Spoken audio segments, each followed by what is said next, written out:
Hello.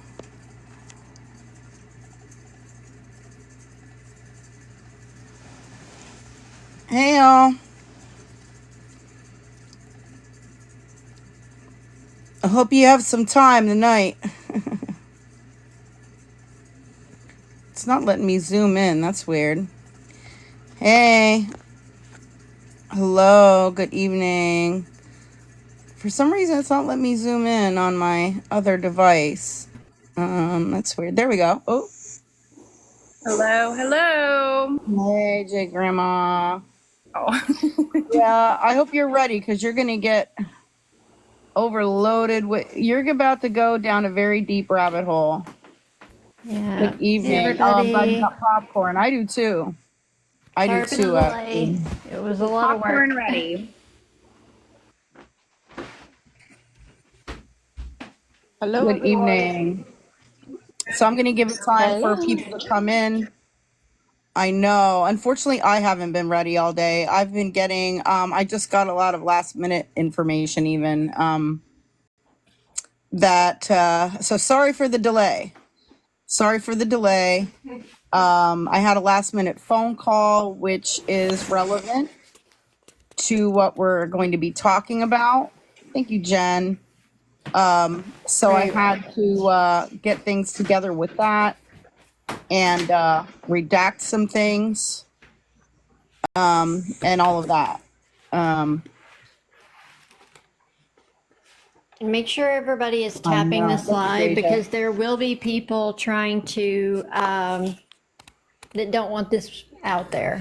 Absolutely. Thank you, Andrea. So tap the Sorry live. if you were worried. Thank you, Butterfly.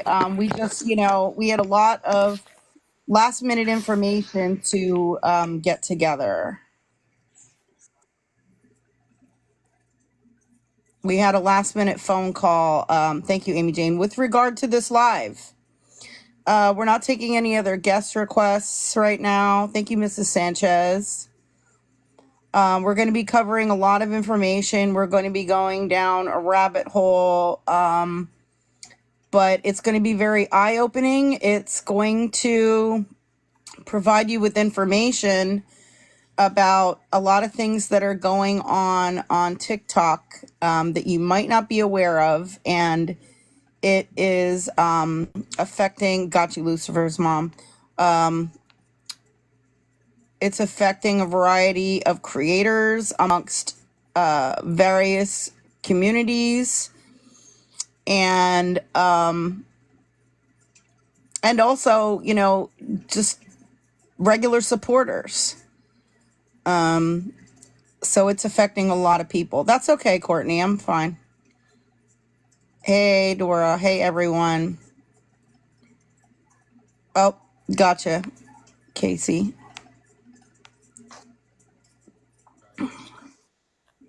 Thank you. And this is a really That's my important foot. live because we've already been told by people they want this to be put out there. They want this to be spread. They want awareness on this. Yeah, and then there's some people that don't want awareness on this, and they're the ones that are likely involved. They're either involved or likely involved.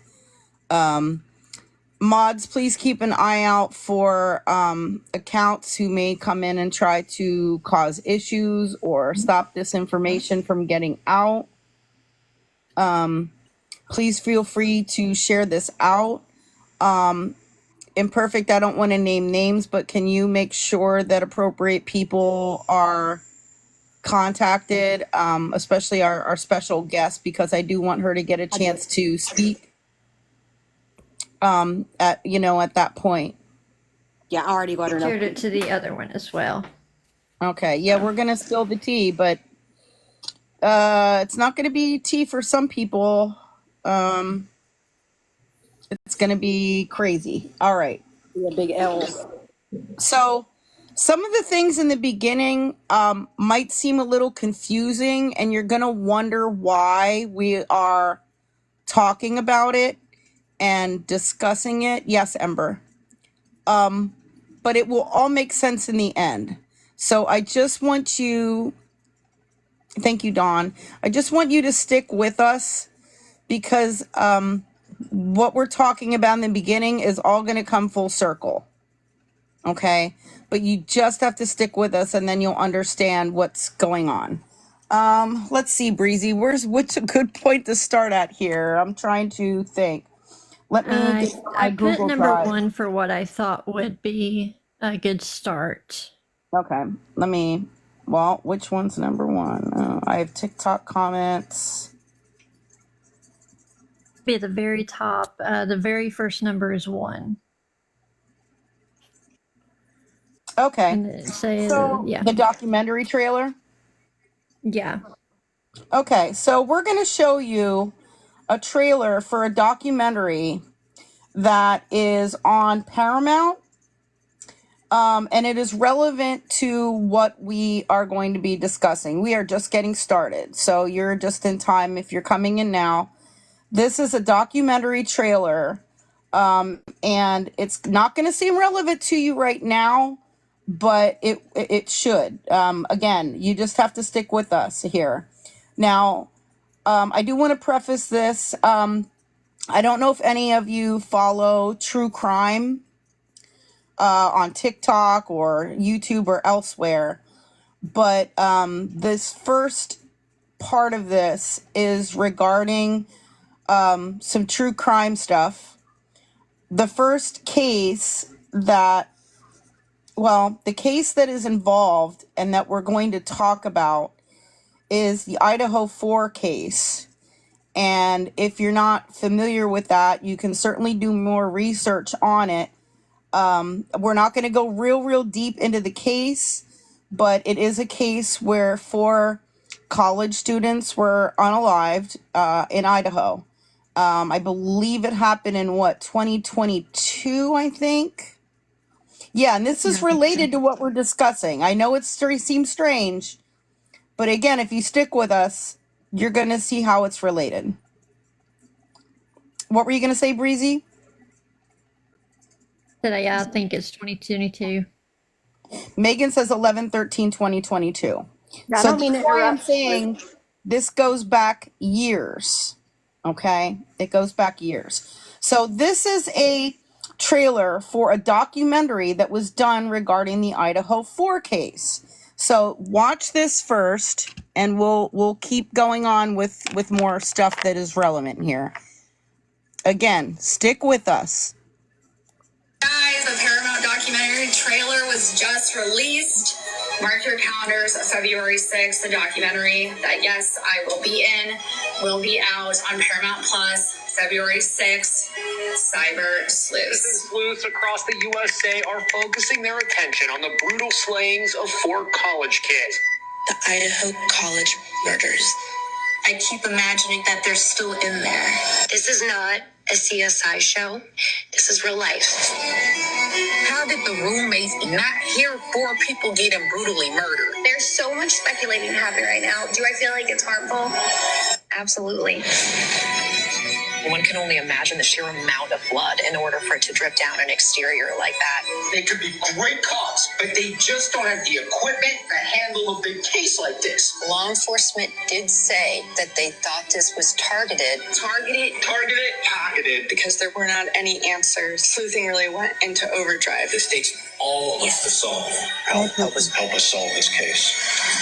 I got an email from Keely's father. The email was very simple. Let me know if you want to talk.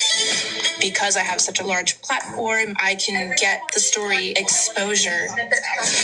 You have other roommates in the house when these 4 were murdered. Why were they not attacked? They were all clear. What happened? If you want to know the truth, you got to go find it yourself. Where did the roommates at? It is a huge knife. You didn't stay. You didn't. At 2:44 a.m. I assumed there would have been more. We want the truth from you. What? Detectives arrested 28-year-old Brian Kohlberger. Who's Brian Kohlberger? And it started to take a life of its own.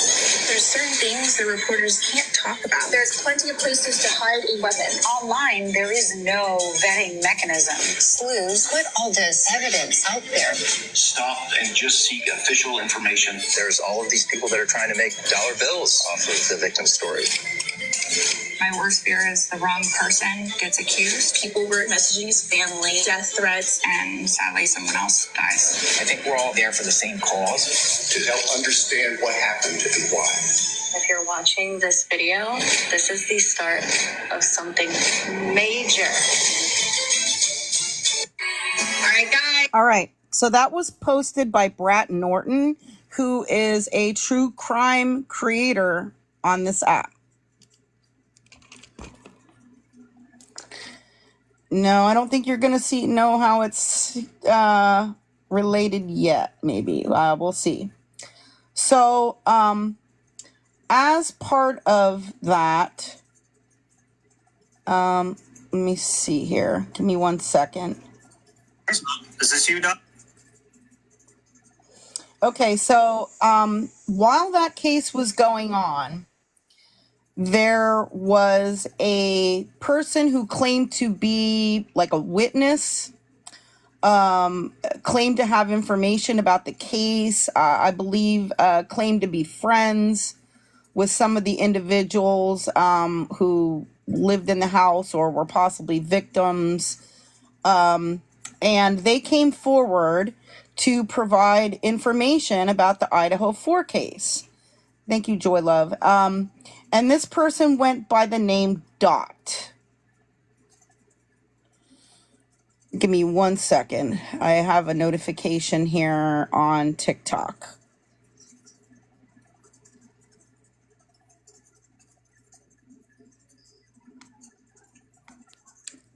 Okay. So, oh, some of you know. Okay. You remember Dot? Okay. Yeah, here we go again. So this person named Dot came forward as a witness and claimed to have information, critical information about the case. Thank you, Chase. So here is information about that. This was from a YouTube creator. Hello? Yeah, that's her. That's her. Hello? And this is Dot, Hello, Dot. them Nice to meet speaking you. How with are you Dot. I've had better days. Okay, I understand. So thank you for coming up. And listen, no one, I promise you, if anyone on this panel attacks you, which they will not, then everybody will be very respectful, and we just want to hear what you have to say, because I'm hearing a different story from Brat, and I'm hearing a different story from you. So I just want to clear that up. Yeah, I didn't ever talk to anybody because I wanted for there to be any drama or anything. I thought I was doing something that would be helpful. And now I have all these people thinking these things about me. And, like, I just want it all to stop. That's all. Like, if people don't believe me, that's okay. Like, I just want it all to stop because it's too much stuff to deal with. Hey, listen to me for a minute, if you will, please. Listen, I know you remember me from last night. you, Hold on a Dodie. minute. Take a breath. Take a breath. Okay. Right? Yeah, we're here. Take a breath. Relax. I know this is a lot to take in, okay? Because there's a lot to I give know out. people are putting my car and stuff on there, and I could be in danger.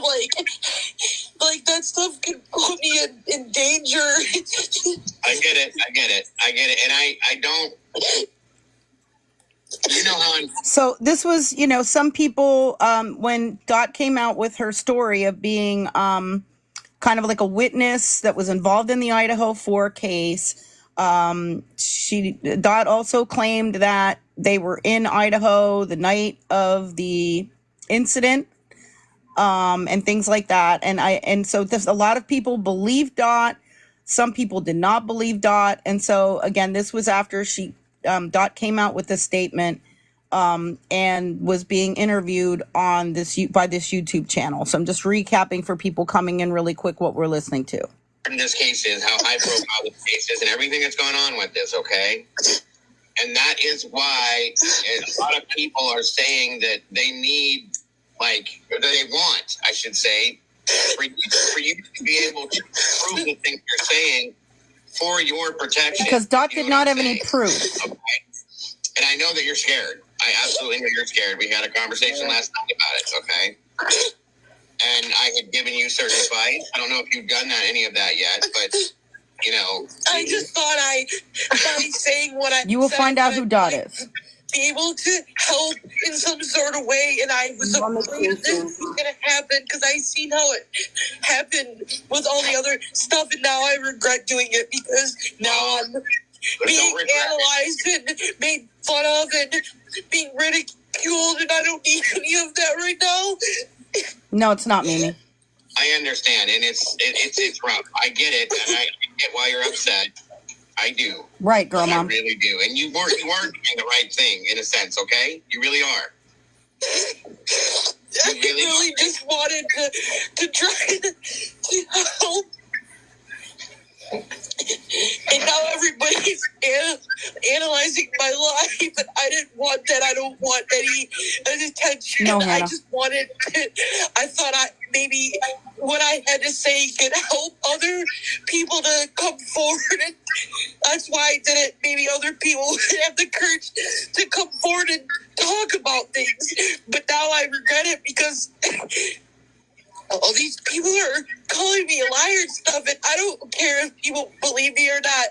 But it's just like, it's just not. Can you imagine having to go Brat, through no. this? And then We have current having stuff, all though. these people In just fact, I have a tell phone you. call from today, Brat. No, I understand. I couldn't imagine. We're just trying to familiarize people with what's going on Take a breath. and who this is. Yeah, if you need a minute, please take a Calm minute. yourself down. Take a breath. Okay? It's okay. There's nobody in here that's going to attack you. I'm glad you're here, Brat. Thank you. None of it. It's not going to happen here. Don't take this personally, okay? This is not you. No, Ames. It's those what you see and what you relate to us, those facts that are your facts is what we're talking about. It's not about you, Dot, and I'm sorry if you feel that way. But I knew them were my thing. I knew them, and those were people I really knew. I really knew them. Some of them were my friends, and it's been so hard to deal with it. It's everywhere. It's everywhere you go. And it's hard enough to deal with it that you have to be put down. You'll find out, Debbie. I mean, I think we've heard enough of this, right? We get the idea, right? We get the idea. Is there any way we could put a trigger warning sticker up? Yes. Give me 1 second. Perfect. Give me one moment. I'll put a sticker up. I have another YouTube video related to that. Brad, we're glad you're here. Once we get through this, you're welcome to take a box. I know you did a lot of investigating on this person. Absolutely. So here's another video. Yes. To your question. Friends with Dylan, and This is part of what they're claiming with regard to the Idaho 4. This is part of what their claim, their witness statement, or whatever was with regard to the Idaho 4 case. So this is Dot again on YouTube,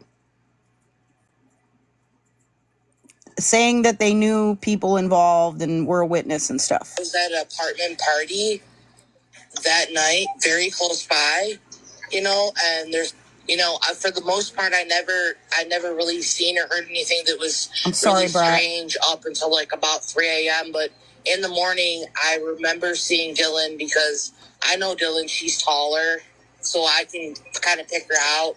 And I know Emma was there, and Emma's friend, and there was a guy that was also, like I said, really pale. I wasn't sure who he was, with light colored hair. And there was another guy that had a hoodie on that I couldn't identify. But they were all just literally passing a joint around because they would wake up and smoke, and they were just all smoking. Like, I would have never guessed anything happened at that house. Woke up around maybe about 8:15, the latest maybe 8:30, and I smoke cigarettes, so I went outside to the balcony to smoke a cigarette because we don't smoke in the apartment. and I seen 5 people outside in the backyard area of the house. Can you just, okay, I've heard that part of that story. I understand. Especially Girl when, mom, yes. like, people don't believe She's me. Like, here. it really upsets me. Like, it really hurts me because... Well, can I give you some advice? What other people eat shouldn't make you shit. No, I understand that. But, like, when I hear these things on TikTok or on YouTube or wherever, when I hear these things and, like, I have firsthand knowledge, like, it hurts so bad because I'm like, I really have knowledge of this stuff. And Okay. So this is the claim, part of the claim that that was making. And all of that ended up being false. Let me see what else I have for you. Give me 1 second. This is another video that a TikTok creator made, and his name is Exotic Language. So when it comes to the Idaho 4 case, I keep getting asked this question about who is Dot. And Dot's an individual that claims that she was at a party that night close to the area in which the Idaho 4 killings took place. And that Dot has exculpatory evidence that will prove that Brian Kohberger is innocent. I was at a party, at the apartments nearby. I know... Aaron T. Okay, thank you. I mean, that was his username that I came across. Aaron, okay. Exotic T. Thank you. Aaron T. It is disgusting to me. It is literally disgusting. Now, unfortunately, I'm not going to go ahead and waste my time going in to find clips of all the bullshit that they've said, but I'm pretty sure if you've been aware of that shit show going on, you are aware of the bollocks that they've been talking about for the past God knows how many weeks. But in that video, you can hear Dot's voice, you just can't see Dot's face. So I'm not going to refer to them as Dot because their name's Braden, so I'm going to play a clip of Braden, and you're obviously going to be able to compare and see the voices of the clip that you've just seen and the clip you're about to see. Obviously, this is the reason why the person never shows their face on a live, is because they're a toxic troll that's been ruining communities throughout for a very long period of time. There is a lot of evidence to actually back up that this person is quite a bad bully and has been doing it to the community throughout. Not just about this case, but multiple different things. People won't understand as to why a sick individual will input themselves into a case like this with no information. But there is reasoning as to why some people do this sick sort of twisted shit. We'll get into that another time if I can ever be bothered, because there's real stuff going on in the world. Fucking bullies. I don't know why that thing is coming up. I need to get rid of that. So go run your mouth. I don't know why I it's thought it putting was it a up. video. You're allowed on your platform How do I to say fix that? everything about me. You talk about me, you degrade me, you put me down, but I'm not allowed to speak my mind. I'm allowed to speak how I feel. It's mad to talk about bullying and harassment while you input yourself into a murder case involving 4 victims. Do you not think about how their family feels, how their friends feel, how the people feel that you are accusing them of being? The people of the town suffering and anyone else affected, did that not cross your mind? Or are you just too narcissistic to understand something unless it's happening to you? And now that we're done with that, is it okay that we step back into reality for a minute and actually try and support the people that need it surrounding this case? So, you can see that they called out Dot for providing false information and negatively affecting the investigation, the victims, the town, a bunch of people involved, all of that. Oh, stick around. You're going to see how it all comes together in the end. I already have said that. Yeah, and keep in mind that a lot of our normal followers don't know the history. So that's why we're kind of, reviewing. So those Correct. reviews that we know, just hang tight, please. Correct. And I also have some TikToks from a few other people related to this. This is again regarding the documentary that was done, and some other information. I mean, this is important for you to kind of understand, for us to get to where we need to get to, okay? Hello, it is in the This dark is with AK. this was reposted by Riley Lively, I believe, but it is they're referring to themselves as AK. Tonight I was watching the new documentary Cyber Sleuths on Paramount, which actually has my girl Riley in it, who I love to follow. Anyway, Riley Lively. I was actually I thought this was not comical in any way, but kind of comical in my life. I almost dated Dot, who is the person that started to try to cause a lot of situations with the Brian Koberger case with the Idaho 4. Thank you, Minnie. Anybody goes and watches that, they'll know what I'm talking about. Yes, Dot is back. It's just a little blurb in there. We're getting there. I was like, oh my gosh. As soon as I heard Braden's voice, I was like, oh, it just sent these chills through me, like I wanted to go hide somewhere. So I met Braden on a dating app, and I was talking to them for the first couple of days. Everything just seemed going really well. And then Braden tried to just control my life, tried to control me, everything I was doing. I was at work. I'm a nurse. I was getting people ready for bed. I was trying to get their meds to them. And Braden would blow up my phone continuously. Cubby, yes. Well, Braden I just believe wanted so. all the attention all the time. And Braden wanted me to basically stop caring for my patients and just listen to him. So I basically turned my phone off, didn't turn it back on until the next morning. And then I found out that Braden was going to kill themselves, on and on and on and on. So for the first couple of days, I honestly thought, well, maybe I can make a difference in this person's life. I'll try to help them with whatever they're going through, whatever. And it was impossible. Braden then decided that they were going to say that they found where I lived, and they were going to follow me and all kinds of things, which this person does this to multiple people online anyway. Sent me things in my mailbox. Just a horrible person. So fast forward. I believe so, Brat. Months goes by, and I see Braden online, and Braden is pulling the same, I'm going to unalive myself, I'm going to do this and that, I'm going to whatever, these sob stories. I am hoping by now that people have finally figured Braden out. And if you haven't, please go and watch what Braden did under the name of Dot in the Cyber Sleuth documentary on Paramount. Braden is a horrific person. Figure it out for yourself. Okay, so Dot also goes by Braden. Okay, we find that out, right? Here was another, I believe this was another post by Riley Lively. I was at a party, This audio. at the apartments nearby. I'm going to tell you who Dot is, okay? They have fabricated this entire story to help push misinformation. No, it is not, Brian Captain Koberger Shady. is innocent, and It's other people way might more be than that. responsible. They're helping push the narrative of Emma Bailey. I know Emma was there, and Emma's boyfriend. And they got mad at me on Brett Norton's live last night and yelled at me because how dare I question them? Hold on, let me finish. It is disgusting to me.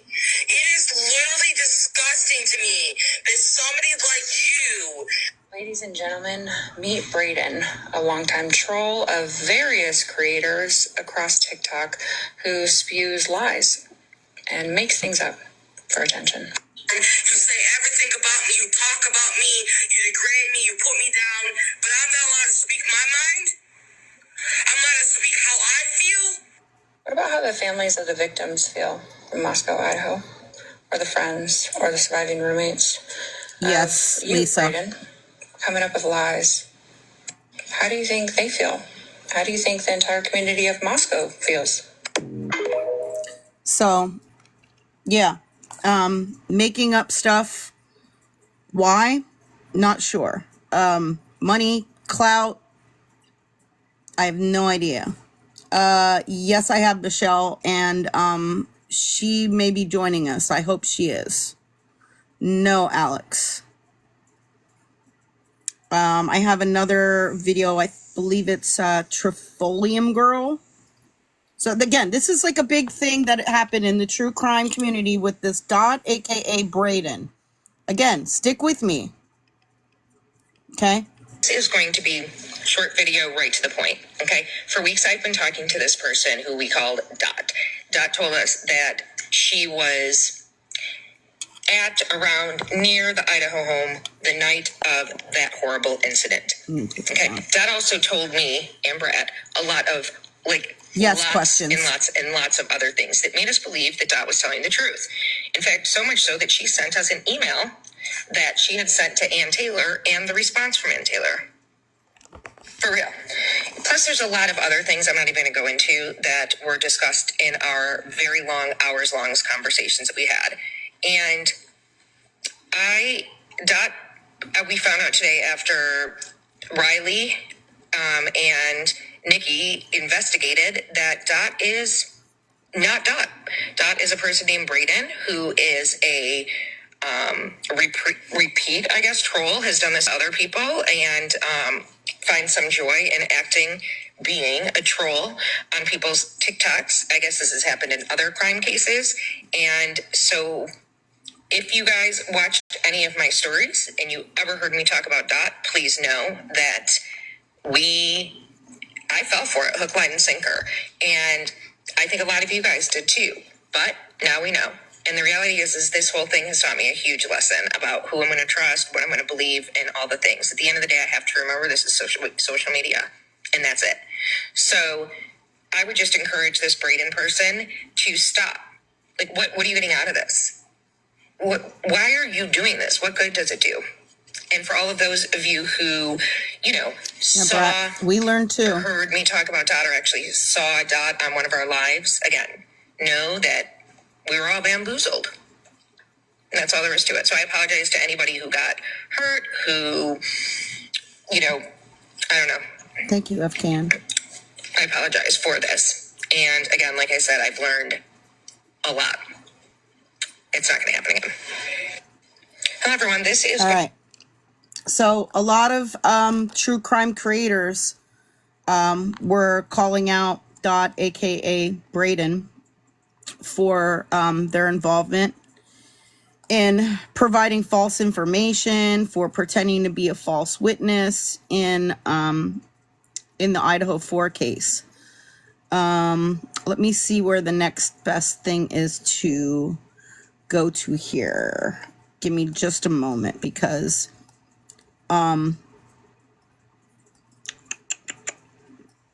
Bonnie's here if you want her to tell her story. She's in the chat. Yeah, if Brat or if Brat would like to speak at all and is available, you are welcome to the box. I know that you are here. If you're not available, that is okay. If not, then we're going to move on to what happened with Bonnie.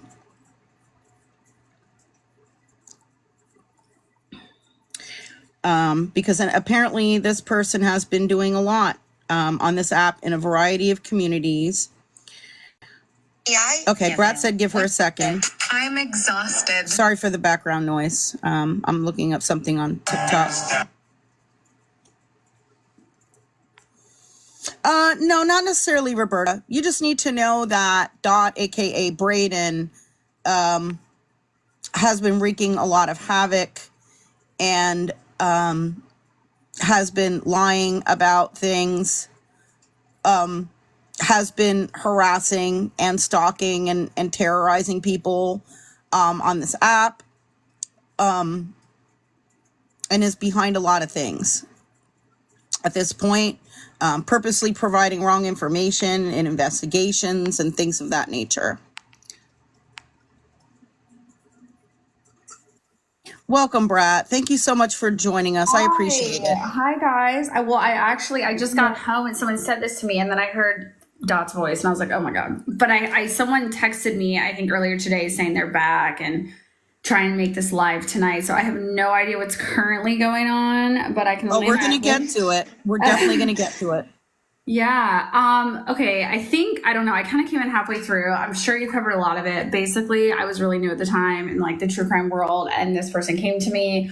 Well, they actually came to my live. They just said a lot of like vague like things that I was like, this is kind of interesting. And then 716 girl Cindy like ended up talking with Dot, and then I was like, hey, like what about that Dot person? Like what's going on with that? And we ended up kind of like three-waying them a handful of times, and we kind of would trade off talking to them anyway.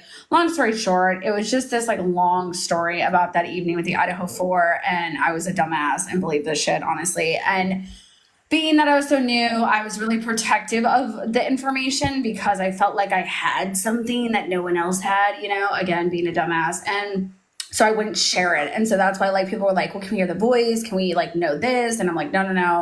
Like I need to verify this. And I had no way of verifying it. They wouldn't tell us who they were. And things started not adding up. There were a lot of red flags. Like, don't get me wrong. Like you're not going to find a video of me on TikTok talking about this because I didn't make videos talking about it. It was basically just all in my lives. And I tried to be very careful. Like there were times where I'd be like, yo, Cindy, like this just like doesn't feel right. Like I guess Dot had asked Cindy to pay for like an Uber one night, and she did, and I never even saw the receipt of it. If I had, I probably would have thought twice about that freaking email. Again, I think that we were just like really new, and they knew that, and they fucking played us. But there were also things like emails to Ann Taylor where Ann Taylor's email was half blurred out, and I'm like, okay, I need like the full unredacted email. Like otherwise I don't buy it. Like I think that people thought like we were just like gung-ho believing this person, but in reality there was like a lot of times where we were like fighting with them. Like I would be like I'd be like, Cindy, fuck this person, like I can't do this anymore, like I don't know how to help them. And they were talking a lot about human trafficking and children, and there was a lot of other aspects to it that went like really deep that like really freaked us out, at least me. Like I was like kind of losing my mind with when it happened for basically a month in July last year, and I feel like I just lost like all sense of reality, not all sense of reality, but a lot of reality, because they would keep you up on the phone all night, and they would talk to you like 5 o'clock in the morning, like I wasn't sleeping. They were so paranoid, it made me paranoid. I was also talking to Steve Calvas at the same time. It was just a mess. So I hate talking about this, but I just figured I'm so sorry. We hate doing it too, but I think we need to make people aware, and so that's why we're kind of going through the history, because it ends up relating to things that happen with our community. Oh yeah, see, I don't know anything about it. Basically, in summary, this person will listen and basically like low-key stalk you, like allegedly, that's in my opinion, and really like be watching all the time, so that they come to you with things that are like you've already said, or like they kind of like connect dots, or they find like your weakness and they like hone in on that, if that makes sense. Like they're very good at like knowing the situation but acting like they know nothing. You're muted, Brett. I just got a phone call. Hold on. Oh, sorry. Am I echoing? I just got a phone call. I'm sorry. Okay. So anyway, they just have this way of like making division, and they usually go to someone who obviously is like newer and like doesn't know anything, and they had clearly known of me or what I was about, because they basically spoon fed me all the conspiracies or all my theories about Idaho like back to me. And like, of course you're like, oh wow, like someone, yes, like this is exactly what I thought anyway, so like a lot of the story, it's not unbelievable that there was like a neighbor that saw and heard things, right? Like that's not like an unbelievable thing. I've actually heard it's very possible that it could have been true, right? Yeah, but then they slip up when they keep going and going, and you start questioning them. They get pinned up against a wall and they freak out and they do the whole crying, I'm gonna, whatever myself, and then you feel bad for them, and then you're on the phone with them for hours and hours and hours, and it's like, holy crap, like, oh, it's just a whirlwind. Like it's just they come into your life, they fuck it all up, and then they disappear, and then next thing you know, you're back on a live talking about it. So Yeah, I mean, this is we only recently became aware of all this. I mean, I think because we're in two different communities, we didn't know what happened in the past. You're not knowing what's going on with us. You know what I mean? And I had no all idea. that. And so that's why we're trying to bring everybody together to kind of expose all of this, because we don't want it to continue. Absolutely. And I'm not afraid of exposing this person and what's been going on whatsoever. So, how long was Braden involved with your platform? Like, honestly, 4 weeks, like a month, I would say. Okay. Yeah, there was like 4 days where I didn't talk to them. I was pissed off. I was like, I have nothing for you. I had called the FBI. I had emailed Ann Taylor. Like, I had called my own police because I was so scared. And this person, listen, this Idaho wasn't the only thing they talked about. I heard them on the phone having what sounded to be like forced smex. Okay. That fucking freaked me out. They were talking about trafficking a lot in children, and they said they were offered money to go schmidmap a children. Sorry, I'm a child. I'm rhyming here. Yeah. So, there was like a lot more to it that had nothing to do with Idaho 4 that just made like my mind spiral and like, it's not just like some internet troll. Like it really affected my life for a month. Like, it really did. Like, my parents found out about it because I called the cops. My friend called the cop, like, for my safety. And like the cops ended up going to my parents' house because my girlfriend didn't know which address I'm at. Anyway, they were like, what the hell is going on? Like, my family found out about it and they're like, what in the heck is happening? Like, it's horrible. It's just so messy. And it really is horrible.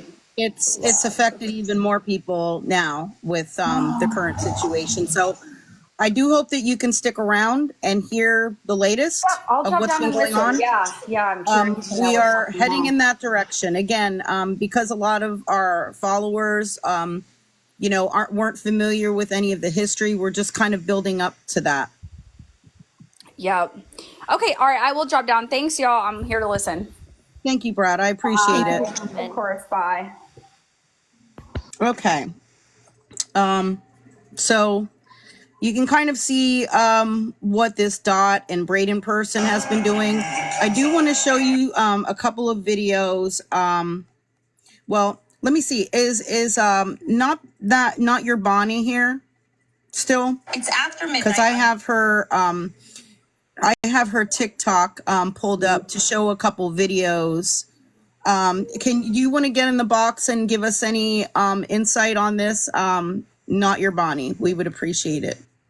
Yes, pretty Pisces. It's okay. Welcome in, Riley. We have talked about so far Dot, aka Braden's involvement with the Idaho 4 case. We're going to have Not Your Bonnie speak, and then we're going to speak about our interactions and involvement with this person. Hi, Bonnie. How are you? Hi, welcome. I'm great. How are you? Good.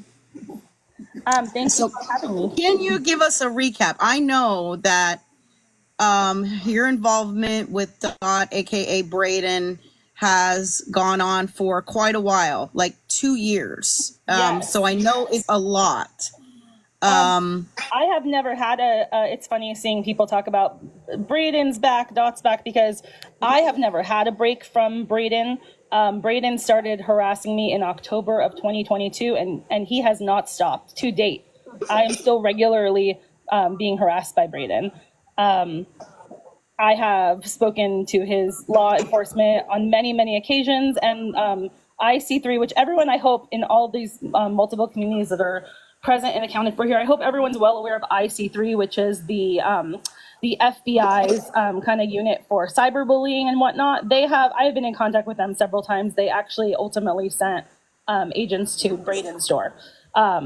But yeah, basically, Brayden, everything started. Oh yeah, it's so many interesting things happening in the comments. I just want to ask, like, without taking things off topic, I want to ask that if you think you have heard something about me, that you listen directly to me, and if you have questions, feel free to ask them. But I want to keep it on Brayden. I am an activist and advocate out in Los Angeles, and I was speaking on a story related to multiple accounts, but in particular Bebop and BB. Oh, thank you so much, Alicia May. Thank you for the reminder. Appreciate that. Alicia, actually, this part is about her. Thank you. Yeah, I don't. Maybe I can tell my story without talking about me. Let me know. So basically, I was talking about Bebop and BB. I was also talking about an app called Likey. There has been there's no full resolution with that story, but one party related to all that who has threatened me is already in prison. There's multiple others who ultimately will be when all of this is said and done. And through that, Bebop and BB ultimately filed 9 perjurious lawsuits. They were laughed out of court. It's been a whole thing.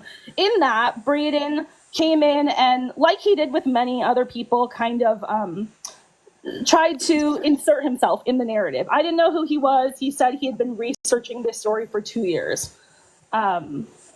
I'm seeing a lot of comments about me from people who I've literally never spoken to. So I just want to make that really clear. So basically, Brayden inserted himself. I first spoke with him. Actually, no, that is not what I said, Cassie. So again, you're very, look at my exact words, because that is actually not a sentence I ever said. So again, that's why misinformation is a really big issue here.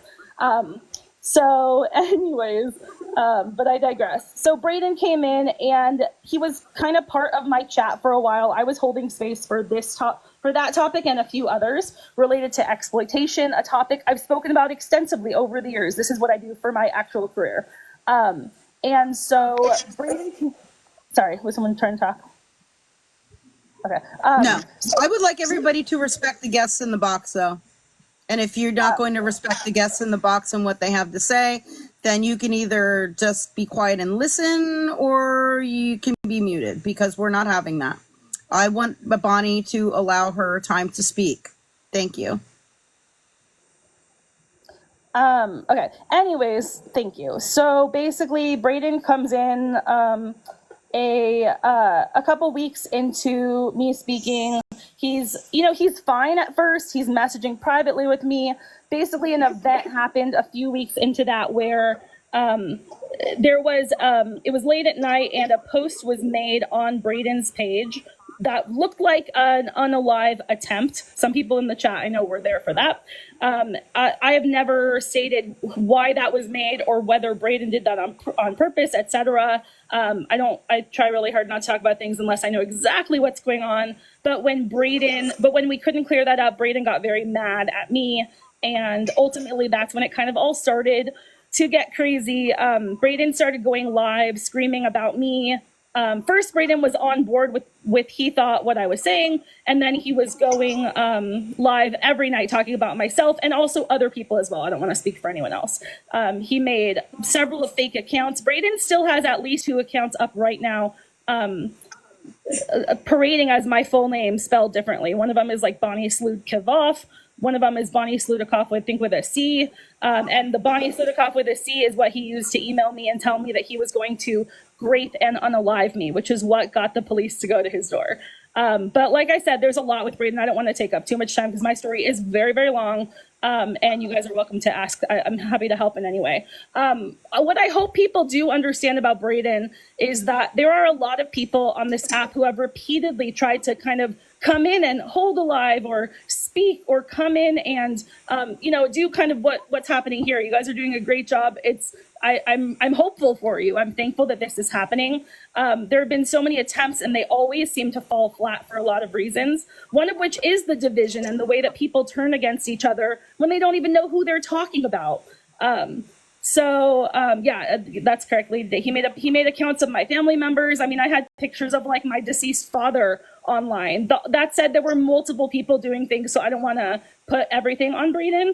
That's more complicated. Brayden made probably about over 100 videos about me, calling me all kinds of names, accusing me of misgendering him. He called me Hitler. I mean, this is like some real gross stuff. And And when I have spoken about him publicly, which I have only a few times, there have always been people defending him. And that has been a really big challenge. When I made a video rebutting when he called me Hitler, a large creator with about 50,000 followers who has since disappeared from the app, that's a longer story, she said that he was going to unalive himself because of bullies like me. I have to date never said I've never called anyone a name. I don't, as a rule, I try really hard not to call people names. So I don't know at this point, like, what do we do? What does anyone do about this? What I do know is Braden's law enforcement is very aware of him, and I've spoken to them. And when you call them, they one time. So I'm not going to talk about. So Michigan law enforcement has stated they will not do anything about him per 3 months ago. So Michigan law enforcement. I don't know. I'm not sure. I don't want to take words out of your mouth, AK, but I have escalated speaking from Wyandotte to a bigger office. They were very interested, but I only have so many hours in my day, as do you all. What I do know is that speaking directly with Wyandotte, what I found peculiar was that when Braden sent me illicit material of a child, they connected me with Officer Judge, and I was never able to get Officer Judge on the phone. Wyandotte in particular was very kind without being able to do, well, I wouldn't say being able to, without doing anything. I won't dead name Braden, but when I called and listed Braden's name, they immediately said, "Oh, you mean," and then they said the name, and then they said, "Yeah, she just brought me a sandwich. She's a DoorDasher." And I said, "No, Braden, and this is my experience." And they were very kind. I'm not trying to talk, ill of them, but this is a failure on the part of their law enforcement. The fact that we're all across the world and the country here, and this has been going on for years, that's insane. That's wild. And I think we need to keep, I don't think we need to keep talking about it as in like, let's all hold TikTok lives. I have personally written about this on a couple sites. Yeah, we have your article. We're going to show that. Okay. Yeah. Anything, and I don't know, I've kind of already talked a lot, so maybe if you have anything specific that you want me to touch on. I just, I identify with a lot of the, harassment and stalking that you've been going through, because I've gone through a lot of the same thing, of people making, completely false allegations about me. We have something in common because we've both been called cult leaders for no reason at all. Well, honestly, it's like some of these individuals have the same MO. They falsely make claims. You said you had over 100 videos made about you. I had over 60 videos made about me in a month for no reason. Yeah. And you've been doxxed, I've been doxxed. So there's a lot of similarities here. With some individuals that I've been dealing with as well. I spoke to Braden's mother myself, or actually, I messaged Braden's mother, and this is not, I want to just say, like, that's so not a thing I like to do, and I felt, iffy about doing it. I messaged Braden's mother in, I think it was June, a year and a half or more after dealing with this abuse from him, and I messaged her very simply and said, "Hi, I don't know how much you know about this. I want to, this is going to court, this is going to the media, and I want to give you the chance to stop it, because if you can help Braden, if you can stop this." And then I was accused by another creator of terrorizing Braden's mother. So, and that creator's in here, so I'm not going to name any names. I don't want to take it off topic, but I want to say a thing that has happened regarding all of this story and every adjacent one, and probably all the other stories that we were all talking about when Braden came in and infiltrated our lives. It becomes this division thing, and Braden's a person who made 100 videos about me, and then there is another person who made about 150, and these are people who have not bothered to check their facts. And at this point, I've had the same thing happen. And I have, it's same as you, I haven't held live streams to, bash them. I haven't made videos, a million videos about them. I haven't insulted them, in any way whatsoever. And it's just for no reason at all. And, I did have to end up taking one of the individuals to court. There may be more coming. I'm not sure yet. but I got a protective order against one of the individuals, but yet some people still claim that somehow I lied in court to get that, or some other thing, like, or as if these things did not happen. I have my And own they actually litigation did filed, happen. yeah. Like they try to downplay it. But this person was certified in court for, as a harasser and a stalker. And that's the fact. So they can believe it, not believe it, but it's true. That has been verified in court, and they don't give out protection orders very lightly. And you know that yourself, Bonnie. I do, yeah. And so I went in for another protective order, and they said to file for defamation. So, this is, and which I am. So it's a really challenging problem here is that we don't all have to like each other on this app. A lot of people in this page just today have mentioned me who don't even know me, who've never spoken to me. So it's like a game of telephone, and we're all grown, mostly women, grown women, and probably some men. Men in here, a lot of us are, we're not even in our 20s. I'm in my 40s, and this is not a thing that's happening in my in-person life. But I'm not a person who's going to be pushed around in this way. And what I really wish could be accomplished here is when this stuff, like right now, like this opportunity right now, talking about Braden and what he has done, the fact that anyone is mentioning, well, this person lied without getting that information, that's why we are still here. Because if we could all just understand what's happening, what's in front of us, it wouldn't go on. And that's why it's gone on for multiple years. And that's why if we don't stop that, it will continue. Right. And we're here, we give out truth and facts, and this Braden individual is not. And, we've proven that he lied about with the whole Idaho 4 case, and apparently a bunch of other true crime cases and in the community. And so, and he does, for some reason, enjoy harassing and stalking people online and in real life. And we're bringing awareness to that because, and again, you're going to understand when we bring this full circle, because it ended up affecting our community here, and you will understand once we get to that point.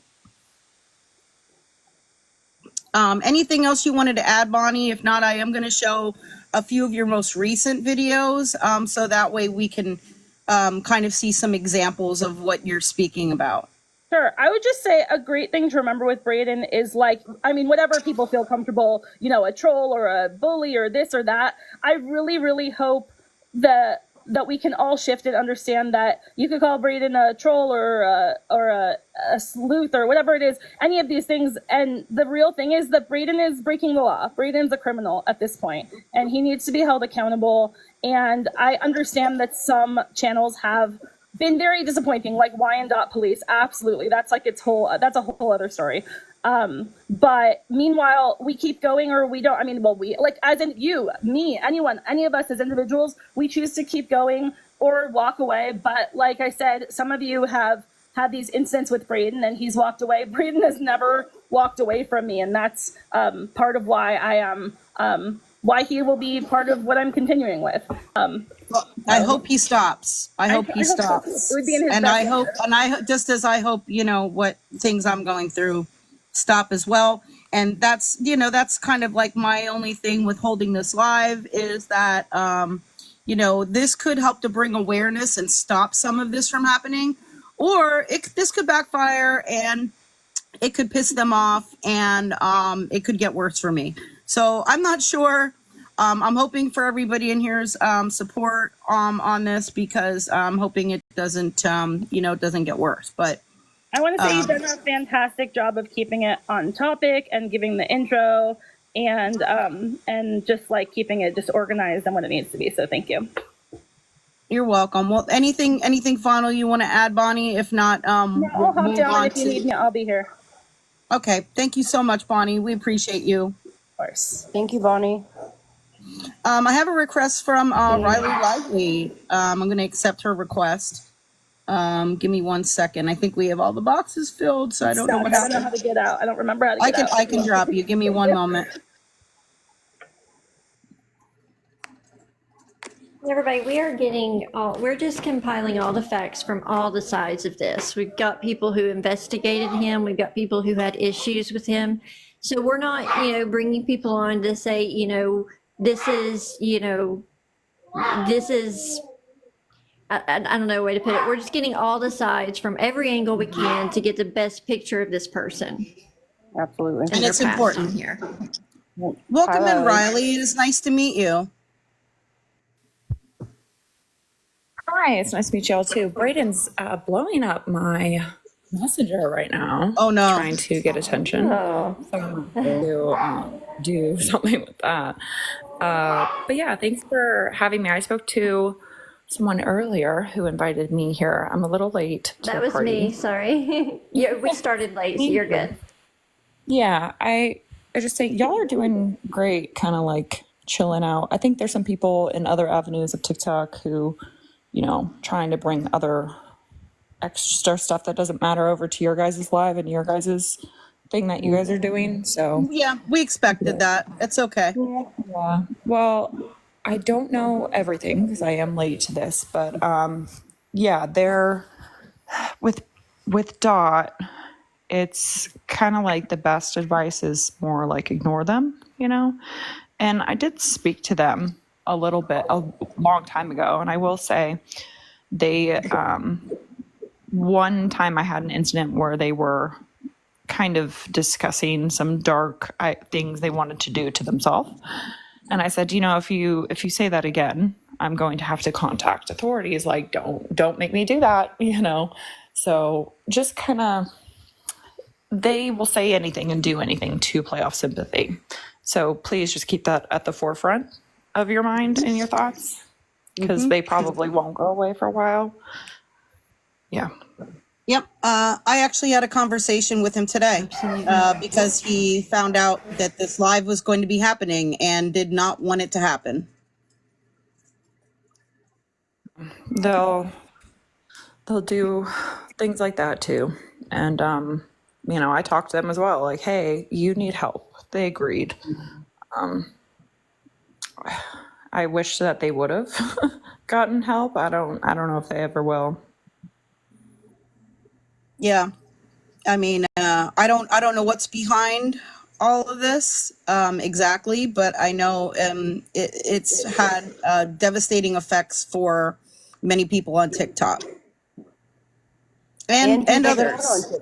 Yeah, even people that aren't on TikTok. Yes. Is there anything final that you wanted to add, Riley? What we're going to be covering next is a couple of the videos that Bonnie posted, and then we're going to move into our interactions with Braden. I thought you guys already did that, all your guys' stuff. No, that's next. Oh, We've been building up to it, so you will find out. Oh, I'm here for this. Yeah, so we I'll were step waiting. down. There's nothing really to add. I'm just here to support y'all, and Thank you. yeah, of course. We appreciate If you that need very anything, much. let me know. Yeah, no problem. Thank you, Riley. Is it just me, Scam, or is Scam getting a little crackly on y'all, or is it just me? No, it's me too. Yeah, I think it's. I'm sorry. Yeah, just you're a little bit. crackly, Scam, like just a little bit. You're good. I'm sorry. I don't know why. Yeah, and I apologize. for those asking in the chat what his account name is, we have no idea. No, and I I don't do think have an he would account say name even for if he- him. No, I have an account name for him. But I'll give it out then. Because I have messages with them that I will show you. Because I just messaged with this person the other day. Oh yeah. Okay.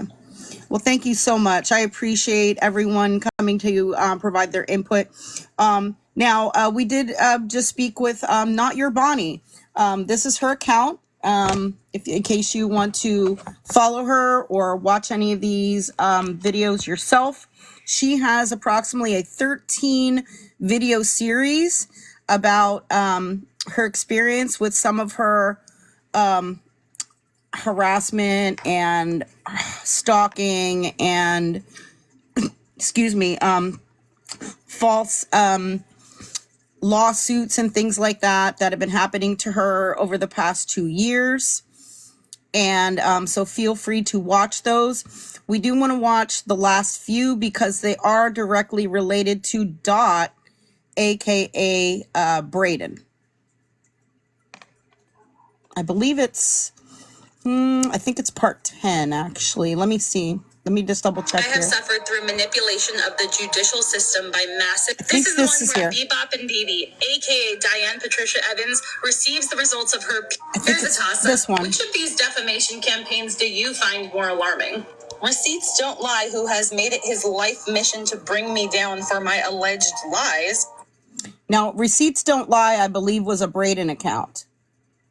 Yes, here, kitty, kitty. Who has doxed pieces of my address and compared me to Charles Manson. Meanwhile, it's the end of November 2022 and the shit's about to hit the fan.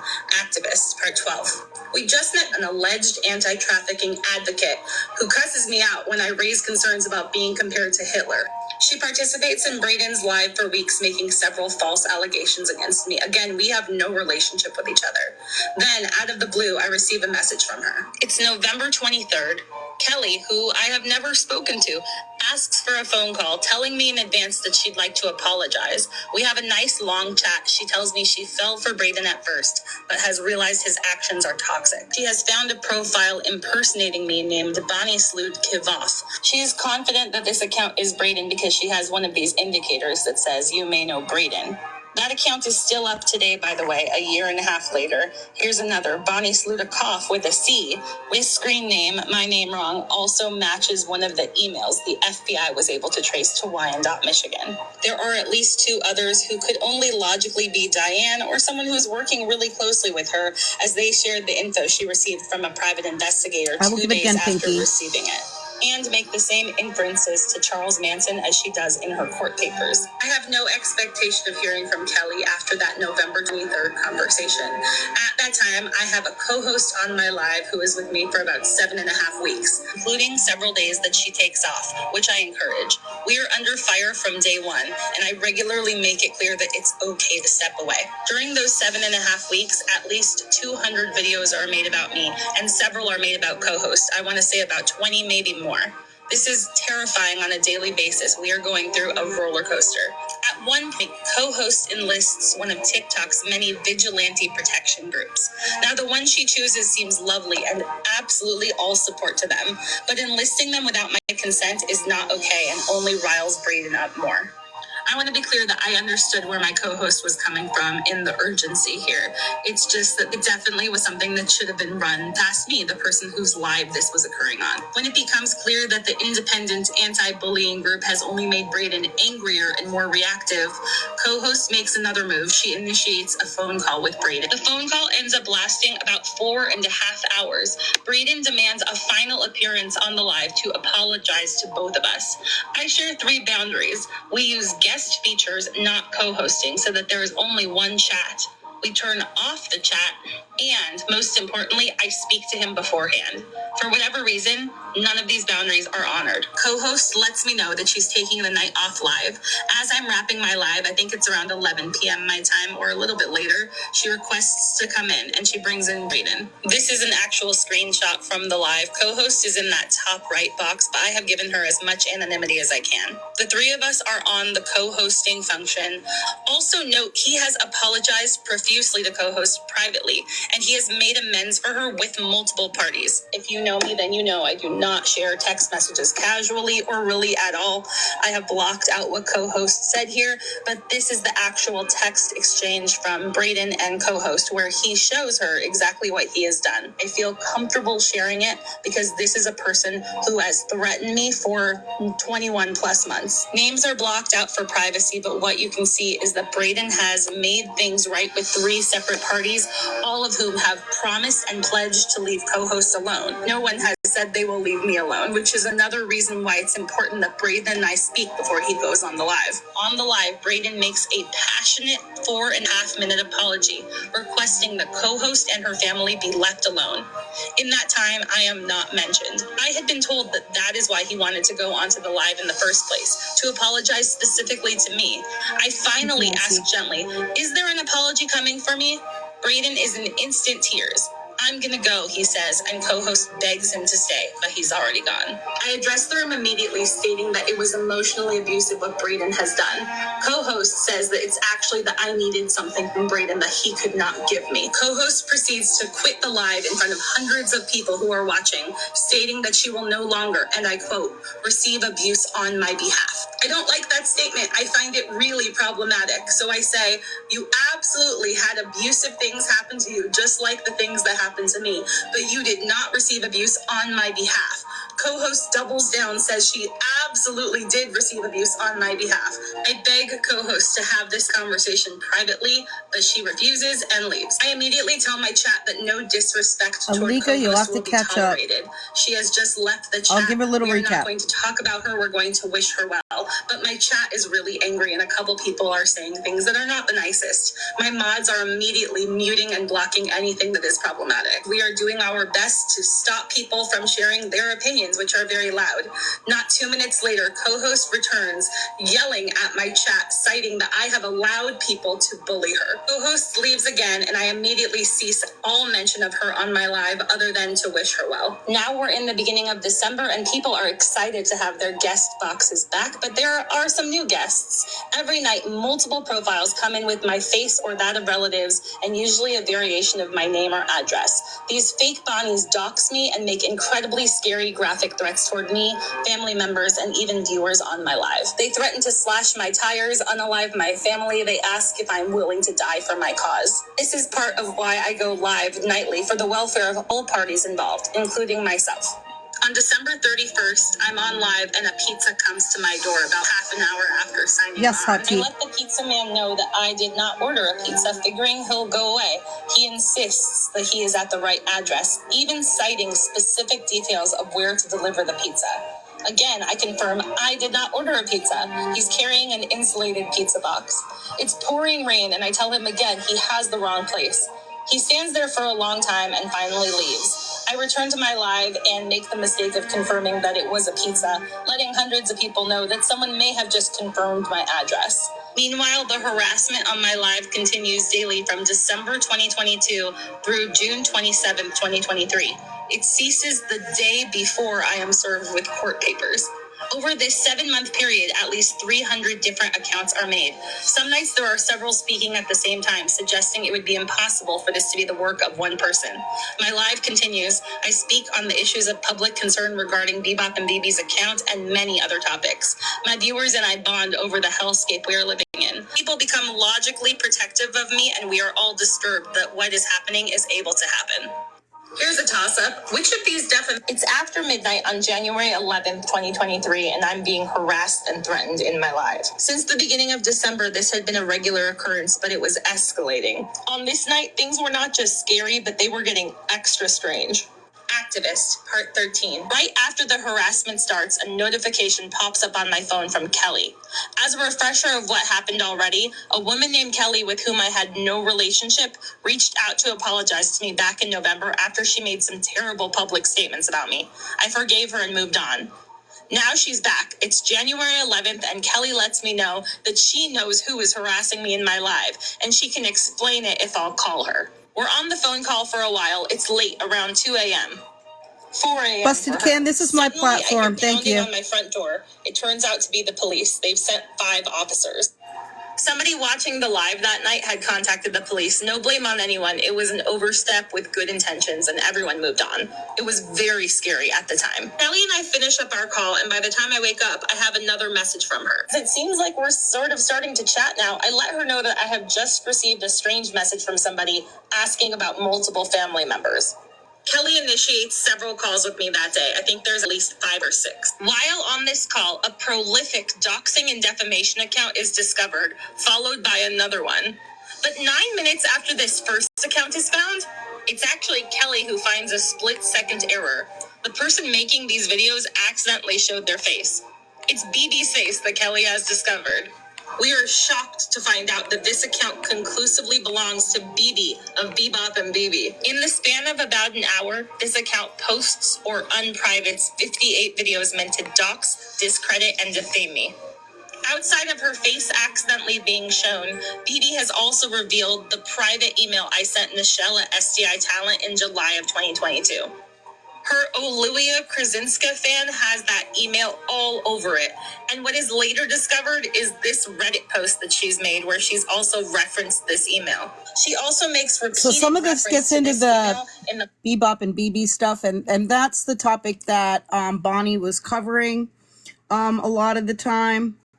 No, Phoenix, totally different people. You're thinking of the wrong people. January 11th, 2020. So let's see, what can I show you next? Because we are about to get into it, but there's just slightly more history.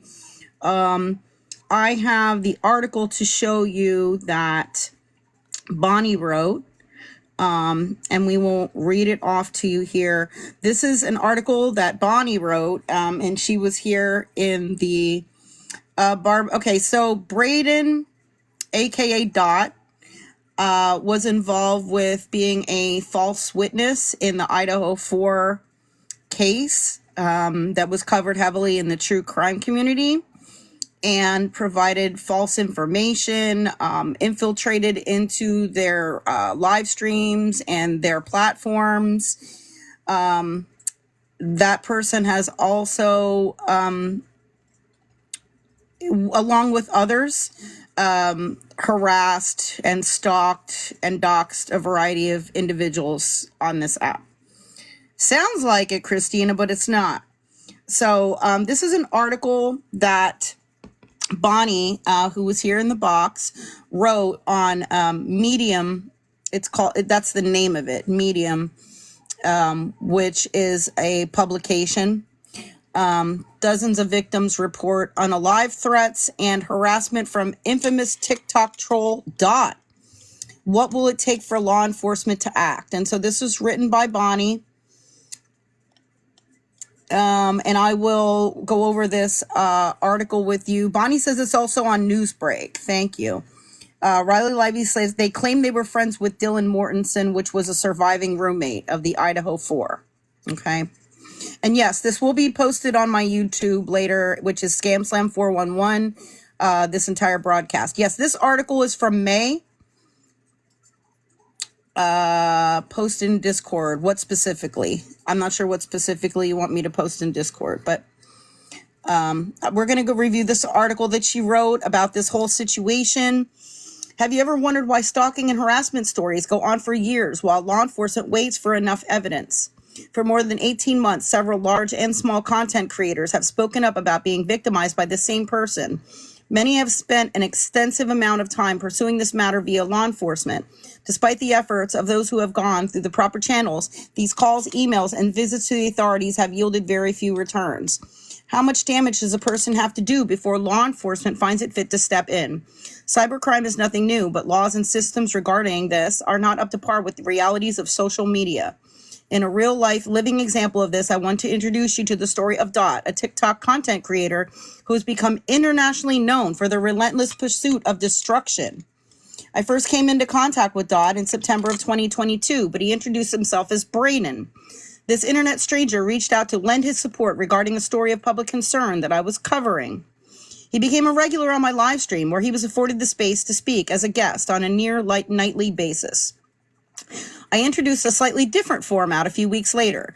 Braden seemed to take losing unfettered access to my platform as a personal affront.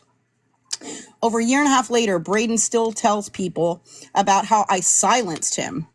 He's proclaimed his vendetta in plain language on many occasions, creating multiple accounts to share his intention of shutting me down. To date, Braden has made over 100 inflammatory videos and has spent dozens of hours on his live stream screaming about me by name. That sounds familiar. Braden maintains several falsehoods about me that he has shared with thousands. I'm so far past my wit's end on this that I've come all the way back around again. I truly don't know what to do about Braden, but I'm just one of many. Last night, about 12 of Braden's victims came together to speak about this issue online in a panel, hosted and facilitated, by AK Kodak. If we're all correct here, it seems AK was the first victim. I'm not sure what the prize is for that, hopefully a restraining order. AK's story goes back to December of 2021 when she met Braden through a dating app. We watched a video about that, recall? Excuse me. AK worked as a nurse at the time, and she recalled one night when Braden became erratic when he realized she would not be able to interrupt her shift to engage him. Quote, next thing I know, they were saying they were going to unalive themselves, and I needed to call them now. It became urgent at the time, and they gaslit me and tried to manipulate me at every turn. On another occasion, Braid confided in AK about witnessing horrific acts of violence and even spoke of committing a red rum, which can be heard firsthand on YouTube. Though she cut off her interaction with Braden long ago, AK has continued to hear from him. She alleges he has threatened her with rape, home invasion, tampering with her vehicle, poisoning her animals, and so much more. What I appreciated about the forum last night was it also gave voice as to how much damage can be done with just one malicious choice. Amy, and I'm not sure how to pronounce the last name, so I'm just going to say Amy. Amy recalled her interaction with Braden. Unlike many other live stream viewers who tuned in from all over the world, Amy lived in a neighboring area. In retaliation for using general neutral they-them pronouns for Braden, he immediately took revenge by seeking out her personal information and posting it online. In a chilling video, Braden filmed himself driving to what he believed to be Amy's place of work and shared a Google photo of her residence. Amy is one of the victims here who has not seen constant ongoing harassment from Braden, but it is vital to understand the damage that can be caused by one traumatic event. Amy spoke on last night's live about how this experience affected her children and the fear it instilled in them. I imagine the fact that law enforcement has yet to take action doesn't make them feel incredibly secure either. Braden has had several short-term targets. Some of them he chose when he called them out, and others have just been in the wrong place at the wrong time. Brett Norton and she's here this evening, is a true crime creator who found herself in contact with Braden when he claimed to have insider information on the Idaho 4 red rums. I appreciated Brett's candor in sharing how Braden made her feel when he was able to harm her and members of her online community. It is a terrible, powerless feeling to host a platform where you know people are being victimized, especially when your platform exists to amplify the voices who have been failed by broken systems that pretend they don't exist. Many of us have been made to feel powerless here, and that is exactly what he wants. But in the absence of action from law enforcement, those affected by Braden's dangerous behaviors have found themselves immobilized. Outsiders to these aggressions have often asked, why do you continue to platform this individual? But those who have had their platforms compromised know that the price of failing to indulge Braden in his demand to speak often results in relentless harassment on and offline. It is vital to understand how Braden successfully infiltrates communities. Remember this part, you guys. He consistently inserts himself into spaces where large groups of people are fighting for change. Once he gains access, he takes a multi-pronged approach, presenting himself as a source, and then systemically attempting to dismantle the credibility of the same people he at first appears to be promoting. For those of us who speak on heavy topics, the implications of Braden's actions are nothing short of dangerous. Last night's live briefly touched on the frightening reality that many of us have learned that Braden likes to bring out people's skeletons as ammunition against them. And when he can't find any, he makes them up. Sounds familiar too. But whether you have any old bones hanging in your closet or not, it can be crippling to think of someone sharing a story, real or imagined, to discredit you. It's hard to think of the actual reality of what's ahead for us. Many of Braden's victims have already taken several steps to get this harassment to stop, and the outcome has been disappointing at best. Apologize. Disappointing at best. The women who have shared their experiences have expressed many emotions. Some are angry, some feel betrayed, others are a bit scared to get involved. But no matter what emotions this has pulled out of us, that has nothing to do with our ability to act. Personally, I am through waiting for change. Now I am demanding it. So what happens next? Spoiler alert, the good guys win. How do I know? Because this time I'm not shutting up until I see action taken. And I think most of the women who stood together last night agree. Will our unified actions deter Braden from continuing on his path of destruction? Probably not. I can say definitely not. Okay? Definitely not. It has not, unfortunately. Did you think I was about to tell you that I thought this would be enough to stop a relentless bully? No, it won't be enough. This will likely make him behave worse, at least for a while. Every past attempt to be free of Braden has resulted in repercussions, sometimes for those speaking, and other times for those he scapegoats to take the attention off himself. Braden has repeatedly been called out by Riley Lively, who is also here tonight, a large true crime creator. He was also featured heavily in the Paramount Plus documentary Cyber Sleuths, the Ohio Red Rums series. Editors devoted several minutes to sharing the now infamous statements by Braden made, telling the world he was a witness with insight and info as to what happened regarding that case. How did he react to making his streaming platform debut? He has repeatedly discredited the show, which allegedly shared all of these clips without attempting to get his side of the story. He has made clear he would like to sue Paramount Plus for defamation. While I have watched this person's reign of terror for more than a year and a half, I can't blame him for being angry about the way he was depicted. I think the show failed to understand how dangerous his behavior is. I reached out to Brett Norton for a comment on the situation, and she replied she had no idea that trolls like this existed on the internet.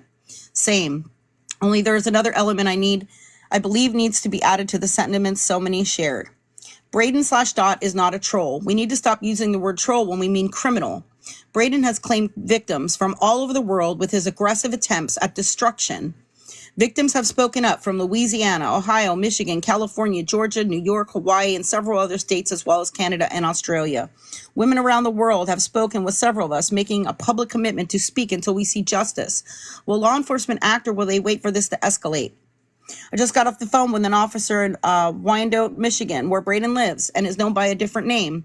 The officer listened to my statement and let me know that I would be best served in making a report to my local police, which I have done on multiple occasions. Law enforcement has been mostly kind. Local police, Michigan PD, and the FBI's Internet Crimes Division, everyone has been mostly kind while neglecting to take any action. Meanwhile, one of Braden's many active accounts is a variation of my name with a video showing pew-pew violence. The name is almost identical to the email address he used, sending me a message telling me he couldn't wait to grape and unalive me. An email the FBI Internet Crimes Unit was able to confirm came from Wyandotte, Michigan. I don't expect these complaints to yield a massive criminal investigation or hard time, but it is abundantly clear that Braden is a danger to himself and others, and sooner or later, I believe he will act on this. What will law enforcement tell us then? Thank you for your patience in allowing me to read all of that. I feel it was important. I know it was long, but I feel it was important. Very good writing. Thank you for the article, Bonnie. Any of the mods have anything to add right now until I find the next item? No, I don't think so. Other than I'm about to block a few people in the chat. I don't know. I think complicated lotus flower needs attention. I think they're getting a little nervous with the upcoming. I mean, I think news. They're going to get attention here soon. They know a lot about Polly. They work for a lawyer. Someone warned them about doxing. It's enough.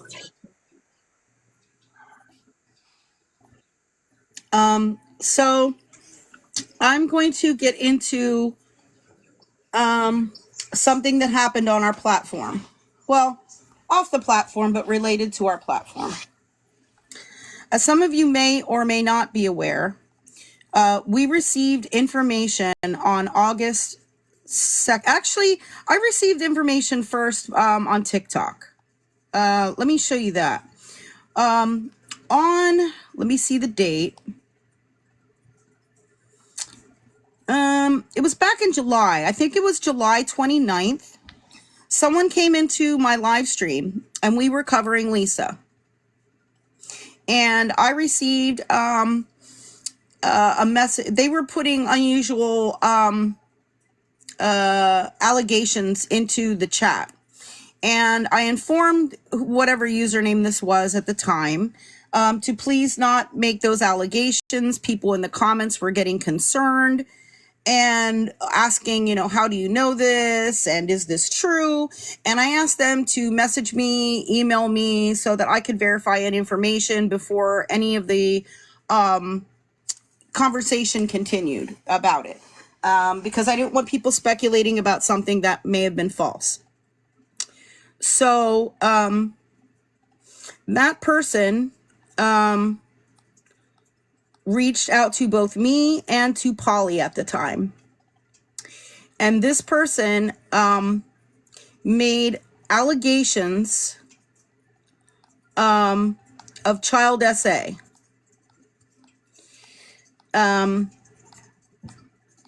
And Polly recorded that phone call. and played it for me and a few of the other mods so that we could hear what the allegations were. And that was on the evening of August 2nd. And I immediately contacted CYF. I immediately compiled all the information I was going to need. And then I contacted CYF. Since then, I've been in contact with them multiple times. And I have been in contact with police multiple times. I'm trying to think what to show you next. Can I say? Oh, sorry, my bad. If anybody missed it in the chat, if you could not name like names in the chat, please. Yeah, we're not trying to name names. And I'm trying to redact as much as possible. Some of you may know who we're referring to, but I'm not going to mention names. Okay. I'm trying to figure out what this one video is. Give me 1 second. Okay, never mind. Give me one. I'm sure they are live. I said Dot's apparently live now. Probably. I hope somebody can record that for me. I would appreciate that. I would love to hear what they have to say. Account it would be. I'm not sure what account they would be on. Give me one moment. There was a number of phone calls that Polly recorded. The initial phone call that she played for us with the allegations, and then there was several follow-up calls with this informant, what we'll call them, and she played those calls for us, and they were on TikTok. I mean, not on TikTok. They were on YouTube on private. And I shared those links with the police and with CYF. And I have proof of that. What's funny is once we started looking into all of this, all of a sudden, I don't have access to those links anymore. Those links, it won't open the files anymore. So that to me is a little suspicious, I will say, because children and youth, Annie. I think it's suspicious that all of a sudden the links from Polly's YouTube that has all of the recordings don't work. But I did pass them on, and they did work when I contacted children and youth. And here's proof that I did contact them. They contacted me actually, and follow up of my report. I mean, this is just to prove that. Sorry, these are a lot out of order, but that was I also spoke with someone that morning. This was later on, maybe about a week or two afterwards. I mean, I also have voicemail messages with from the police and things like that too, if you want more proof. But here's where I shared the links to these other calls.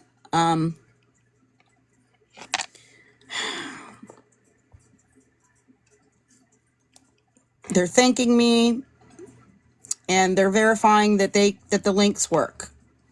The links work. Let me see. So at some point, just recently, we started questioning whether the things that were alleged were true. They sounded serious in nature. Like I said, there was literally like 3 or 4 different phone calls, at least 45 minutes each. So it was a lot of phone calls and a lot of information. And they were, again, alleging SA against a child. And they were also alleging, that the parent was the perpetrator.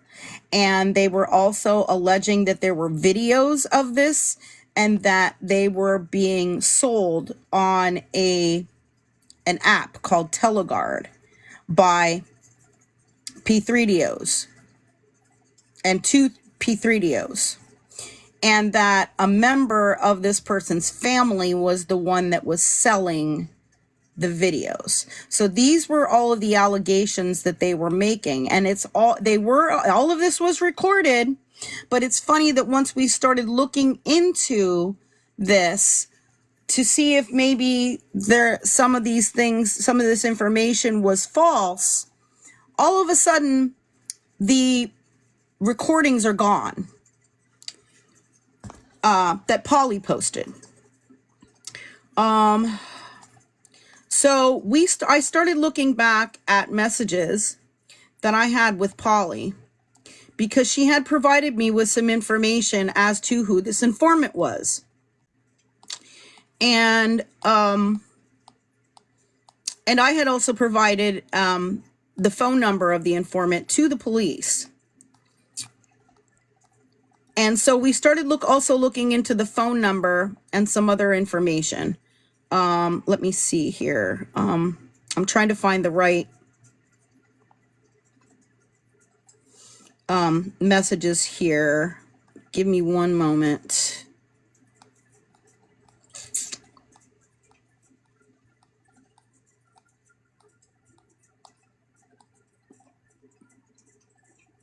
Oh, well, I do want to show you. This is where my interaction started with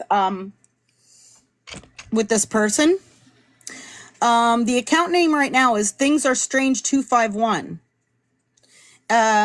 It was called something different back then, but that was when they first contacted me on July 29th saying, I have info for you. I tried to email, but didn't get nothing back. I never got an email.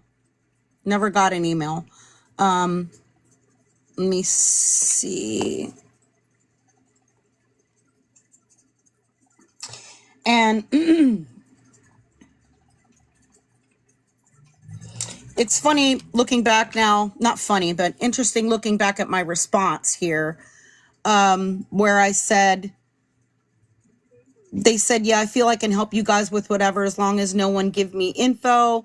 She is in too deep, it's only a matter of time. And then I said that we won't give out any of your information, blah, blah, blah.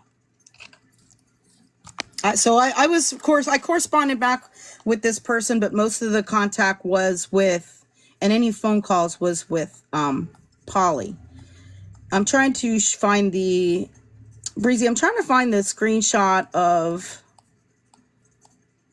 because Breezy helped to organize these with the messages with Polly. They might be a little out of order, but these were messages that I had with Polly, and she said these were pictures of the informant, and she says he was messing around with Photoshop and sent these pictures. So from that, we were trying to figure out who this person is. Who is the informant? Okay. Those were the photos we got. The Cash App is the main one where we... Yeah, that's the one I'm trying to find. We also got this. They sent this video. It has a TikTok address on it, but you can't read it, and that is true. You can't read what it is. I'm trying to find that one. Oh, here it is.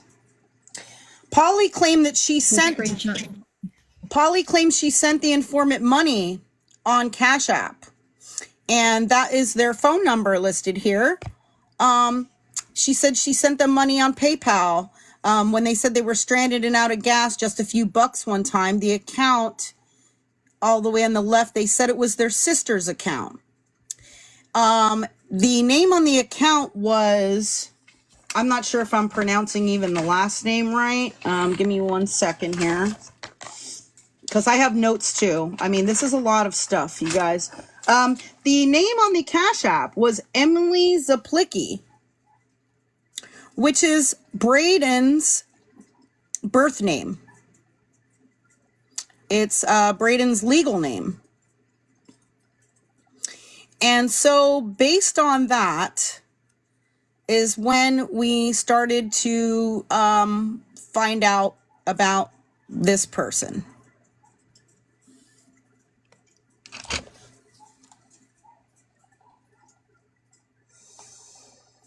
This was also, I just want to bring this up. This was another creator that talked about the whole thing with Dot.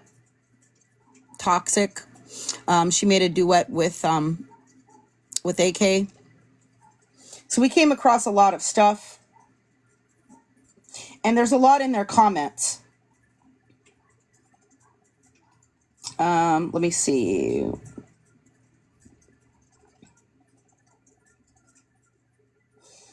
I would just encourage you to look at some of those videos and look at the comments because it's a lot. Give me just one moment. We came across a Reddit group called Question, and I don't even know what the name of the Reddit group is, to be honest, right now, but we came across a Reddit group, questions, and there's a topic, questions about Braden. Somebody on there says he used to go live and cry that Bonnie and her followers were so mean to him. He had a handful of followers that babied him. When he gets caught at something, he claims he's being mistreated because he's trans. He must feed off drama, and I have no doubt he was behind at least some of the threats. He drives me crazy. He will get right up to the camera, but only show half his face. He's a troublemaker. I would stay far away as possible. There's a bunch of posts on here on this Reddit. Someone says we were not the first group. I know of at least one other creator he's previously dated, and he did this too as well as several true crimers, both before and after BJS. Criminal history is minimal from what I found. Definitely dangerous and definitely crazy. Makes up the most outrageous lies I've ever heard. He and everything he says is absurd. So there's a lot of, we found some stuff on Reddit. And then we started coming across all the videos that we've been showing you, and the YouTube videos, the TikTok videos. Once we started looking up the name, Emily Zaplicki, Braden Zaplicki, started looking into Dot and the Idaho 4, all of that, seemed to come together.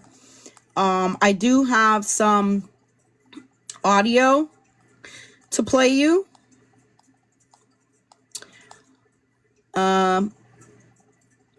Polly is Breezy is, which one is the one that I'm looking for? The one that you redacted. Did you send me that via Discord?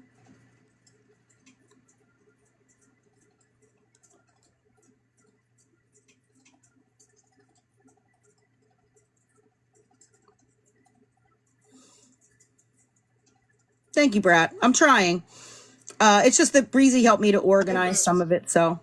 The one that's from Polly kind of explaining what the... Yes. That one you were editing, I think. The one I was editing was the phone call from today. Oh, gotcha. I already did that one then. Okay. Give me one moment. Yeah, so the one you were doing was the... Yeah, just give me 1 second because I need to make sure that I'm showing the correct version here. I think you renamed it for me. I'm not sure. The one that you were editing it till the last minute, so I don't know if it got saved in there or renamed or anything. Let me just preview it really quickly because I want to make sure it's properly the properly redacted version. I appreciate your patience. And this is why we didn't go live with any of this information when we got it. One, because of the sensitive nature, and two, because you don't know things like this are true. You report it, and that's all you can do. It gets investigated after that. But with any accusation like this, whether it's regardless who it's from, it needed to be reported, which it was. But we didn't go live about it. Now, some people. Oh yeah, go ahead. There's a delay. I was gonna say we didn't ask for this information. This information was dropped on us like a bomb. Like it was not expected at all. Yeah, no, and we've had the info for a few days, but we got more information today. Even like there were more phone calls like 2 days ago, and then there was another phone call just today. So yeah, we just found out a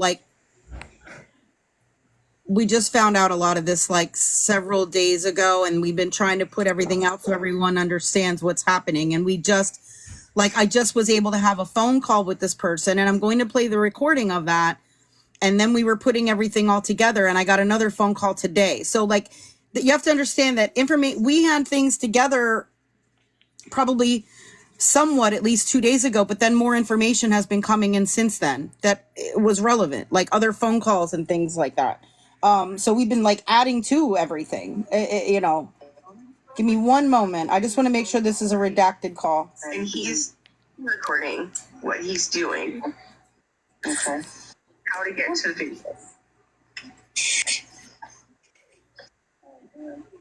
recording it. So I have all the screen clips. Oh man. And the crazy part is we would not have come across any of this had it not been for that Cash App where she sent money on the Cash App. So it was just a small little sliver, and we come across all of this from it.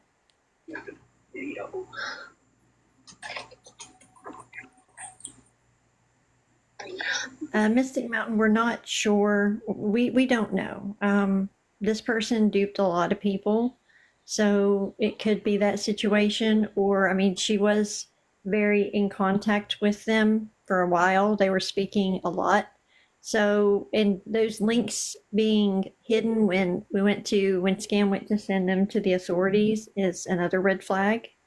So we don't know. We can't say for 100% certain. We believe she's involved with it, but we don't know. We don't have any proof of it. I mean, the thing is, just listen to all the information that we're presenting and then you decide for yourself. That's all I can say. And we're getting ready to play an audio of, this was actually like accidentally recorded mod chat phone call that we had. One of the mods was recording something else at the time and forgot to turn her recorder off, and it caught part of a phone call when Polly was relaying information about the situation and relaying information that she supposedly had.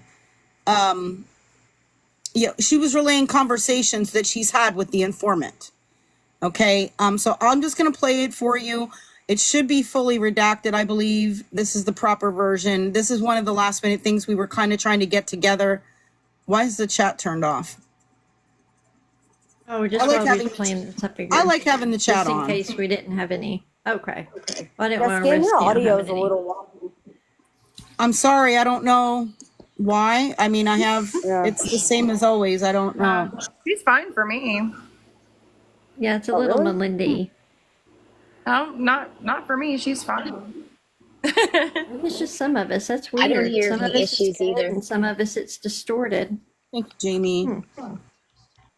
So I'm gonna play this. If I find something that isn't fully redacted, I'll go back and I don't know, make sure, because it took a long time I'm not really good at redacting audio and video clips and doing all this stuff. So hopefully it's good. If not, I'll regroup here. Oh, I took my headphones out and now you're good. It was just on my headphones. That's really weird. Imperfect. Take your headphones out. All right, we're gonna play this. It is about 20 minutes, okay? But you're gonna want to hear, this is what's being reported to us by Polly via supposedly the informant, okay? You know, deep down, I just kind of hoped all of this wasn't true. You know, I just really kind of hoped it wasn't real. We found 2 people selling the video. Oh my god. One of them was some guy, and the other one was. Oh no. Oh my god. Oh my god. Trigger warning. $20. And I have it all recorded. I have the call recorded and the screen recordings of it. Since last night, since this happened, honestly. No, this is not Dot. This is Dot, aka Braden, supposedly told Polly this information, and she is relating it to us. Now, we don't know if Polly was in on this or not. Again, We would like you to listen, and you can decide for yourself. This is Polly, who was a co-host on my platform. Not anymore. It's Polly and me and the other mods on a phone call. Okay? Not good. Just to get to there, you have to learn some things, and it's very upsetting. Go potty. Need on the session number to get the video.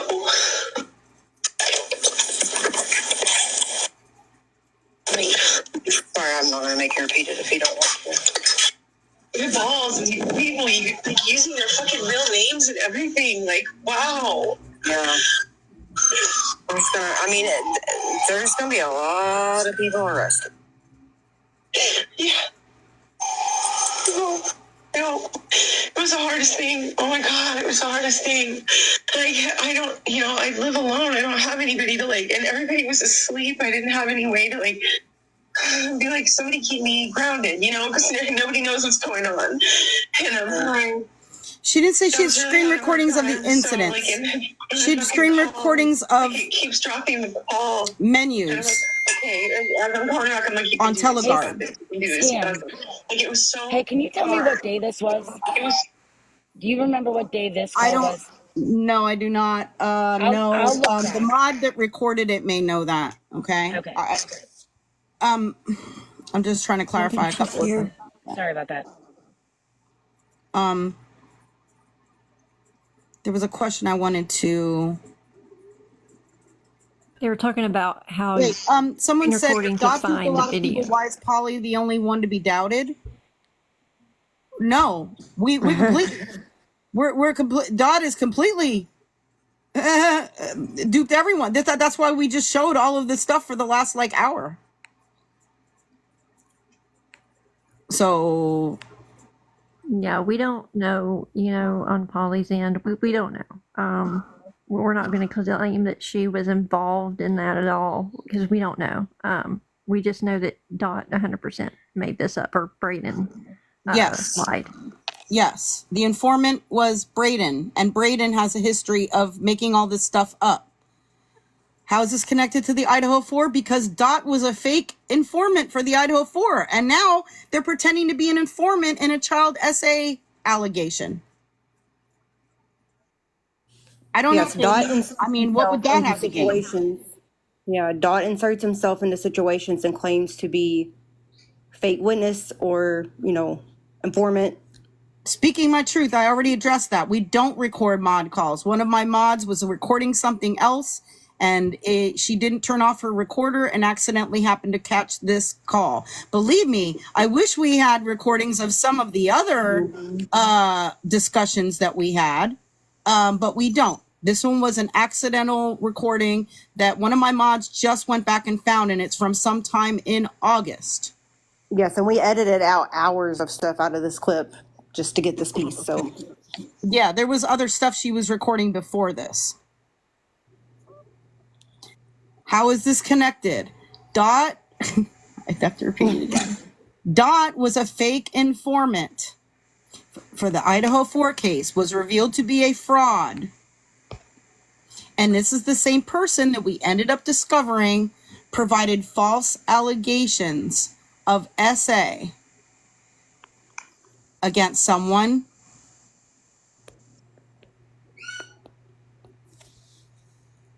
So, yeah, we're going to play the rest of the recording. Hard. It was hard. Very hard. We don't know, Sassy. And he said that listen, please.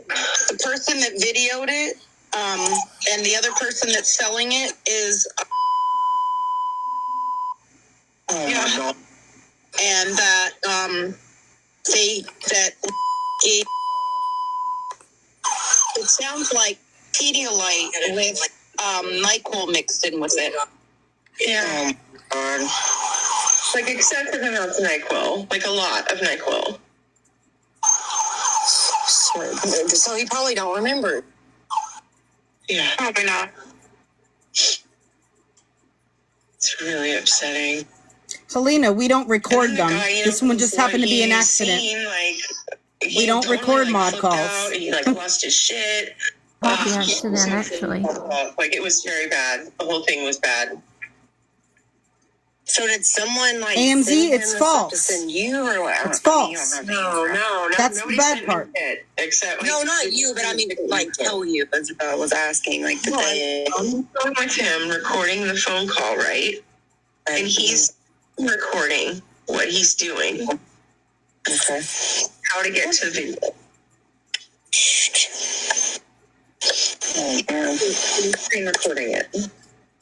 Right. So I have all the screen clips. We are sure, Steph. Yes. Oh man.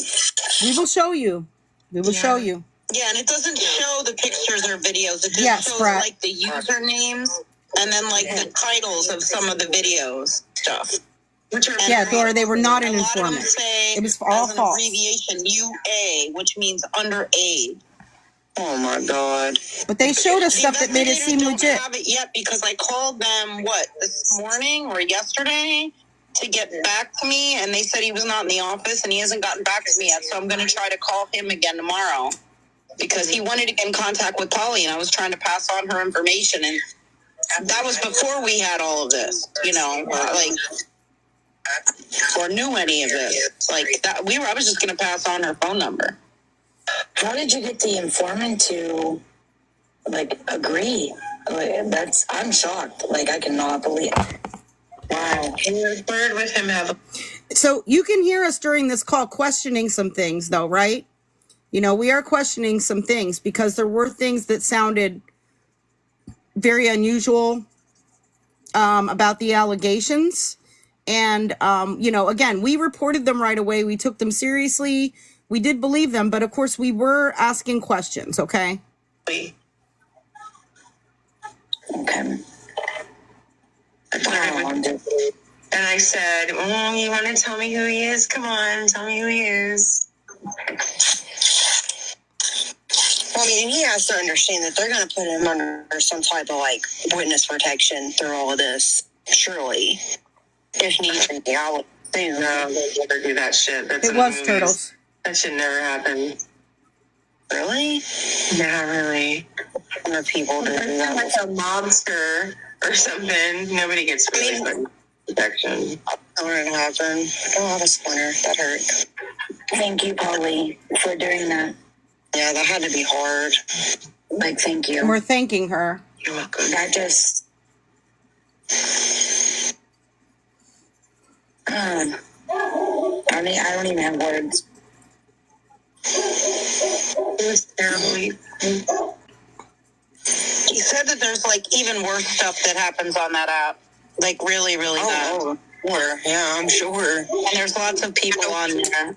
He's saying that there's all ages of children being raped and unalive. We don't know, and Shannon. Dismembered and all kinds of things. Oh my God. I know Polly said she used to follow the Predator Poacher. Really does. And I know all those sites are just full of...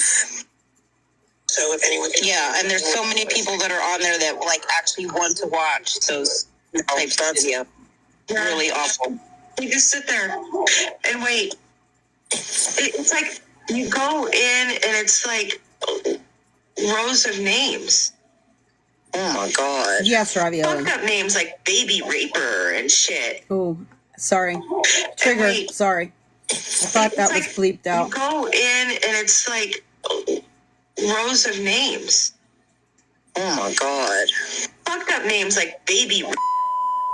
There, I got it. That call fucked me up. Oh, I bet. Holly, you can call me. It might take me a couple of times to wake me up, but if you need me, call me. And when we saw the screen recording, we didn't see any of those names. Just by the way. When they're sleeping, though. We don't know, Sassy. Yeah, but in a case like that where you really needed somebody to talk to, if it's an emergency, please call me.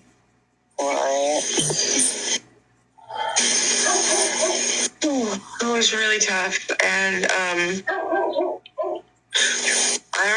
I learned a lot. was a stoner with the people that were in there. Like, you don't know that part of that? Huh? The fact that part of that? Like, oh my God, how did you do that? I had a weird, like, suspicion that she was part of it. That killed me. We have some information about that too, Monkey. Well, kind of. You have to listen to the end, Monkey. That broke my heart. He said she always sits in here and waits. She did this. And she didn't just do it once, you guys. She did it for 4 months straight. So what happened is when she first did it, they gave her $100 rock. Oh my God. Right? And then they started giving her less and less and less. Because he told me that before when we talked on the phone. He said, well, you know, they gave her, he didn't say how much or anything like that when we were first talking about it. And then he said, yeah, they gave her $100 rock. Oh my God. Not for 3 or 4 days. Does anyone know if it, like, stopped at any point, like, before he left at a certain age, or is it happening, like, he thought, by the looks of body, he thought he was 10 or 11. Yeah, so it's been happening for the 4 months before he left. Yeah, that's what stopped it. Because if you think about addiction, it gets worse. It doesn't, like, get better. You know what I mean? Like, on its own. Yeah. You know what I mean? Like, if you're doing some nefarious shit. Yeah, and, like, right around January is when she seems to be coming online more often. Mm-hmm. That kind of lines up. I mean, I was too, but I'm used to dealing with these situations because of working at Childline. This shit's gonna fucking smack her in the face so goddamn hard. Okay, so someone is asking, how did Dot say they knew all this info? They said that they were a neighbor to the person that is being accused of doing it, and a scammer that we were covering. They said that they were a neighbor and lived in her city. And they went to her apartment during parties and stuff where and that they were inside her apartment and met people, and somebody there at a party had this on their phone. Please, no names, guys. We're not putting any names of any of the alleged or anything in here, please. She won't be able to live with herself. She doesn't give a shit. No, I mean, don't.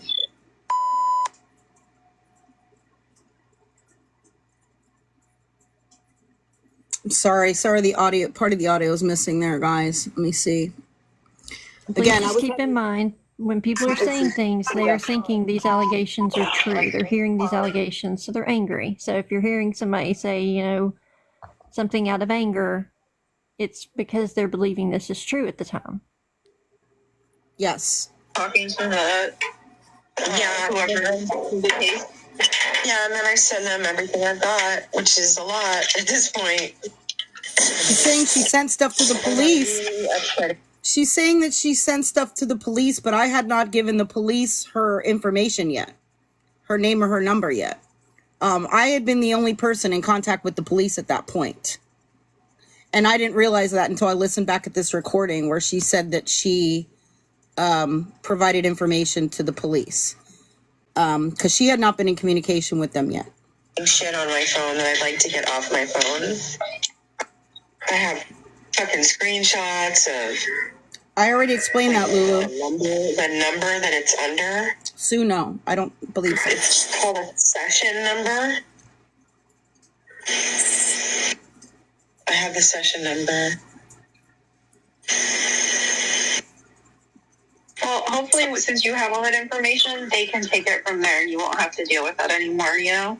Yeah, I'm done now. I don't have anything else to do with it. Right, Dora? I'm still going to talk to this guy because I feel like really fucking sorry for this motherfucker. She's talking about Brayden. Sorry, I didn't mean to cut you off. No, you're good. I was saying it would be really bad to, like, that, you know. Oh, let me talk to you for information and never talk to you again. Yeah, I didn't do that. No, he's actually like a really nice person. I think this part, give me 1 second. Let me skip ahead. Like a paywall.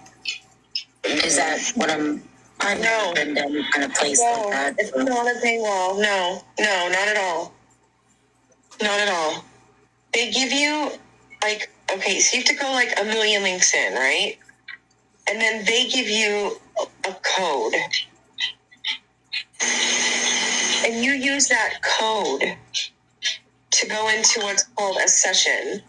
Yeah, but you do have to pay to get the code. When you get there. Yeah, when you get there, you have to pay. They'll give you the code to get in there, but then you have to pay to look to like see like the movie you want to see. Right, so it's like a paywall essentially. Yeah. Jesus Christ, that poor kid. I know. And if he was NyQuil, he don't remember. Yeah, he don't remember shit. I mean, I'm surprised she didn't give him. She's such a fucking shitty mom. And the guy's name's School. Like a school you go to. That's his name, School. But his real name's DJ. That's the person she was accusing of taking the video. Well, her and the informant, Braden. Yeah. Oh, that bitch. I'm so mad. I was so upset. I think I cried myself to sleep. I'm sorry, Polly. Polly, if you're in a place where you're crying They yourself said to sleep, School, aka call me. DJ. Right? Thank you. I promise that will be okay. I'll go downstairs in the living room and we can talk. That call was so haunting. I'm not going to play it for you guys. I can't because it was so haunting. She did end up playing them for us. It was so upsetting. Or I did. I recorded him taking us through the entire process of procuring this video. Yeah. And DJ. Was also, but it was all false. With that, I have screen recordings of it to go with that.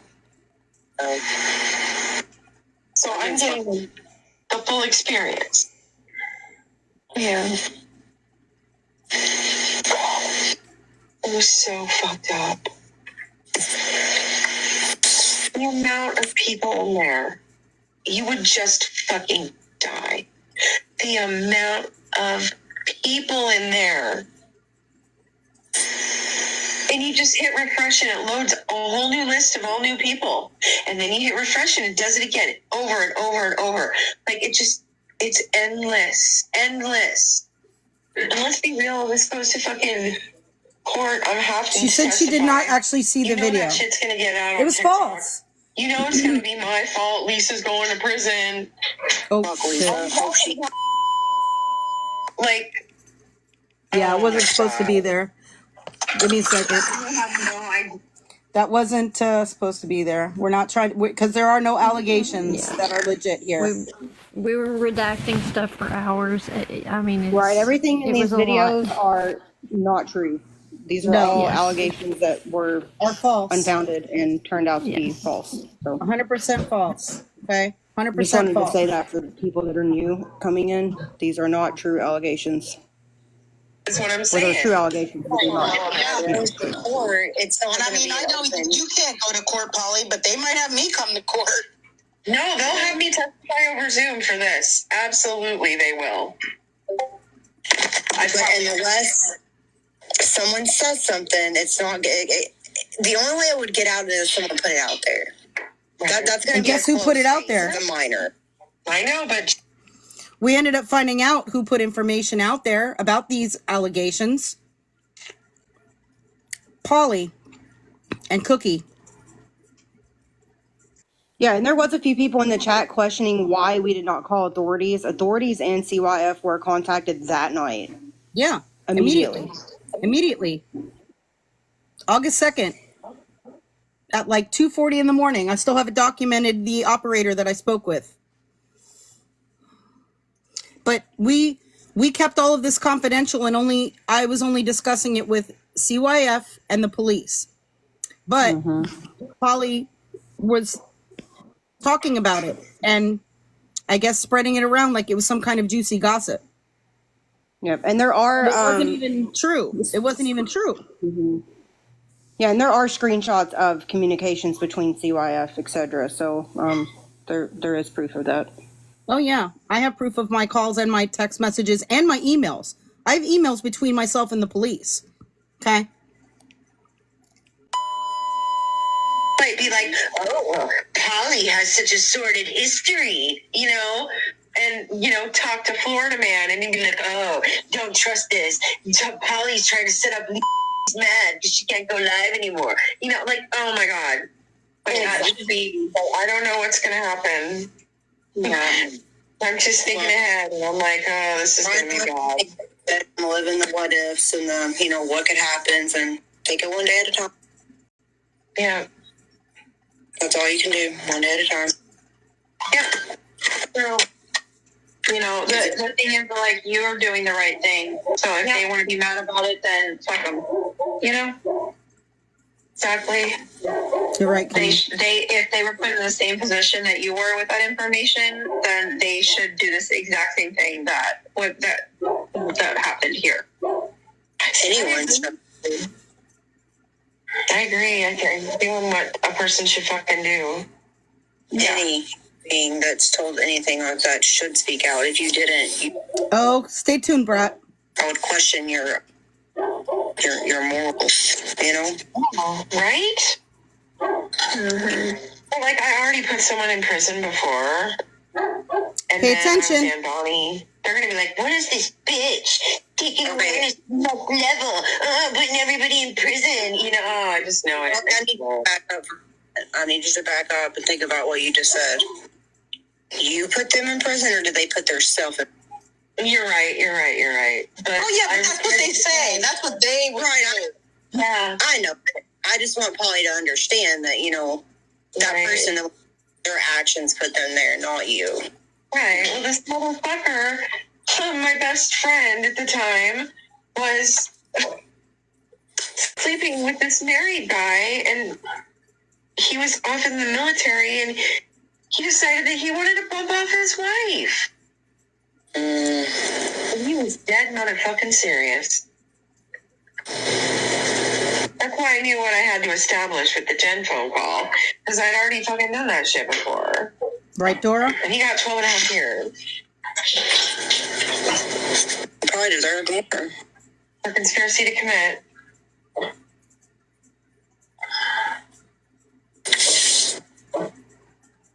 Okay, Captain.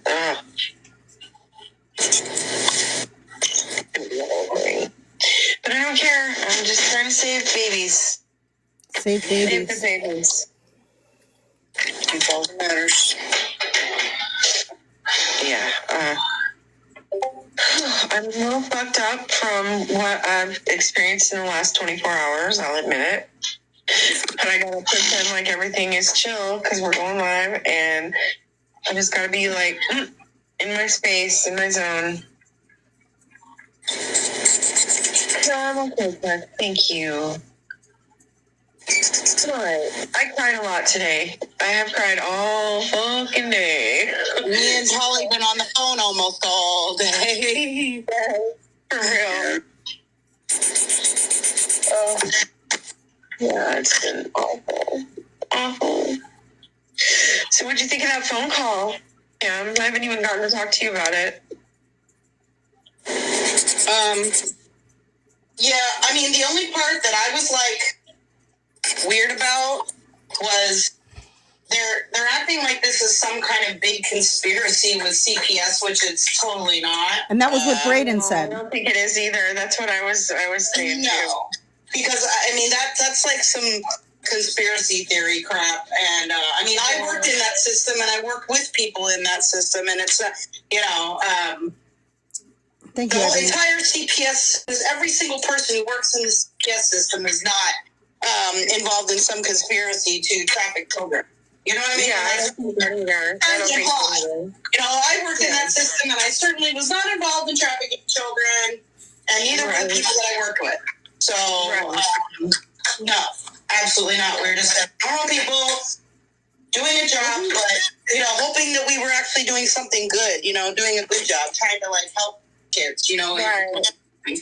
We kind of dialed it down and was like, okay, not everyone. Oh, Yeah.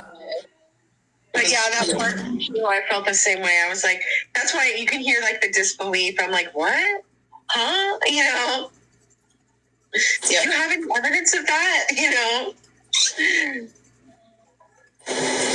I don't think, but I do believe him that there are members of people that work at CBS that are in those chats. All right. Mods, any feedback about that? Because if not, So I have a Captain call.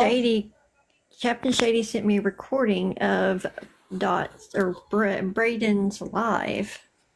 Oh, do we want to show Wow. that? Oh yeah, and Brad and the. I can send it to you, sure. Yeah, if you can send it to me. Brat would like to come up. Yeah, Brat wants a box. Yeah, I got it. Hey. Hi, Brat. Hi, guys. So I don't know any of you guys, okay? And I'm like physically ill right now. And I just want to say this, okay? I understand now that Polly was your guys' friend, you're close to her, whatever. And I understand how it can seem sketchy and this and that. But it sounds like I am Polly in this situation.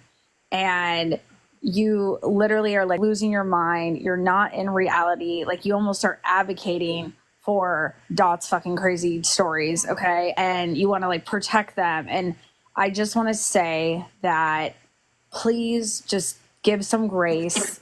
I was in that position. A lot of people were like blamed me, right? And a lot of people didn't. They were like, we get it, this happened, but it's very dangerous what goes on. Like I reported things to the FBI. You guys reported things to whatever agency, right? Like this is literally identical to my situation. I just want to say that.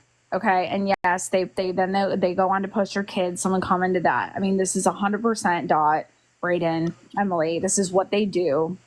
And it's really hard to be. Is Polly the one I'm going to assume that was like talking to them a lot? Yes. Yeah. So I'm Polly in this situation. And look, I know it seems sketchy. I know you might want to question her, but unfortunately, the way that Dot works, they literally start out really easy to make things very believable. And then it gets crazy. And then you're like, okay, I need proof. Because I saw red flags too. And I asked for proof of things. And then the proof never came. And then I was like, fuck this shit. Like, no. Right. And then it was like they pull me back in with something basic again. It was like mental fucking gymnastics. You're like losing your mind. Like, I hearing her in the very beginning, it's so triggering because I was like crying. I mean, guys, I was having like panic attacks. I called my own cops in my town to come to my house to get all of the stuff that they were saying on like like a report of it. Okay. And they're like, what do you want us to do about it? I was like, I don't know. You just have to, it was like 4:00 in the morning. You're not sleeping. Like it's until you're in it, like it's really hard to understand. And I understand from the outside perspective that it's sketchy and like, how could you not question that? Or how did you not know that that was fake? Or they didn't give you receipts. Like, I know so many people said that to me. Like, I get it. It's just, I fell for it. It sounds like she did. And it's unfortunate, but it's possible. However, this situation is a little different because we have, again, caught her in other lies, and more has been being revealed about some of the things she's done and said, like since she's left the platform, So yeah, she has a history of kind of. I don't want to get involved. This is y'all feel. I don't know her. I just wanted to like say that for anyone that fell for the bullshit, like it's unfortunate because it gets dangerous, right? Like, yeah, we believed it. We believed it. We took it very seriously and we contacted the authorities right away. Yeah. And I was cooperating and on the phone with them multiple times with phone calls and text messages and emails and all of that. Yeah. Same. I was calling the FBI and my own cops and they're like, what do you, they literally, my cops looked at me like I was crazy. crazy. I'm like, this person and this quadruple Oh homicide. no, they It's were nuts. taking this completely seriously. Mine didn't, thank God. But I mean, because it was Well, I'm not so true, sorry. you know. But I just want to throw that out there. That is all. You guys are doing fabulous. I gotta get out of here because I can't even stand to hear this stuff. I'm not you guys. Just all of this. It's very. Yeah, I'm sorry. I know it's rough for you. No, it's okay. It's not about me. I just listen. My best advice truly is talk about it. Do what you need to do. It's important that other people hear the voice. It's important that people know the story so they can hear and see the patterns. If they're just scrolling another community's live and they hear of similar things, everything that what you guys just said or what I just heard is almost like exactly what happened with me. There was a lot of children things and things about that. All of that kind of stuff is very similar. And it gets a little scary, but don't be afraid. They're not going to do shit. Like, but they might post your kids. They might do this. Try not to get mad. Try not to go after them. Talk about it, but just don't try and retaliate or hurt them back. It kind of makes it worse. So yeah. All right. Yeah, we're just Thank you. We're bringing awareness to it. Yeah, And absolutely. I also It needs to be. want to put a call out there, you know, to anybody here who's listening. If you have had any interactions with this person, that could be criminal in nature, to contact your authorities.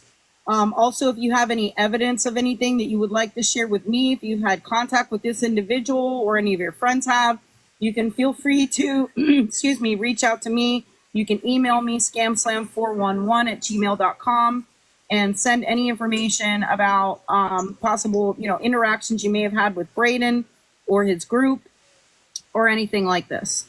Okay. Yeah, and one more thing, they always start by sending a message or being in a live, being like, I have information on this, okay?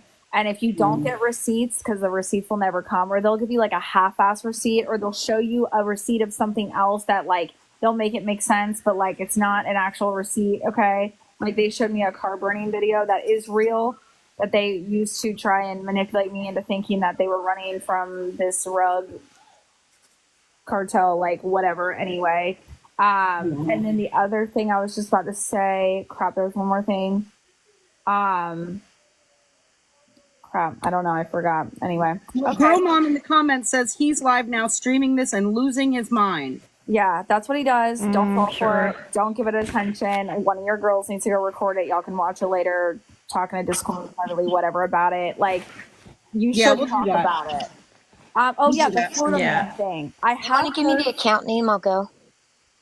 I've got it. Somebody else put it in chat. What were you going to say, I'm Brett? sorry, what were you going to say, Brett? Yeah, I'm interested in that. I've heard it's really interesting. So, I always thought that someone sent Dot to me to fuck with me, right? Like someone that had already spoken with Dot and they were like, you're a troll, but Brett will believe you. So I still sometimes think that. I don't know, I'll never know, so it doesn't matter. But it is interesting because there are like a handful of like reoccurring names that you will hear that like overlap in the communities.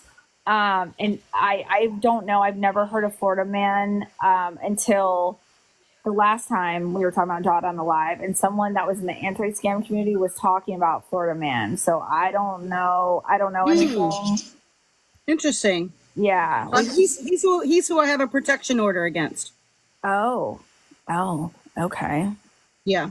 Yeah, I don't know him. I just have heard the name before and know that I believe that that person knows about Dot and whatever. So, like we always, people that have experienced Dot, Braden, Emily, whatever, we always try and I did a deep dive with Bonnie one night to try and connect people that were in it with her, that were also in it with me and in it in other communities. But there's some overlap, but like not enough I don't know. We just always wonder if Dot is like working with other people. You know what I mean? So just like keep your eye out for that. We always are trying to figure that out. Like if this is a group or if it's just Braden. I think we have come to the conclusion it's just Braden, Dot alone, but it's just interesting to hear names like repeat, you know what I mean? In different communities. So. Oh yeah. That's Braden. Yeah. Okay. When we were researching things, we came across, a bunch of stuff. We came across their Facebook. We came across his Twitter. I've never seen that. Mm-hmm. Never seen that. Lots of things. Lots of things. Well, we're pretty good name for Bruce. There is a lot. I mean, there's. Oh, that's funny. Oh. All right, guys, I gotta get out of here. It's been a nice. All right, thank you for coming. Okay. We appreciate you being I'll here. talk to you guys later. All right, bye. Thank you. Bye. Hey, Breezy. Which Oh, okay. I have the next phone call. Actually, give me one moment here. I have another phone call to play for you, and it is a phone call with Braden that I had. Let me see if the one that I uploaded is ready. Yeah, I'll need that then. This is a phone call that I had with Braden. Can I give a quick summary? It's kind of hard to give a quick one. Braden was involved in infiltrating and kind of trying to sabotage our platform with false allegations, and they have a history of doing this. So it's kind of a lot. We've already been covering kind of the history of it. It's ready. Shannon, I sent it to you in the Discord Shannon, messages. stick around, okay? Stick around. We're not saying he's working with them. We're not saying that. Yeah, She's we just didn't saying claim that, she's but heard just the stick name around before. We and haven't claimed that. believe what you want after hearing what we have. So And about what day was it? Was it yesterday or the day before? I think the day before yesterday is when we initially, were really had, solid information that this was Braden. And so I reached out to him on TikTok with the account that they had contacted me from back in July, and it was still active. And asked him, if he'd be willing to talk. And I just kind of played it off like I wanted to have a friendly phone call. Braden said that they were not doing well, and I said that I was a good listener and they could feel free to call me. Well, they did call me, and I didn't ask specifically about the allegations, but I did ask some other questions relating to Polly, because my intent was to try to find out if there was some kind of relation between him and Polly, like if they were both in on this or whatever. So this is about a 30-minute phone call. I was able to add subtitles to this, so it should be a little bit easier to listen to. This is a phone call that I had with Braden about 2 days ago. Okay. And again, I was just kind of, to be honest, I was just kind of pretending to be his friend to try to get some information. Okay. Oh, wait, I have to rewind it. Sorry. You have, if you have the chance, listen to the voice. Really sit in the moment sometimes, like when people hold grudges and shit like that, I get so angry because I'm like, do you understand, tomorrow could be my last day? You get that, holding animosity or anger or grudges or whatever it may be, you might not see me tomorrow. Mm-hmm. That's reality. That shit happens every day. Mm-hmm. And then you're going to go your whole life thinking about that. It's not worth it to live with all that regret, being yeah, I should have talked to this person. Or, yeah, I should have said this to this person. You can't live, you know what I mean, with that turmoil. You got to say things that you feel, and make sure that, you try to tie up loose ends. Oh, yeah. You never know what's going to fucking happen. Yeah. CJ, things happen all the Scamslam 411. I changed my motorist operandi. I changed, my perspective on life. It's also in my bio. I don't want to live these days where I sit and ruminate every night over something that I should or shouldn't do. I'm going to do it. Right, or Tess. not do it or confront it. Likely. I'm going to face it. You know what I mean? I'm not going to, think maybe I should reach out to this person days on end. And then they fucking die. Mm-hmm. And then I sit around and be like, wow, I should have done this. Shoulda, coulda, woulda, doesn't fucking matter. I learned that the hard way. When you feel something or you're in something, you just do it. It may be impulsive, but at least you did it. You may be like, wow, I was impulsive when I reached out to this person, but at least you reached out. At least you got your feelings out, you know? Like, True. As opposed to just, Katie, that's them. letting them sit dormant in you. We and then videos. something happening and she's like, oh, wow, I didn't say And they're live anything. right now. So It's like, it's the most miserable, depressing feeling that anyone could feel. You all your emotions up, and then when you want to express them, that person's gone and you can't. okay, Ravioli. It's very true. It's very true. So, so you haven't, just a question, you haven't talked to Polly in a while then? No, the last time I talked to her, she kept going on about Florida Man, and I told her, I got to a point where I was like, listen, Polly, you gotta let this go with this guy, because it's fucking with your Terry, this is a sanity, phone call I and had with him. he's not worth it. Like, you gotta let it go. And she would get angry with me, like, oh, it's not that easy, he's doing this and this. I'm like, I understand he's doing all these things, but for your own sanity, you gotta let it go. You have to break ties with that and let it be the way that it is. Because you're not, whatever you're doing to combat it is not making anything better. Like, she's not really mad at me about that. Well, I don't know, like, if, you know, if she was, like, in communication with him or any of his friends. Like, it seems like there might have been some communication between her and some of his friends and things like that. Like, I'm not sure. Yeah, I don't know the full thing. Yeah, I'm not sure. But, like, yeah, the whole thing is, no, he was, like, literally stalking and harassing me. And also her. I mean, he posted videos of my house with my address. Right. He was posting pictures of me from many years ago. People have been like making memes, joking about me being unalived and all kinds of horrible things. There were discussions in different Discords talking about, you know, unaliving me and exploiting me and like all these different things that they were planning on doing. And so, like, yeah, I mean, I got a protection order against him. And she filed paperwork to do it, but I don't think she filed the paperwork right. Yeah. And I was helping her with that. I understand. I completely understand that angle. I just meant, like, it was consuming her. You know what I mean? Like, there was no other conversation that I could have with her. Oh. It was only about him. I see, like, I see. You know what I mean? Like, and I understand that, like, that's heavy and you need to vent, and I'm here to listen, but anytime I call her to try to talk to her, within 2 minutes of the conversation, it was consuming of Florida Man and this, that, and it was like, to the point where I'm like, there's a problem here, you know what I mean? Like, right. You're so submerged in this that you don't have the ability to see anything on the outside. And it was like really alarming to me because I'm like, I don't know what it is about this person that they have an inability to see anything outside of just like being a you know what I mean, talking about this all the time. And it got annoying. I'm not gonna lie, it got annoying.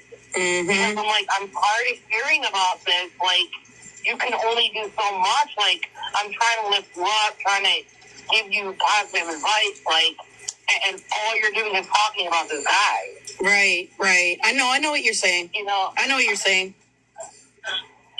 Yeah. I mean, because I was friends with her and like, you know, I would try to, I mean, there was a long time we, you know, tried to ignore stuff and everything too. And I tried to get things back on track, like with the platform, like trying to get her to focus on, you know, what's going on with some of the different scammers and things like that. But, it was hard to kind of get her back on track with that sometimes because she would be so focused on other things, you know, like Florida Man or what this person's doing or what that person's doing. She told me like Tattoos and Cadillac was an FBI agent. Yeah, I don't believe that. She told me that she was working closely with the FBI and him. No. Yeah, that's not. And that created a whole ruckus within myself, you know what I mean? Because I'm like, I'm not about to, you know what I mean? Like, I'm not trying to be a part of any of that shit. Like, yeah, no, I understand. That's nothing of what I want to get involved in. Right. So she started saying that, I'm like, look, I may have. But all these allegations came from him, but now he's saying he doesn't want to be involved in any of the FBI shit. When the FBI was literally possibly being involved in this whole investigation that he started with his false claims. Okay? Said some stuff to try to help you guys out, but I'm not trying to be in this whole, you know what I mean? Like, you're going way out of left field here. This is nothing that I want to be involved in with, like, you know, FBI agents and all this shit under covers and working with people. And I started to think, like, maybe she has a mental illness and she's lying about this stuff because a lot of this stuff was just, like, not adding up. Like, her claiming these certain things, it was weird. You know what I mean? It was just really weird. Yeah. I mean, it was there certain He was the things one that making you claims, though, too. But like him apparently being, you know, FBI, but then he would go live and say all this shit, and then she was having to work with him, and like, it's just not shit that happens in normal life. Like, right. Undercover, like an agent undercover, right, Dora. You're not gonna go fucking live and go on a tirade about whatever you're gonna go on. You're not gonna, you know what I mean? Like, you're gonna do shit behind the scenes. Right. And you're not going to be telling everybody about it. Yeah. You're not going to say, I did this, you know, and you out your voice, out possibly your location, possibly somebody hacking your shit. Like, you're going to be off the internet doing stuff behind the scenes to take care of it. Mm-hmm. And when she said that, I'm like, this is not adding up. And then when she went on to say that, you know, she knew these certain specific things and that she's in contact with, you know, these certain officers, I was like, I think she might be schizophrenic or a pathological liar, maybe a sociopath. I'm not sure, but it became very huge, big red flags came about it. I'm like, there's something that's not going, there's something wrong with this woman. And I hate to say it, there's something not right with her. She's got to be lying or embellishing or making some shit up for attention because possibly, Dora. No way that this was going on the way that she was saying it, you know? Right, right. Well, I mean, she came out and said a bunch of lies about me and all this other stuff now too. Like, you know, now that we're not friends, like she's saying all these crazy things. She's trying to say that I scam casinos and I wear disguises like wigs and prosthetic noses to change my really, that's like Lifetime. That's like some like fucking ID channel, like a lot of the things. Like, yeah, and I mean it's sad because now that she's I believe you because she was saying some wild shit to me like that with like all the shit and was talking about like, you know, we have hands on this, we have informants and shit, and I'm like, this is not okay. Like, it got to the point where I was starting to catch on. He was one of the informants, though. And then I was trying to, like, kind of distance myself from her. And then when I said something to set her off, then she stopped talking to me.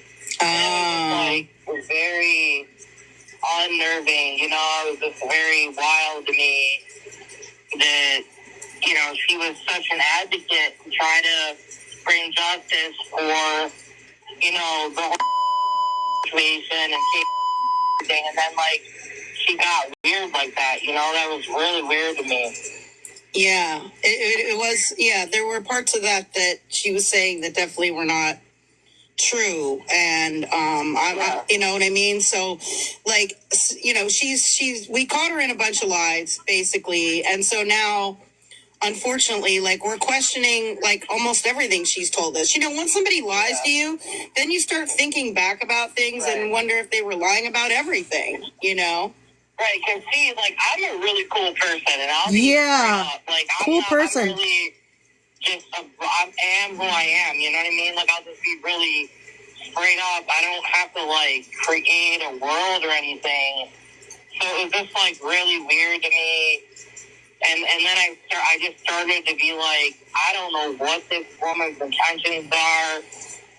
You know, I don't understand. It just got really weird. Well, she kind of gave us the impression that you were like, almost like, I don't know, like flirty back and forth, or almost like in a relationship or something like that. And I didn't know if any of that was true or not. She did flirt with me. She did flirt with me, and I flirted back with her. It's 100% true. She flirted with me, and I flirted back with her. That was the extent of it. You know what I mean? Like, it was just, okay, she flirted with me, I flirted back with her. You know, it was like, it was hard for me to, right, Amber? to wrap my head around it, because at the same time, simultaneously, like, while she was doing that, there was like this whole like lie thing going on. Mm-hmm. So I'm just like, you know what I mean? Like, I don't understand. Like, you're getting information from me, you're flirting with me, I'm flirting back with you, but you got like this whole thing you're telling me that's not true. It was so convoluted and so fucking like out of, you know what I mean? It was just so out of control that I'm like, I don't want to do any of this shit. Mm-hmm. Mm-hmm. Don't want to do any of this shit? Yeah, she did flirt with me, and I did flirt back with her. Yeah, yes, Dana. But it was a very innocent thing. It was a very, just like a very, you know, just a very nonchalant, innocent thing. It wasn't like any kind of crazy shit. Like, yeah, it was just a, you know, you just see somebody and say, "Oh, you're cute," or "You're cute too," or you know what I mean? Like, yeah. Have a good night, or you're beautiful. You know, that's like innocent flirting shit that anybody would do. Right. I don't do that, but anyway. Now, she might try to make it seem like y'all were close, and it almost sounded like maybe, yeah, y'all were in some kind of relationship. It sounded like she was talking to you, like, practically every day. But we didn't talk every day. We talked often for just, like, a few weeks. Like, just, like, a couple of weeks we talked often. But, you know, but it wasn't, like, any kind of, like, intense shit. But it was more so, like, her going on about Florida Man and all this crazy stuff intertwined with, you know, you guys on Florida Man and her going live and her sickness and, you know, and her caretaker. And, like, it was all, like, and I was listening to her and was a friend to her. Mm-hmm. You know, we were never together. It was never any kind of, like, serious thing, you know. It's just, it's odd, you know. It's odd to me. Mm-hmm. Yeah, odd. Odd, weird situation. Yeah, odd, weird. Because, you know, I'm telling you the truth because I didn't reach out to you. Like, yes, you did. I could have reached out to you with this live, right? Like, so I'm telling the truth. Like, that's really what happened. And then I didn't hear or see from you or anything or her for a long while. And I didn't even know what happened to you guys because you guys would go live. That's how I initially met you guys, you know, because you're a lot of fucking scammers and manipulators. That this woman gets on here and gets vulnerable people to donate $5-10 to her, thinking she's fucking cold and starving, and she's sitting waiting for a fucking rock. Mm-hmm. Yeah, or she's sitting in front of her parents' house, and she's claiming she's somewhere else, like she's done that. And then going on the phone and telling somebody, like, yeah, I fucking finagled, you know, this person to give me this much amount of money so I can go to my drug dealer. Like, you are the scum of the fucking earth. Mm-hmm. I've met addicts that have prostituted themselves. I just want to clarify that I'm just saying and yeah, and like showing positive reinforcement throughout the conversation just to keep Brayden talking, okay? I'm not saying that I'm agreeing with what he's saying. Don't take that either as an indication that I believe what he's saying or anything like that, okay? I was pretending to be his friend and encouraging him to talk, to get information, okay? So I just want to clarify that. And that's a fucked up thing to do, to get money. But they would give themselves up or give a blowjob or whatever it was. I very rarely ever met addicts that would be so fucked up and manipulative And to prey on people like that have no heart, no fucking heart. Well, do you think that, well, did you ever send any money to Polly? Did I? Yeah. I think only one time. Yeah, I was wondering. No, he hasn't shown proof of that. We were wondering if, like, there was some of that kind of stuff going on behind the scenes where she was maybe getting money or something, that she was, I don't know. There's been some people that since she's left the platform, they've come forward with things saying that they've bought her things or sent her money or whatever. And so, like, obviously, like, that would be a concern. I mean, if she was part of our platform, which is against, trying to get money from people and scamming people, we were looking for if any of that kind of thing happened. Like, if she was doing some of that behind the scenes, and maybe at the time nobody wanted to say anything because, she was part of our platform and we supported her and trusted her and everything else. But now that she's not there, some people are talking about it. Yeah, sometimes people hide in plain sight, Sometimes some of the worst ones are the people that are right by your side, Sometimes some of the most vicious, manipulative, people that co-sign that shit or are part of shit like that are the people that are right in front of you saying that they care about you. And then that gives them more. That's so ironic. Right. That you trust them, and then they're right there, but they're doing shady shit. I don't know. I really don't know. But I got a feeling after all that stuff ended that there was something not right. There was something not right. I don't know what it was, but something was. What did you hear the questions I asked at the end here? Right. Yeah, me too. And it wasn't even like it wasn't like anything accusatory. It wasn't like I was like making any kind of assumption, but there was just something that with what she was saying or her collective things that she was saying, there was just something that was not like fitting, like just off a little bit, like just a little bit like I don't know if I can fully believe this, like, and I would try so hard, but there would be something that would be like, I don't know, I don't know if she's taking an illness, I don't know if she thinks she has an illness and is like exasperating it, and she's got like a hypochondriac like behavior. I don't know if like maybe she's not as sick as she says, but she uses that for money. You know what I mean? Like it was just like a really something didn't feel right. Yeah, I know what you mean. I definitely know what you mean. And when you feel that, it's human instinct. When you feel that, it's like no matter how much you want to say, like, oh, I don't want to think that, like something was off, something was like not a scam, but something was like almost like embellished or maybe exasperated. Just something was just not right. Right.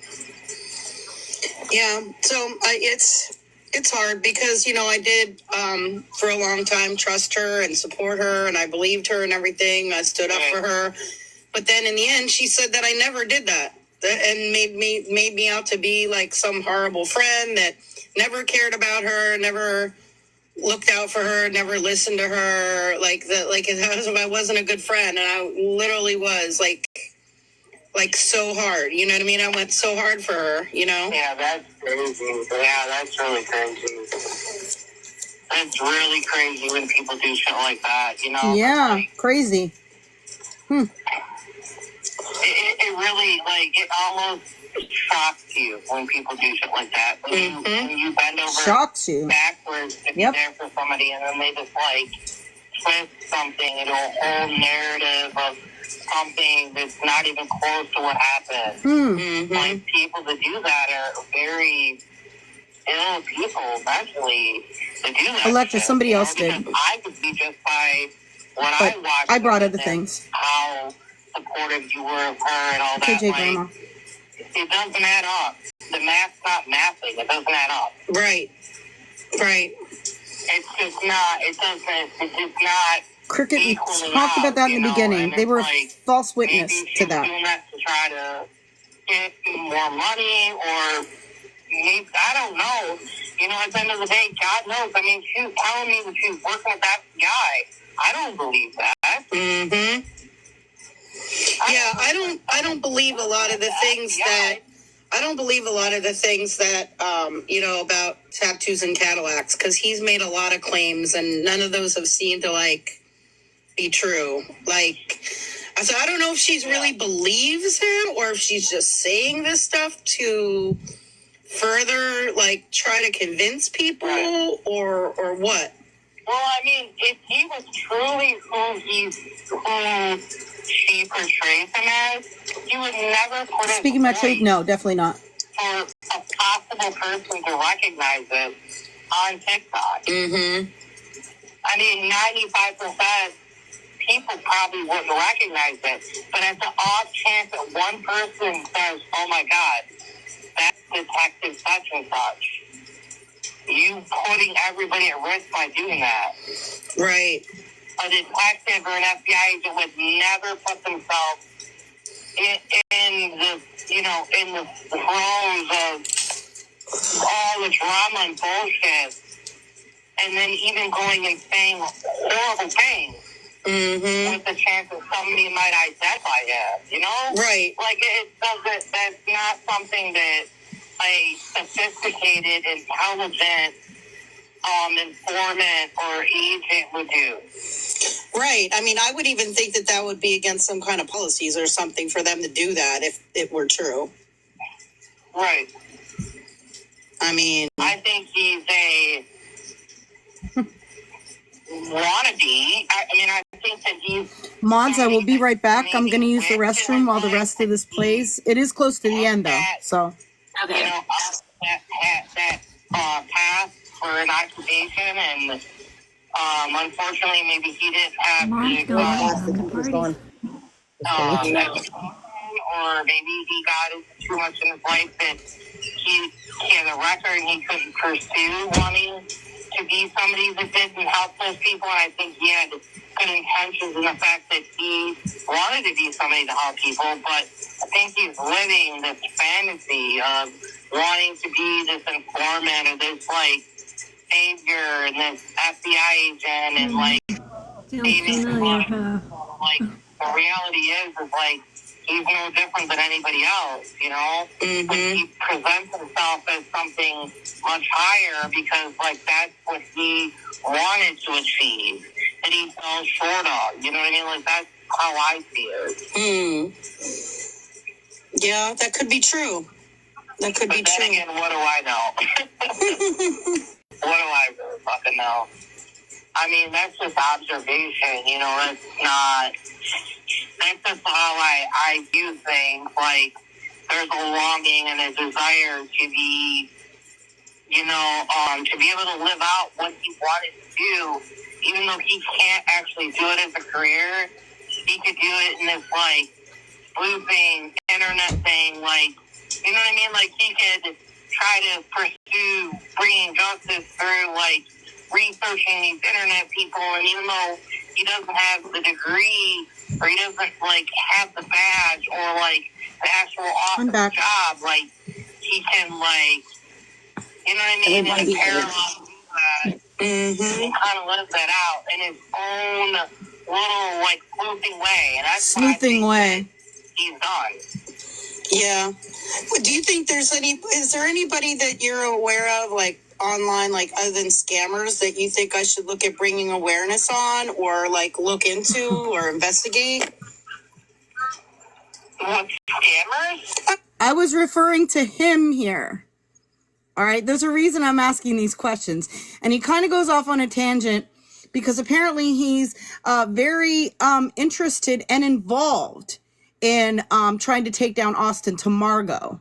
So anyone who is involved in the Austin to Margot Reddit, because he referred me to that Reddit group, that subreddit, apparently he's very involved there, and he's been following Austin to Margot for about 4 years. So be very careful because he may try to infiltrate creators who are covering Austin or something like that and spread false information in that regard. We're going to get to that, but there's reasons I'm asking these questions. I'm kind of referring them to him. All right. Anybody I should cover. Really, like anybody that you think needs like awareness. Are you familiar with Austin Tamargo? There we go. Oh, yeah. I mean, he was just online on the 7th, So we have a little bit of a discussion about Austin. But now his account is down. Well, but I've been keeping an eye on it because I haven't seen him on since the 7th.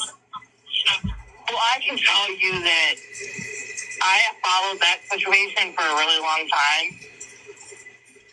And he has been exploiting, scamming, and running from the law for 4 years.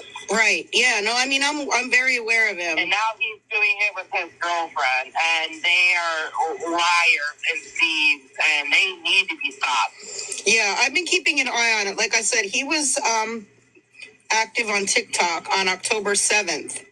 He was live. And I actually had his live streams uploaded to my YouTube, and I've been keeping an eye on him to go live again, but I haven't seen him. Natalie, that wasn't what he had told me. And his account that he used is gone. That wasn't what he had tattoos had told me. But has he been on YouTube since the 7th? He told me that was really in the past. Okay. So. I'm gonna have to look then because I didn't see him live since then. His girlfriend just got a bench warrant. So he's very invested into this. He knows what's going on with Austin Tamargo and his girlfriend. She also has a bench warrant out of California. They moved to Virginia. In California, she's got a DUI and domestic violence bench warrant. So she moved to Virginia, and then not less than a month after being in Virginia, she was sold on a police officer and drunk in public. So she's got multiple warrants. He has a warrant out of California for no driver's license, no insurance, I believe that, Riley. no tags on a car, possible stolen vehicle, and then he also has warrants out of New Bern for harassing phone calls and assaulting a police officer, and he also has warrants out of Utah for theft. So they have been on the run doing this shit for God knows how long. He's very invested in Austin Tamargo. Out of thousands of dollars. Well, I'm gonna look here. I'm gonna look for his YouTube because maybe I don't have the newest one like set up for like notifications and stuff. Yeah, it's Austin. Here it is, Austin Joseph Tamargo. Yeah. Let me see. Okay. Yeah, let me see. When was... It doesn't show any recent lives on his page, though. He deleted all of that. Oh, okay. But if you wait, hold on. I'm gonna give you something to go to. He gives me the Reddit. Yeah, let me see. His last video was from 5 hours ago. Wait, give me 1 second. I'm gonna give you something to go to. Oh, yep. That was the Not Your Bonnie. That's the original account that he contacted me from. I can tell you, he is one of the worst of the worst. Have you been involved in trying to like take him down or something? Oh yeah. Really? Yeah. See. Oh yeah. I mean, he has fled 3 different states. Wow. Now, again, I'm very familiar with the Austin Tamargo situation. And of course, I am not in favor of what he's doing with this begging and scamming and other inappropriate things he's done in this app. But this Braden person may try to insert themselves and make some type of false allegations, of some kind of horrible things to make the situation worse. Okay. Because that's kind of what he did here. So I'm warning people to be careful if you hear allegations like that, to be very careful, because he is highly invested in this. I don't think that, in my opinion, that he would be above making up some false like SA allegations or something like that against him or other individuals, just to try to create chaos and cause some kind of investigations that are false. Okay, we always come with truth, right? Don't make false allegations. If they're legitimately doing something wrong, okay. But this individual makes false allegations against people. Okay, so be very careful what you hear. Anybody gets close, he masturbated on live. Yeah. Permanently banned. He masturbated on live there was kids in the chat room. Yeah, that was on TikTok, wasn't it? Yeah, and he's permanently banned, so now he went to YouTube. But he's got all of these charges. He's a sick person, Yeah. He's a sick fuck, and he lies about everything. For money and for Absolutely. this and that. And now his girlfriend's doing it, and they're criminals, and it's disgusting. It's disgusting. What have you done to try to help take him down? Like, are you actively doing anything or involved with anybody? Well, I've talked to police officers. I've talked to, in the area he was in before he moved, I talked to the mayor. The mayor. Talk to the mayor. So I was about Austin Tamargo. And then now he moved to a new area. And so once you make all this progress in one area trying to bring him down, then he moves to another area. Right. So you haven't been in contact with anybody in Virginia yet or anything? No, I have. And the thing is so she got assault of a police officer and drunk in public. She's got a court date coming up in 2 weeks. If she doesn't attend that, then it'll be a warrant within that state, which is a lot easier because some other states don't want to pick other people up. So in a couple weeks, she'll be in deep shit. But he has, I've managed to evade state upon state upon state. Right. Is there some type of group that is actively trying to do that you're a part of or anything like that I can look up? I can give you the Reddit. Or are you just doing this on your own? I'm trying to find out who he's working with. You want the Reddit? Yeah. Here. I'm trying to find out. I was trying to find out specific people he was working with, but he just referred me to the Reddit. The Austin Tamargo Reddit. Or anything, but as long as it's an open group, I can at least read what's going on. Okay, so if you right, Debbie? In the group, Austin Tamargo, one word. Yeah, this one, the Austin Tamargo is the one that shows all of his lies, the records, everything. Okay, so you're involved in that subreddit and you share information on there. Okay, gotcha. Is there anybody else that you think I should be looking into or covering? Yeah, or anything? Anybody else? Brayden? Not even just scammers, but maybe people who you think are constantly lying about stuff or their situation that and a lot of them are scamming behind the scenes. You know what I mean? Right. Yeah. We're talking about him. There's so many. I don't even know where to begin. Oh, I know. Believe me, I know.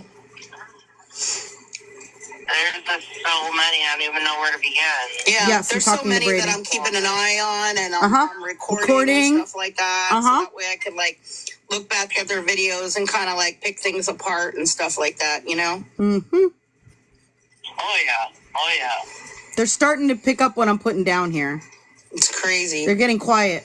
There's a lot. It's getting quiet. Well, I don't even understand. How people have the nerve to just get on and say whatever they want to say to get money.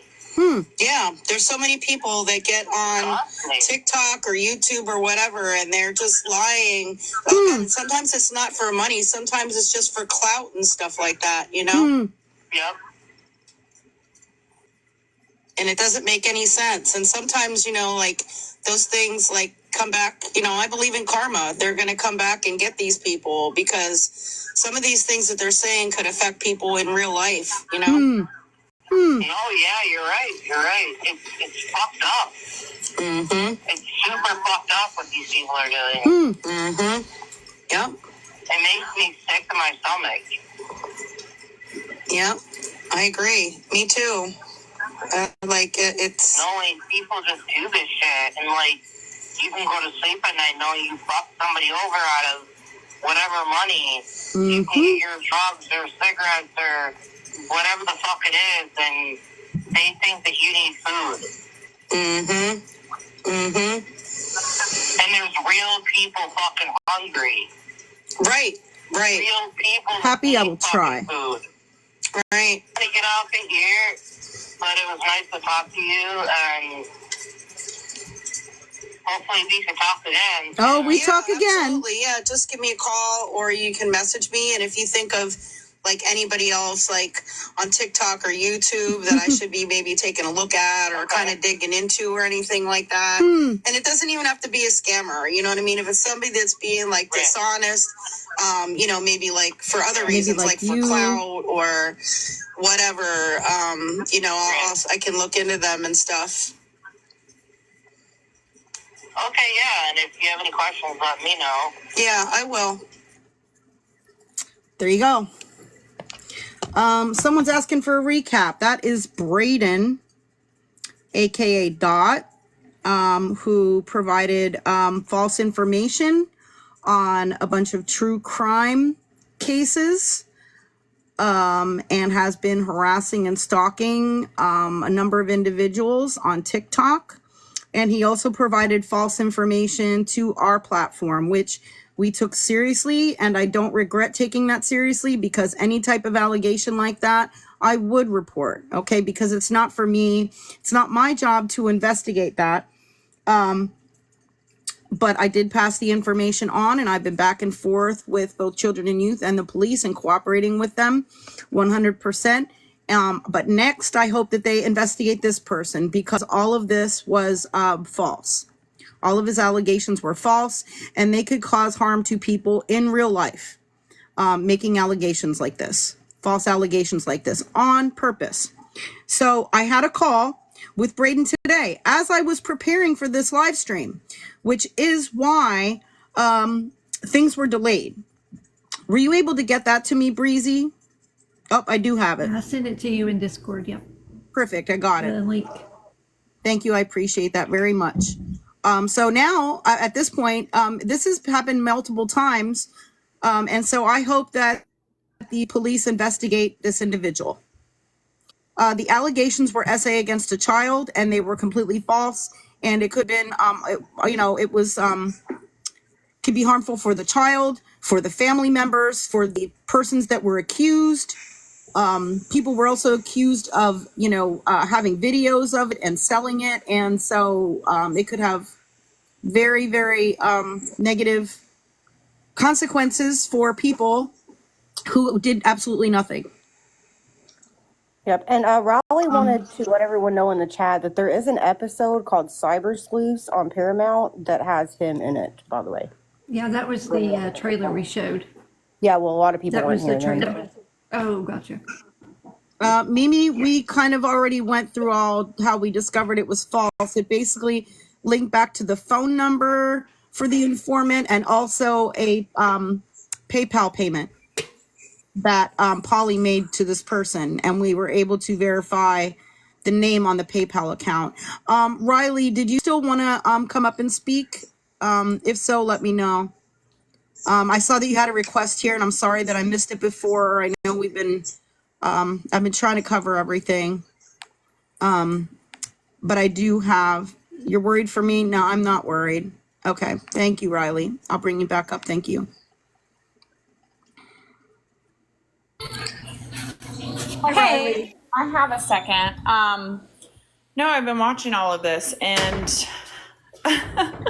I just think to myself, it sounded so similar, some things that they were saying, like about a party and having something like recorded on their phone. That was very similar to what they were doing in the Idaho case.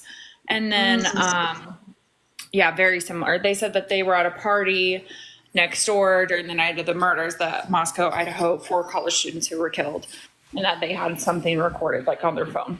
Okay, some sort of evidence that would somehow exonerate Brian Koberger, who is now facing, those murder charges. So they said, false statements the next morning. There was people there that weren't there, all of these things.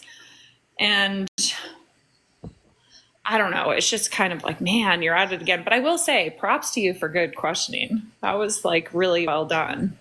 Oh, wait till you hear the next call. Oh yeah, the next one, she's even better. I told her, I was like, she needs to do the next presidential debate. She is awesome. Yeah. I've definitely had to do that before, question people in a certain kind of way. And, but yeah, good on you. It's this person though, I will tell everyone here, they're going to 100% threaten self-harm or say that they want to. They're going to cry, and I guarantee you there's no tears. I don't believe this person has any empathy at all for any single person in the world but themselves. They absolutely will make up anything false, untrue, anything that they can say at all. What their goal, I believe personally, isn't really money. I think their goal is to have friends. Honestly, I think their goal is to have attention in any which way that they can get it. And sadly, they will do whatever to get that. So yeah, don't entertain them. Don't talk to them on the phone. Don't try and even be sympathetic. Honestly, it never works. You will make it worse. They will call your phone, blow up your phone blocked. They will do everything to harass you. And then once you finally cut that cord, they're going to get very angry. So yeah, just be careful. I think the cord was already cut after this phone call. It's about a 19-minute call that I had with him when he found out that I was having this live stream tonight. And in this call, I actually confront him with the lies that he's told. But of course, he tries to project. This entire live stream will be uploaded onto my my YouTube account. It is Scamslam 411 @ Scamslam 411. Someone said that he's in here threatening me. Someone takes screenshots. Yeah, he's in here under. Yeah, Clark the goat. Yeah. I got a 22 the goat. Clark 22 the goat. Oh, Clark 22 the goat. That's because they like what is it? What's her name? Caitlin Clark. So much. I know that about you, and I know that you were also a very failed basketball player in college. Sorry about that. I love you. Yeah, I'm just saying. I'm sorry this happened to you. And I think they need to have a padded room or a jail cell. You know what I mean? Something needs to happen. Yeah. Agreed. Yeah. Well, I'm still in here, and I wish you all the best of luck. Please keep me updated on if anything, law enforcement wise happens, all of that too. And I'll definitely go subscribe to your YouTube and keep up on it. Yeah. Thank you. I appreciate that, Riley. I believe I'm calling you back as well. Yeah. Thank you. And everybody knows Riley. She does a lot of true crime, I believe, don't you? I've been taking a break, I'm going to be honest. I had some people started then befriending Braden Dot. And I mean, just in general, I removed some people from my life, and there was a lot of random Reddit accounts spreading false information on me, slandering me, lying on me. So, I just got really tired because I didn't sign up for that, I'm not here for drama. I'm here to actually do good things in the world. Same. And it just became I don't want to be here. You know what I mean? I don't want to be around this. So I've been taking a very, very, very long hiatus. I haven't talked about a missing person since really March. Maybe I'll get back into it soon, but we'll see. I've been doing a lot of stuff behind the scenes. I've been talking to families of missing people, and I normally do missing persons and true crime. So, yeah. Yes, you follow the Sebastian Rogers and Raleigh String case, right? Yeah. Huh? You follow the Sebastian Rogers case, right? Yeah, I was up there actually in Hendersonville on behalf of United Cajun Navy. Oh, okay. So I know. Wow. Yeah. Yeah, that's local to me, yeah. Yeah. And then the threats kind of got crazy and we left. So, and it was Yeah. wild. Yeah. It's been crazy. So. Well, thank you All for right. coming Thank you again. so I much really for all appreciate you it. do. We appreciate No, it. thank, Yeah, and thank you for I'm being glad here. y'all reached out. So, all right. Bye, y'all. Bye-bye. All right, we're going to listen to the second call. I apologize that there are no captions in it or anything because, again, this call came in late this afternoon as we were preparing to go live, which was one of the major reasons why, you know, the live stream was delayed by about an hour because we had to make sure that we reviewed all. I had the phone call and then we had to review it all and upload it and possibly redact some things. So this is the call. Once Braden found out that we were having a live stream tonight, and we were going to be discussing him among other things. All right, let me get this queued up for you. Again, he's not angry. Trigger warning. And this is where I confront him because I didn't.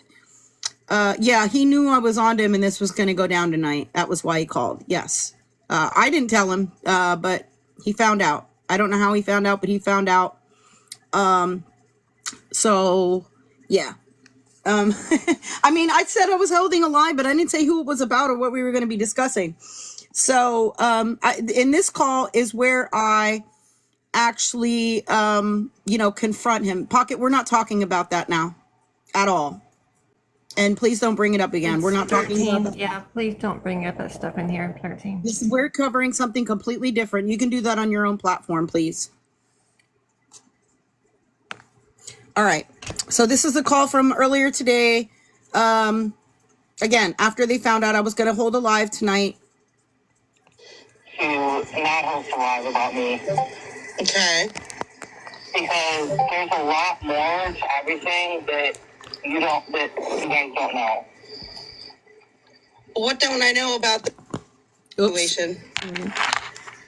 Well, I was given that information. By who? By Florida Man and all those people. Wow. This is what he's saying. They got that information? They had the information. I don't know how they knew it. That's what they said what was going on. And they wanted me to give the information to Polly. Florida Man wanted me to get back at Polly. Well, but when I asked you if you knew Florida Man, you said that you didn't know him. Yeah, I know because I was trying to protect them, you know. But at the end of the day, like, I'm sorry for what happened, and I shouldn't have listened to them. And I just, like I said, I haven't talked to anybody. I don't want this all to kick back up again because it's going to create so many problems for everybody. It really is. Like, I'm just asking you nicely. Like, I'm not creating any trouble. I didn't create any trouble with Polly or you. Do you realize that it created a lot of problem for the minor that was involved and the family? And people being falsely accused of stuff. You know, that's exactly what they told me. When I was on the phone with Polly said that her and Tatsu already knew this. They already had the information and already knew it. I can go back and show you text messages where Polly says to me, oh, we already knew this. We already knew this from this person and this person. So she's like, you're not saying anything that we didn't know. And so I thought, okay, well, then they must be telling me, the stuff they're telling me must be true because Polly already knew. So which person directly told you to say all that stuff? I don't know their specific name. So, but I originally found them first and was in their chat. Found who? About that whole group. Look, and here's what I'm saying. I'm asking you to not host a live about me because it is going to create so much more trouble. I mean, this whole lie is what caused the trouble, not me. It's not a lie. It was what was told to me, and even Polly said herself that she already knew about it. She said that Tattoo was a fad. I don't want to resurface all this because it's going to cause mayhem, and I can show all the receipts. Like, that's the truth. Just let it go. Well, what can you send me? You said you have receipts. I won't ever call you again. You gave me your number. I've never disrespected you. I've never called you and done any crazy shit. I've never called Polly and done any crazy shit. That was the information that was given to me. And Polly said that she already knew that tattoos and whatever, that he had already investigated that. He said you knew, and she knew, and Pam too already knew about that. And that the grandma was taking care of it. Like, that is exactly what happened and what went on. But I was trying to protect her. But there was nothing for the grandmother to take care of. I didn't know that. But I didn't know a thing about it. All I know is what Polly was telling me. You claimed that you were neighbor. Right. That's what they told me to say. But who's they? The people, the other group of people, Florida Man and all those people. I mean, how did they contact you to tell you? I'm telling you the truth, and I'm coming to you respectfully as one person to another. If you host this live, it is going to create so much more issues than there already are. No, it may cause issues for you because you lied about a child being SA'd. No. And it was all reported to the authorities. So it may cause more problems for you. It's not going to cause more problems for me because I tell the truth. That is what I was told. But you lied about it. No, that is what I was told. That's what I believe. You said that you were the witness, that you witnessed these things. You said you saw the video yourself in the apartment.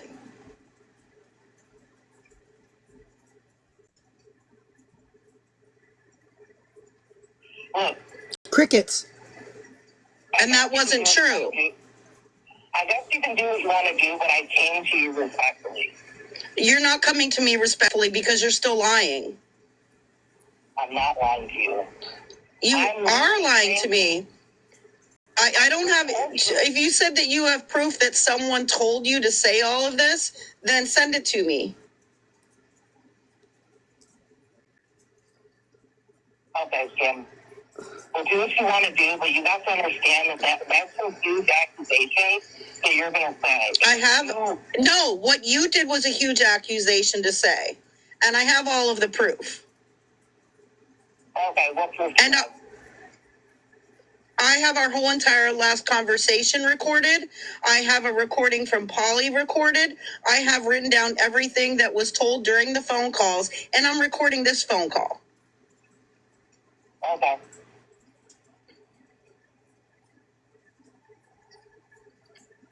Silence. All right, then you'll have the And I have all the past evidence against you of making false accusations on things. What past stuff? Do you really? You're not going to admit it, Dot? I call a Dot. I don't know what you're talking about. Are you talking about the Idaho 4? Yeah. That's a whole different situation. No, it's definitely not. It's definitely not. Okay, so what do you plan on getting out of the live? What do you plan on doing? Well, why don't you watch it and find out? What is the goal? No, I don't want to watch it because I came to you. The goal is to expose people like you who are lying to try to get clout or money or whatever you're trying to get. I don't know.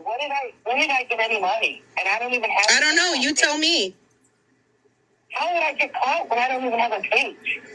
You do have a page. I just talked to you on it the other day. You have multiple pages apparently. You told me you're involved in some kind of whole group. So how are you involved in this whole group if you don't have any accounts? I'm saying I don't have like an actual account.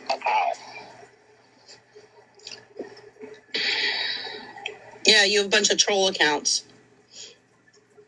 What do you want me to say? I want you to say why you do this, why you're doing all this. What would be your incentive to get to lie about the situation?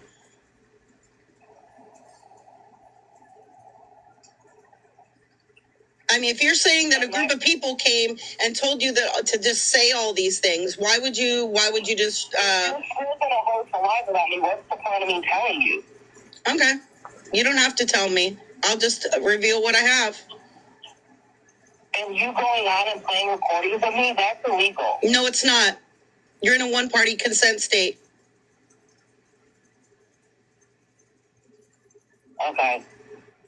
Do what you gotta do, but honestly, like, it's a waste of time.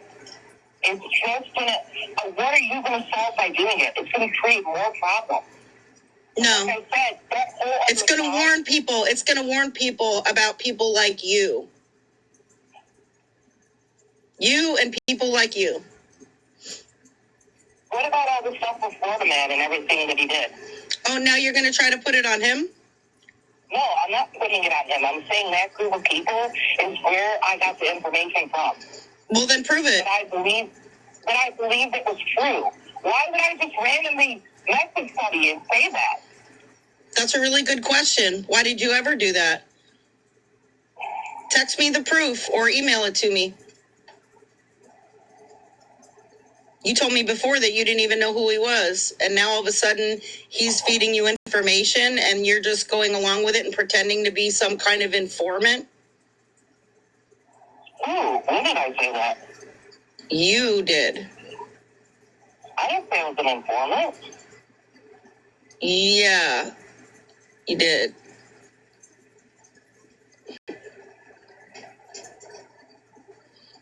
Crickets. No, I didn't say anything like that. I just said what I was told. Did you ever live in Pittsburgh?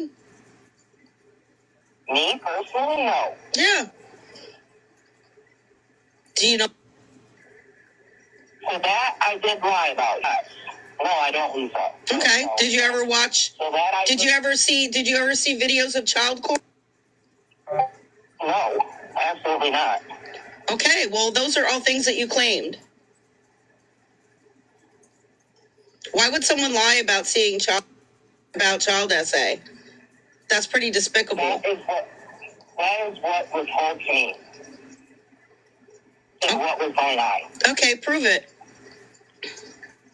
Well, I can't just on the dime. I got to go back and look. What about Kylie saying that you guys already knew? I stopped talking to both of you. What did I gain out of any of that? That's a really good question. You wouldn't answer. I tried to ask you what you gained out of doing all of this, and you said you weren't going to answer that. Nothing. I thought that by telling you guys, you guys would figure it out and get him help if he needed help. That's it. I didn't want anything out of it. I don't. Of course, if something like that was going on, we would get a child help. But none of that was happening, and literally all of the information came from one person, and that one person was you. What do you mean? All of the information regarding those allegations came from one person, and that person was you. Crickets. Okay, you're not listening to what I'm saying, though. Holly said to me that you guys already knew what was happening. There was no allegation before you. You are the only one that made those allegations. On August 2nd. I was relaying to you what was told to me. No, that's not what's in the phone calls. You said that you were her neighbor. You said that you were in her apartment. You said you knew her. You said that you saw the videos. You said that you had proof that it was being sold. You said that you had proof that one of her family members was selling it. You said that one of her family members' boyfriend's friends was the one who took the video and was also selling it. You said all of those things. Crickets.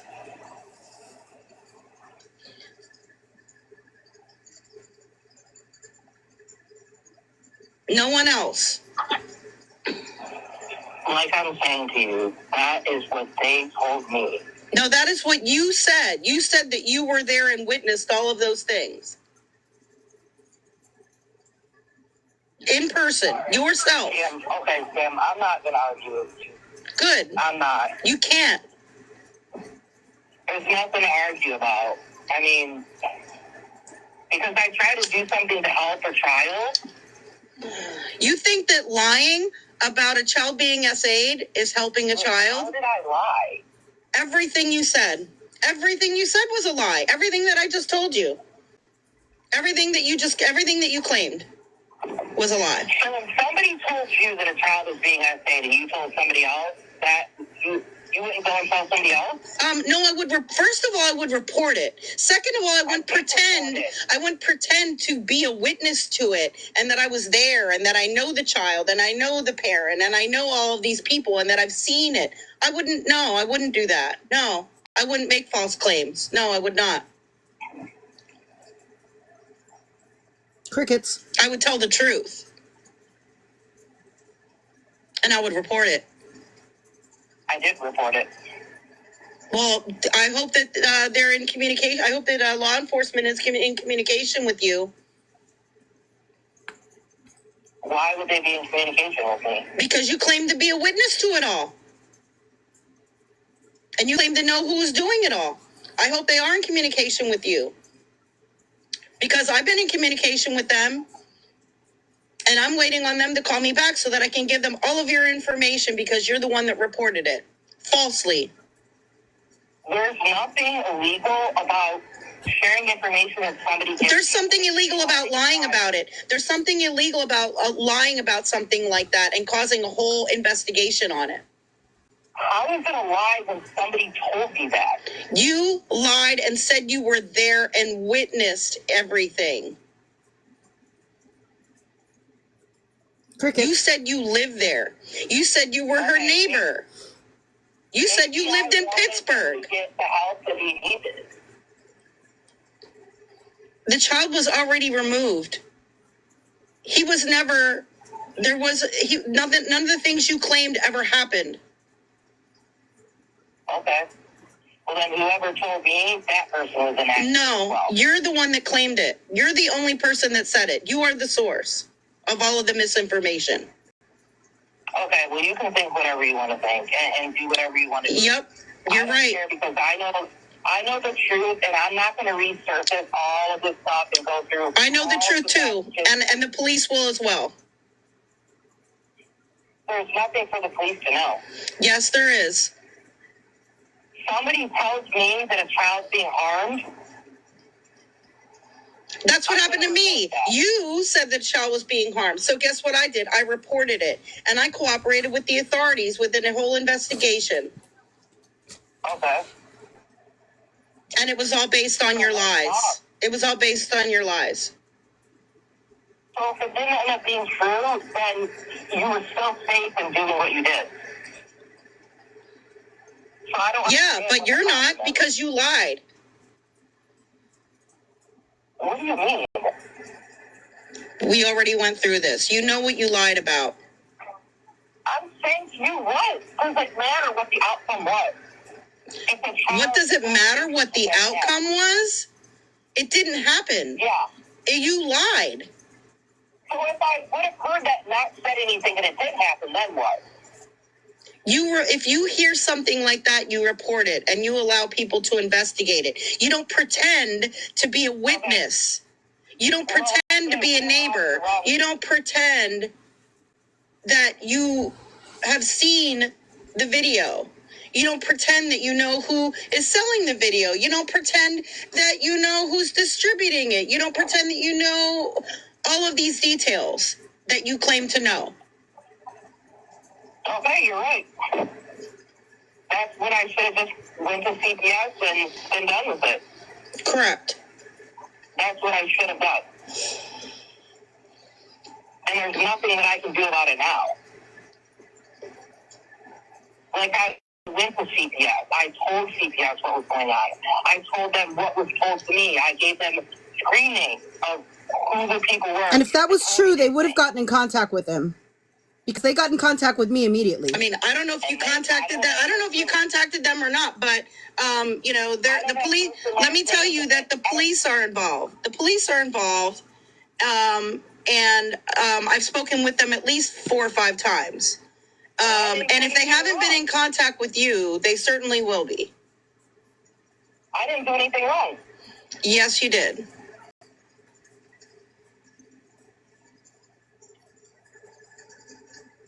Okay. Crickets.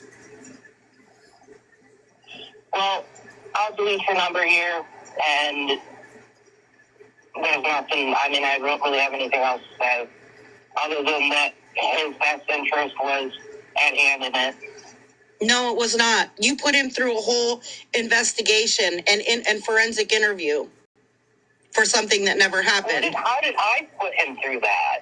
Because you are the one that made the claims. I didn't call and tell them to bring forensics and all that there. You are the one that made the false claims. You. All right, I'm not gonna argue about this with you. I'm not. You can't. It's pointless. There's nothing to argue about. You can think what you want to think and believe what you want to believe. Absolutely, and so will everyone else. That's fine. Do what you have to do. I will.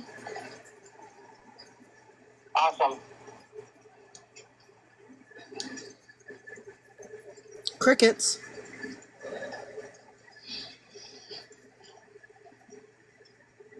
Have a good day. You too. I'm gonna delete you. Enjoy the live stream. Yep, my final statement was told him to enjoy the live stream.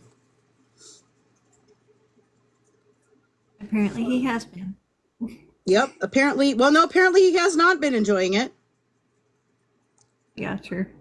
I hope there's recordings. Yeah, and some of the things that he claimed he saw were very disturbing. Very, very disturbing. Yeah. Yes. And it was all made up, from what we can determine. Not only regarding this minor, but other minors as well, just so you know.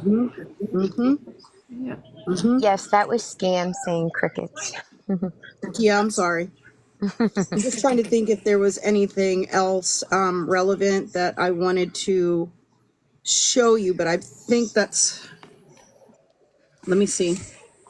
And I will say we couldn't find the recording of it, but the screen share that he had shared with Polly, Polly was talking like, oh, there was all these names and this and that. We saw that screen recording, although when we went to send it to, when the police went to access it, they couldn't access it anymore because it was, the link was closed down, oddly enough.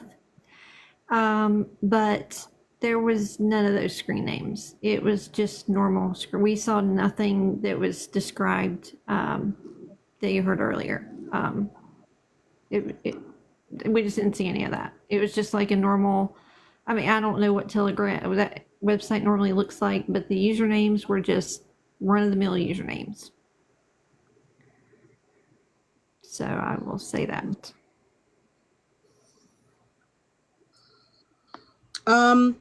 Brady asked if Polly was involved also. I mean, she was the one that relayed the information to us from the informant, and we played a call from her.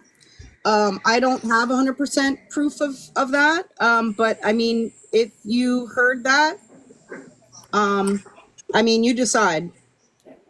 I'm not making allegations of anyone doing anything wrong or being involved right now except for Braden themselves, because we do have proof of that. If there were other people involved in this, again, you've heard the recordings. If you didn't hear the recordings, I will replay all of this on my YouTube and you can hear all the recordings, and you know, you can decide for yourself, unless anyone has any definitive proof of anything like that, which if you do, please email me. And I will be happy to review it. This should serve as a warning for individuals and for creators about believing false rumors. especially about serious situations like this. Ms. Delusional, no. She was not. And this is why when you hear things, you don't always run with them and go telling everybody, because you don't know what you may be spreading is completely false. And we've seen examples of that with, you know, these other creators. There was things, the thing is that Braden and people like him, right? They make up lies like this and spread it and present it as fact to create chaos, get clout, get whatever, get some kind of sick pleasure out of it, right? And not only that, then they also make up lies about the creators involved to try to discredit them at the same time. So that happened with a lot of the true crime creators that were part of this live stream tonight. It happened to Bonnie, who was part of the live stream tonight, and it has happened to me. So what I'm telling you is to make sure when you get information that you think is true, you should be double checking your information before putting it out or before believing it. There have been a lot of false things spread about me, for instance. And no, this isn't about me, it's about Braden. But there have been a lot of false things being put out about me. Do you ever think that maybe somebody or a group of people is behind it? Someone like Braden or someone like him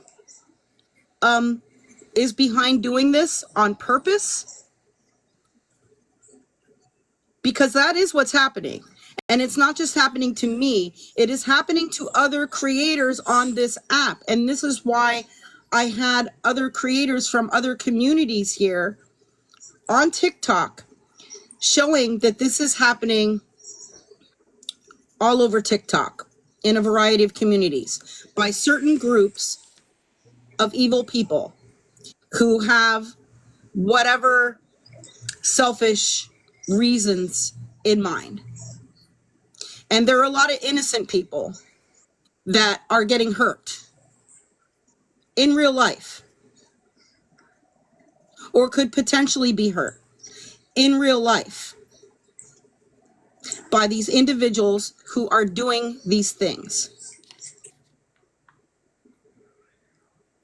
Now, we didn't put this information out on TikTok prior to this and have like a big, you know, live about it. But now that we've found out all of this, yeah, we're discussing it because it is, yeah, you're right. It is sick.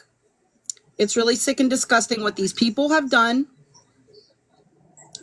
I still feel as though we did the right thing because even if there is, if it's a false allegation or not, if we receive some type of information that seems credible, which it did seem credible initially, I mean, that should be reported. But this person knew it was false, gave us the information, knowing we would report it because no, they knew that we were good people that would do the right thing. Okay? They knew that. And we did. But look at all the time and resources that were wasted, all the pain it's caused for the minor, for the falsely accused, for the family members. And when you were first reporting it, he didn't just do it with us. And he didn't just do it with us. He did it all over the true crime community. And when you were mentioning reporting it, he was very hesitant to come forward because we were, you know, talking about that they would need to speak with him as a witness. And he was very hesitant on that, saying he was scared for his life and all this stuff. Well, this is why. So Roberta asked, can you tell us what happened for you to cut ties with Tattoos and Polly? Tattoos said racist things, and he was gone immediately. That's it. I had already given him way too many chances, admittedly, and I've apologized for that, for things that he had said prior to all of that. But when that was said, I mean, that was just kind of the last straw. I could not do it anymore. Okay. He was not getting any more chances after that. Polly, we found out, well, again, when these allegations were made, we felt that they were true.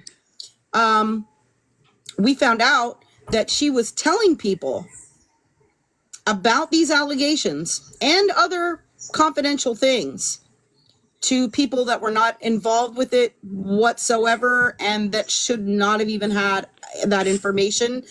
She was giving it to people as if it was some type of juicy gossip. And that was not appropriate. We felt that that was a horrible, horrible thing to do, to speak on a child's alleged SA to anyone other than to us who had originally received it and to the authorities, not to anyone outside of that. How long had Polly and Braden been in contact with each other? I want to say it was a couple of weeks, maybe 1 to 2 months. I mean, he first made contact with us at the end of July. I think that they stopped talking maybe around the end of August. I don't know. So I want to say maybe about 2 months. Yeah, that I know of. Thank you, Sandy. So I'm just trying to clarify and answer as many questions as I have because I know it was a lot of information. I know a lot of you might have missed parts of the beginning and things like that. And so I'm really trying to, clarify anything because do you think Polly knew the information was fake information? I'm not sure. I certainly do suspect it. Because there were times where it seemed like she added on to the story. Like I heard the recordings of Braden describing, but he knew, right? But then Polly would have a conversation with us and add more to it that he never said. So her conversations with him, her questions and how she talked was very leading in a way. You just got a leading vibe off of it, like she was leading the conversation. Yeah. If you were to hear, we don't have that conversation. Damn, we did. Yeah, I wish we did too. We don't have that. Because again, people were like, oh, you record all your mod calls? No, if we did, we would have that. Yeah. And I just want to reiterate that we did not want to know this information. We were sitting in mod chat, goofing around, having a good time, whatever. And Polly came in and told us. And it just all kind of went downhill from there. She was crying and sobbing and frantic when she came into our phone call and told us, and then she played a recorded phone call with the informant, which we now know is Braden. At that time, we did not know who they were, or he was, excuse me. We had no, this person wanted to supposedly stay anonymous. When did we find out it wasn't true? We found out for sure that it wasn't true. I want to say maybe 2 or 3 days ago. And then I did want to have a phone call with him, and that happened 2 days ago. And that was one of the phone calls I played. And then today was the unexpected phone call. KB, that might possibly be true. Yes. Yeah, and we never wanted to talk about it at all. That's not happening. You know what I mean? That's not happening. What's the issue, Allie? Uh-oh. Did you ever speak to Polly of this when you found out? No, she has me blocked. She has me blocked on everything. You think she and Braden just randomly chose that person's son? No. They Braden picks situations that tend to be high profile so they can get some kind of clout or sick pleasure or something out of doing this. Thank you, Kimbo. They just posted it. What does that mean?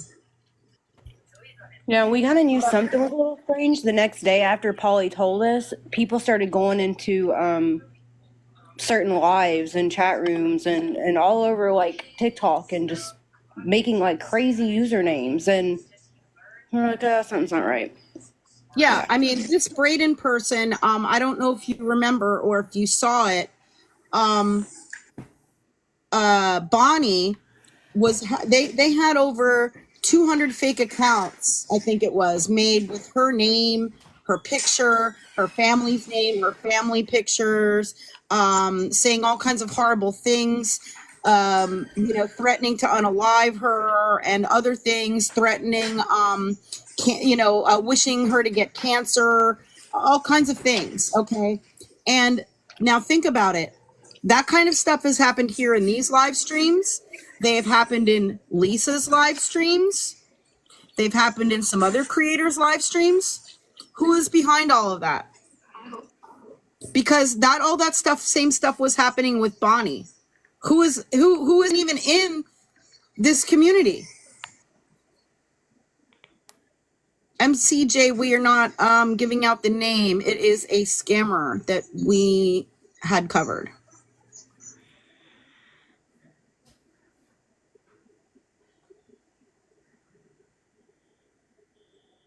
Allie in the chat is saying that the Goat Clark posted something.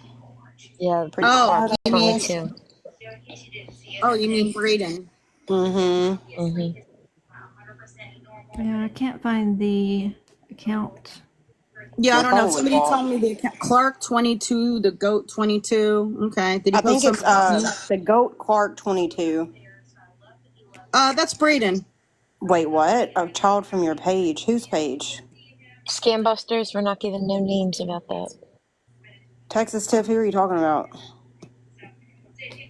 What? Oh my God. Child? Oh my God. It better not be my daughter. Oh my God. I have all of their information. So that's not my daughter. They need to take that down. Oh my God. Where I can't find the video. Wait, I want to see page. it. Is it mine? Is no, it mine? it's my friend's little girl. Oh God. They still shouldn't even be doing that. No, it's even worse. She's like 6. What the fuck? Hold on, Texas Tiff. That needs to be mass reported. I can't find which account it is. I'm getting ready to hop in the shower, but it's a little girl. It looks like there's like a birthday hat or something on her forehead. Yeah, that's my daughter, my friend's little girl. Yeah. Oh my God. Posted it about 30 something minutes ago. Is that the profile picture? Is that what you're talking about? No, I actually posted a good video, did a screenshot, and you can see Imperfect's profile picture, like right in the corner. That's how I knew whose page it was from. But look, this is why I say a million times, guys, when you post something, like I know I post my granddaughter, but I do it knowing that it's going to be seen and could be redistributed and whatnot. If you are going to post something, you have to seriously think. Yeah, that was a long time ago. Yeah. So I highly suggest y'all, if you are queasy or feel uncomfortable about certain things being shared, start scrolling back in your account right now, mark it private for a moment, and start scrolling back and mark those videos private. Oh my God. And I'll also just send out a message to have the account reported. You know, it's gross behavior, but yeah. I don't know. I can't find it. I mean, somebody sent me a screenshot of it. Account's gone is what they're saying. They probably blocked us all.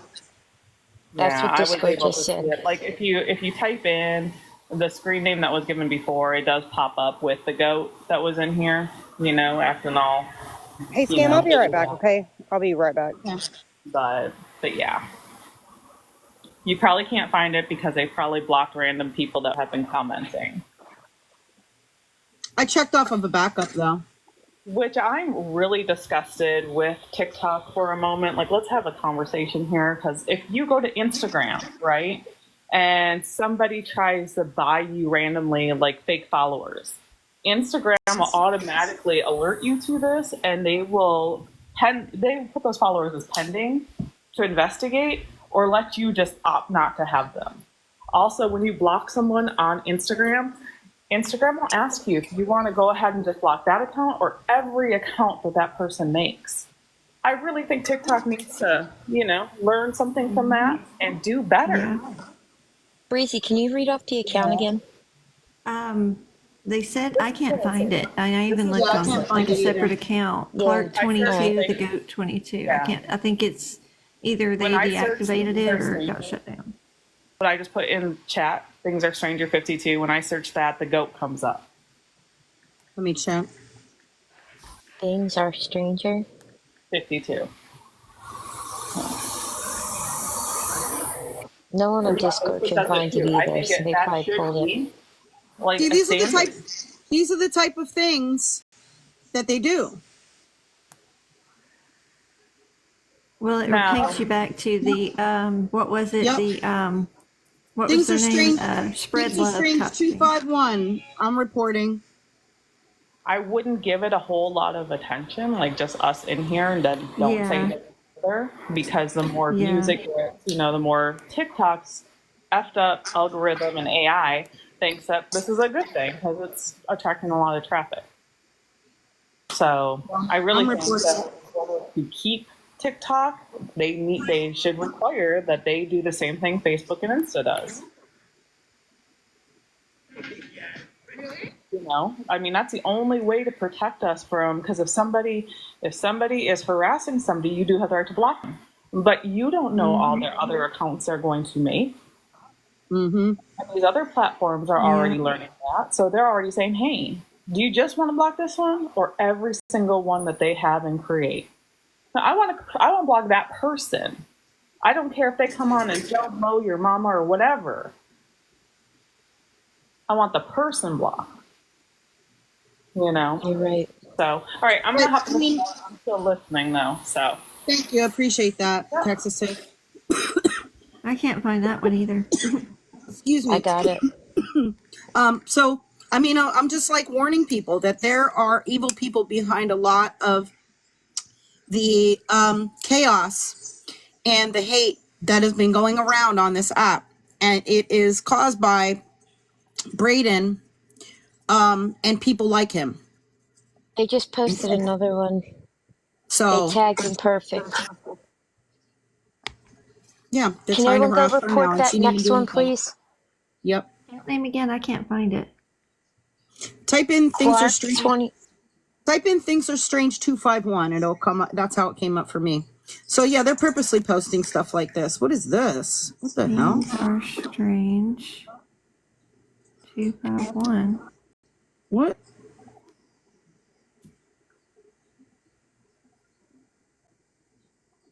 What in the world?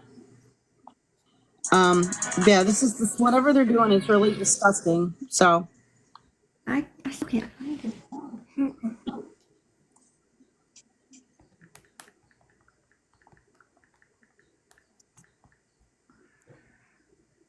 Is everybody else on private? I just went and made mine private. I'm Yeah, not I'm making making nothing private. So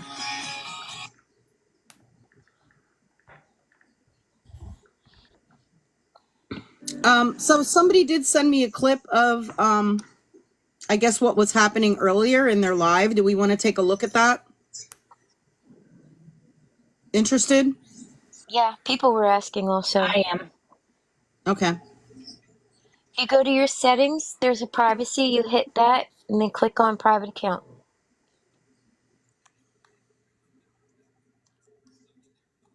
Get so fucking high off of this shit. God. All right. Wait a minute. It's not coming up. Give me a second. And if anyone got follow requests before you accept them, please check, because I just found 2 requests that came in with names on them, and it's not those people. All right. I don't know what this picture is, but that's not the video. So just know that. This is apparently from earlier. This shit. He was live streaming us. I know you're doing this shit. He had I know 50, people are hosting 74 lives people. about me and talking about me. when I know that I'm the whole center of attention, I get fucking off on that shit, dude. Wow. It makes me feel fucking good. Gross. So know that. Know that as you guys are doing your lives, I'm getting There's another fucking one. off on that shit, bro. That shit makes me fucking solid. Ew. Knowing that you guys do this. You're still doing it now, and it's making me fucking so happy. It's so funny that you guys think that you're doing something bad to me. You're fucking making me feel good. Do you realize you guys are getting me off by what you're doing? Knowing that there's a bunch of pathetic people that are circulating and alive, and they gotta all talk about me. There's another minor Knowing that posted. I don't even have to physically talk to any of these people. But I can be on the internet and I can fucking I physically say talk one to you. thing and I can have a whole group talking about me. I physically talk to you. There's nothing that fucking gets me off more than that. Just know that. So keep talking. Cause y'all making me so fucking happy right now. Y'all making me so happy right now. Thank you to the person who sent me this. I'm so fucking excited right now. So Captain Shady. Talked about fucking turns me on. It's an amazing feeling. Captain Shady sent it to us. I have to get off to go listen to it because it's gonna get me off to listen to all of these stupid fucking people that are so dumb, that are so easily catfished, that are all gonna get alive and be like, I was catfished by Dot. I was catfished by Dot. It wasn't a catfish. Y'all are so fucking stupid that you can't even fucking vet anybody. Y'all are so fucking dumb. Yeah, exactly. It's not what he said earlier. Y'all are He's the one that sounded dumb because he lied. He got busted. Busted. That you can't even fucking recognize a troll from that. Oh, so now you admit you're a troll. Oh, you're more than a troll. It's crazy. You can't even fucking identify a troll. You're supposed to be a sleuth. I never claimed to be a sleuth. I never claimed to be a sleuth. I don't know where he's getting that from. You can't fucking identify a troll.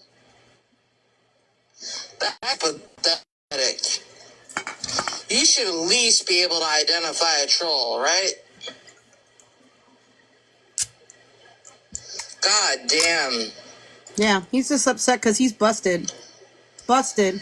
I'm disgusted. Nope, you're busted. I'm so disappointed in y'all. Y'all can't identify a troll? Yeah, their voice is very different now.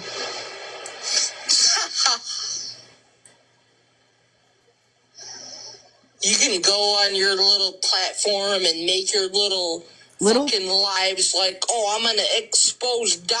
I'm gonna have Bonnie come on here. I'm gonna have these people come on here. Bitch, you're not doing fucking anything. Your little platform, he's got what, 49 in there? You've had over 500. You could stop. I told you to leave me the fuck alone. You can leave me the fuck alone. But you decided not to leave me the fuck alone. Oh, now you want to play victim. So I'm gonna fuck with you too. Oh, now you want to play victim. I told you to leave me the fuck alone and I wouldn't fuck with you. But you wanted to fuck with me. While we were live about it. You want to battle? You want to fuck around and find out? We'll fuck around and find out. I promise you we'll fuck around and find out now. Oh, now he's not a victim again now? Wait.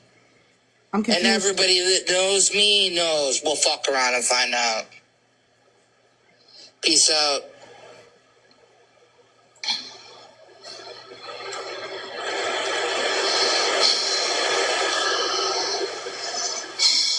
Tina, this is a person who's upset that I exposed them for being a liar about very serious allegations.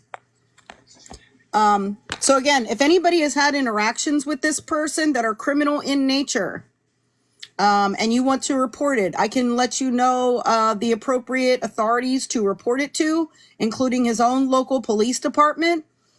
Just please email me and let me know, and I will provide the information for you to report it. He has already been reported to a variety of law enforcement, including his local police department, the FBI, and possibly others. So if anybody has had interactions, you or a friend or someone you know, that has had interactions of a criminal nature with this person, or anyone associated with him for that matter, please contact me. Please email me, scamslam411@gmail.com. I will provide you with the information to report this person to law enforcement. He claims he is just a troll. No, he is not just a troll. What he is doing is criminal in nature, and we've already covered all of the criminal things that he has done. And it should be reported to the authorities because it is criminal in nature.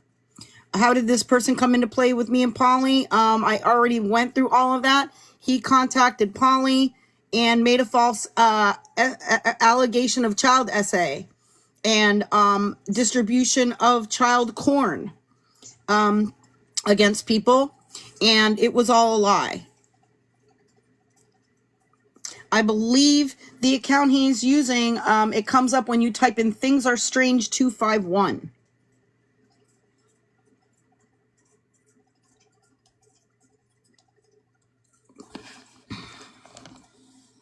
I'm just looking to see if anybody else wants to. Here's Breezy. Ghost. I'm dropping. I was going It was a lie. I do not know. I do not know Holly. Yeah, if you're in the Discord, there's a link in the general. We played a variety of, we showed a variety of screenshots and videos. I mean, if you were here, I mean, decide for yourself. Or if anybody has information that links them in any way or anything like that, let me know. I mean, this is an interactive type of thing, right? I mean, I'm asking for, me and the mods already found out a lot of information about Dot and the history and different creators that this Dot person has lied to and harassed. I mean, we've already found lots and lots of information. We have their contact information, et cetera, et cetera. But we are asking for your help if you have any other information about this person, what they're involved with, who's involved with them, if you've had any interactions with them that are criminal in nature or people who are involved with them, you know, let me know. And I will, again, if they've done something in criminal, any of those individuals done anything criminal in nature, I will give you the resources to report that to the authorities. I'm trying to find their account again.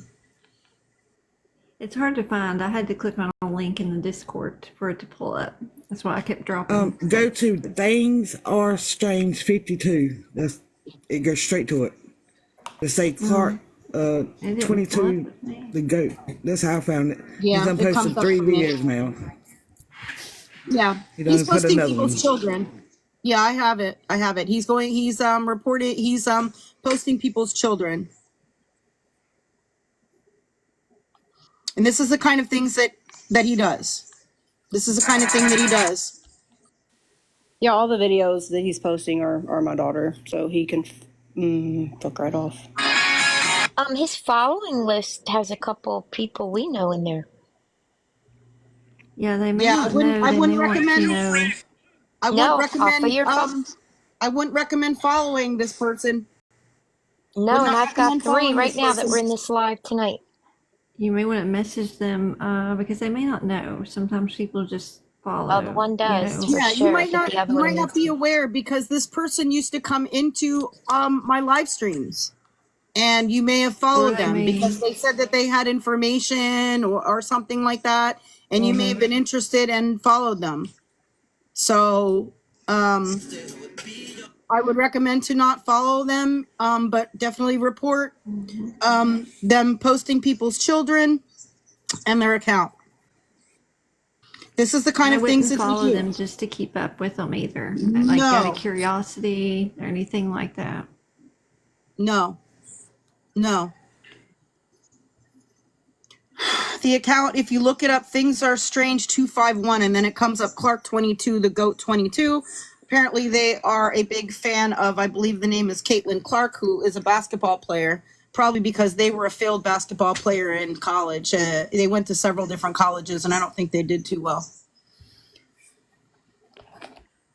So they idolize some other basketball player. I have to click on the link in the Discord. So if you can't find it, there's a link in the Discord. I don't know why it comes up for some and not for others. That's weird. I searched it through Things Are Strange 52, and it comes straight to his account. But Yeah, I'm gonna that's keep how a I check found it on it also, all Ghost. night. Yeah, I'm gonna keep an eye on it all night because he keeps posting pictures. So if y'all just check every once in a while to make sure, just keep reporting them. I reported for false information. Yeah, you can And- report under false information. You can report under personal information, things like that. I don't think it's appropriate for her to be here during this conversation, Ghost. I'm not trying to be rude or anything like that. Yeah. Not at all, please. And if anyone has backups, could you also please report on that also? I got my earbud in, so she can't hear y'all. Oh, okay.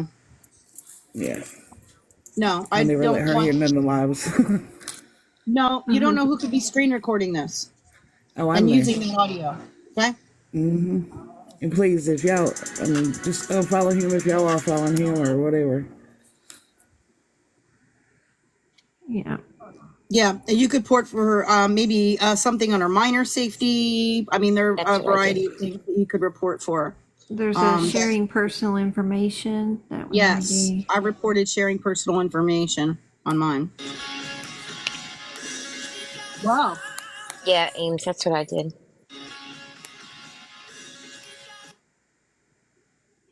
Damn it.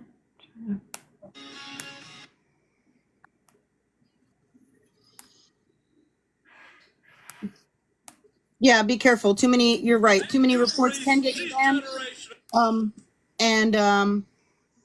But you can do it for multiple accounts. I mean, if you can't find the account, that's kind of good in a way. I mean, you don't want to have, you don't want to have interaction with this account. We've already detailed the types of things that this person does.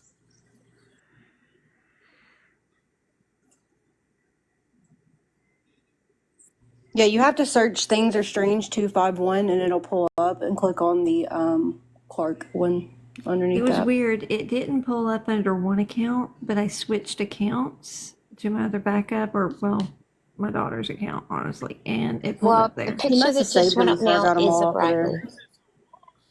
So that's not a minor. They posted one of Riley, so that's not a child. Imperfect, you may not know this, but you're following them. Mm-hmm. Yeah, I know. I don't know if you I gotta go and follow. follow. Okay. So now but I actually know they had me blocked. They had me blocked. I had to. Sorry. Yeah, now they're posting a video about Riley. Yeah. And about this live stream. So I'm reporting that as well. They just reposted hers.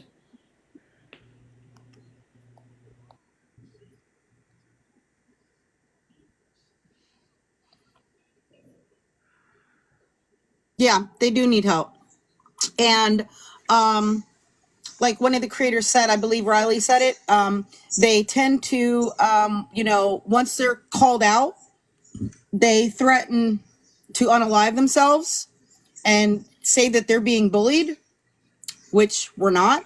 We literally sat here and just showed videos and played audio clips of their own words. I haven't made false allegations against anyone. I have not insulted them whatsoever. I have not bullied them whatsoever. I am calling them out on their lies and their mistruths and their dishonesty and their harassing behaviors. And now they're just proving that that's what they are further. So they're proving this themselves. You know what I mean? I just showed it to you. And you can see it real time. What this person, the kind of things that this person does. Pink Girl, it probably is. Yes. So you're seeing what's happening real time and the kind of things that this person does. So I'm not making a false allegation against this person whatsoever. And again, I'm not making allegations on anyone else. You believe what you want to believe. We played audios and video clips and everything else. So, I mean, just showed receipts. Yeah, we showed receipts for everything. And I bet she wasn't here. She may still be, I'm not sure. They they may claim that they're going to unalive themselves or anything like that. And if I find out that they make such a claim, then like a claim that seems legitimate, then I do have their contact information, and I can have a welfare check done on them. So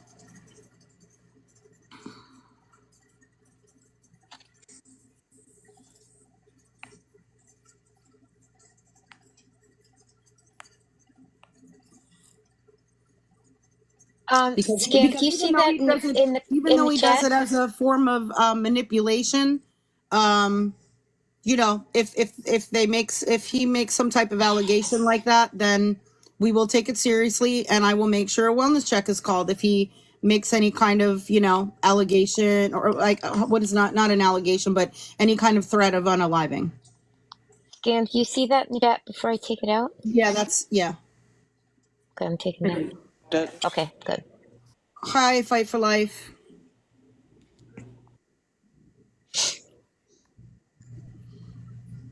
Yeah, make sure your stuff is locked down.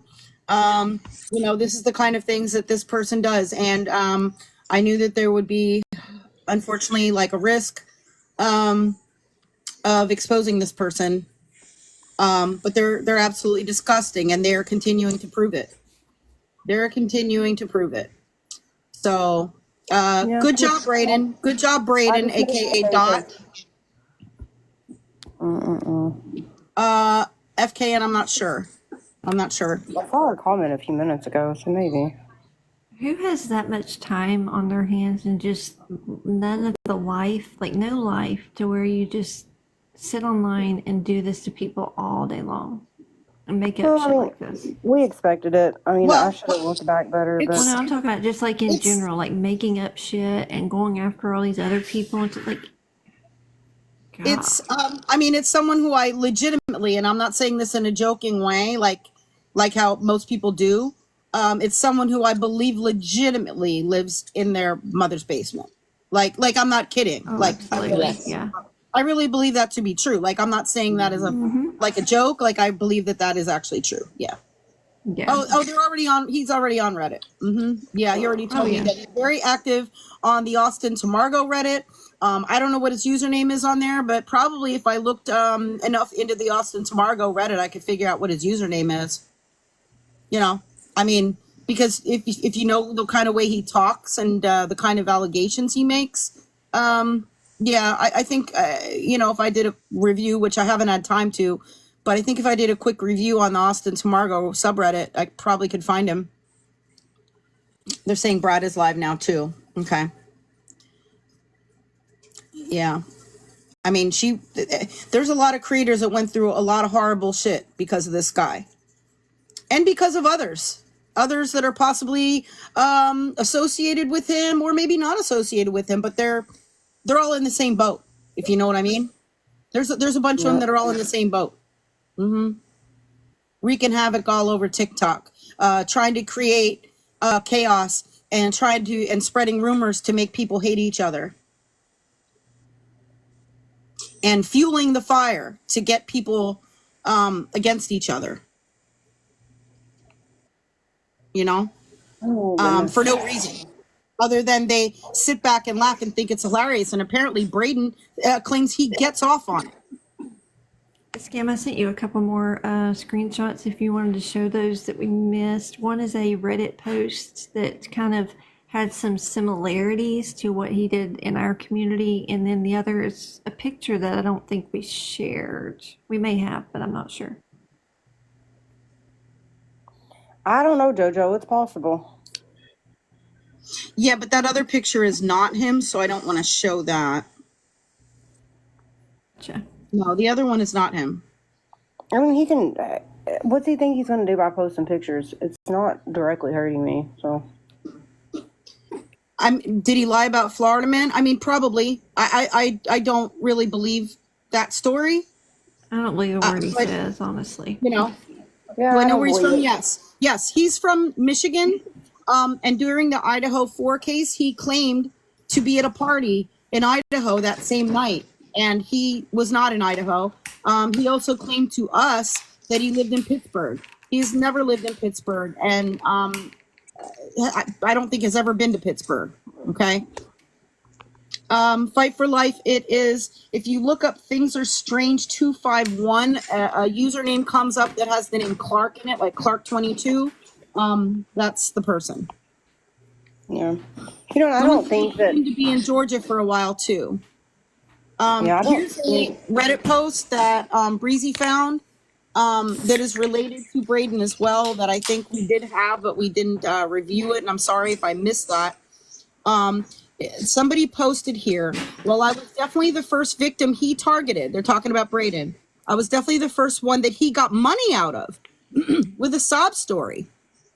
The first one, he said that he was in too deep, in that he was the one watching the corn for and taking one for the team by doing that, and not let anybody else watch it so we wouldn't be affected by it.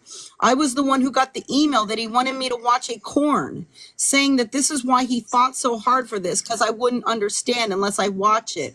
I was the first one he did a lot of shit to. So there's that. How was the first one to try to get him help. I was the first one to say to do anything and everything I could to get him to kind of help. It looks some kind of help he needed. I'm the first one that tried to take him to the police so he can let them know what he was seeing and why he was seeing it, so he wouldn't go down for it. So I got fucking of Braden first. And see, it reminded I don't me know, of when he brings up told CP Polly and SA a lot. Polly said that he told her that he was, the reason he knew how to navigate that website is he used to investigate P3DOs online and stuff. He was in some kind of group that investigated them.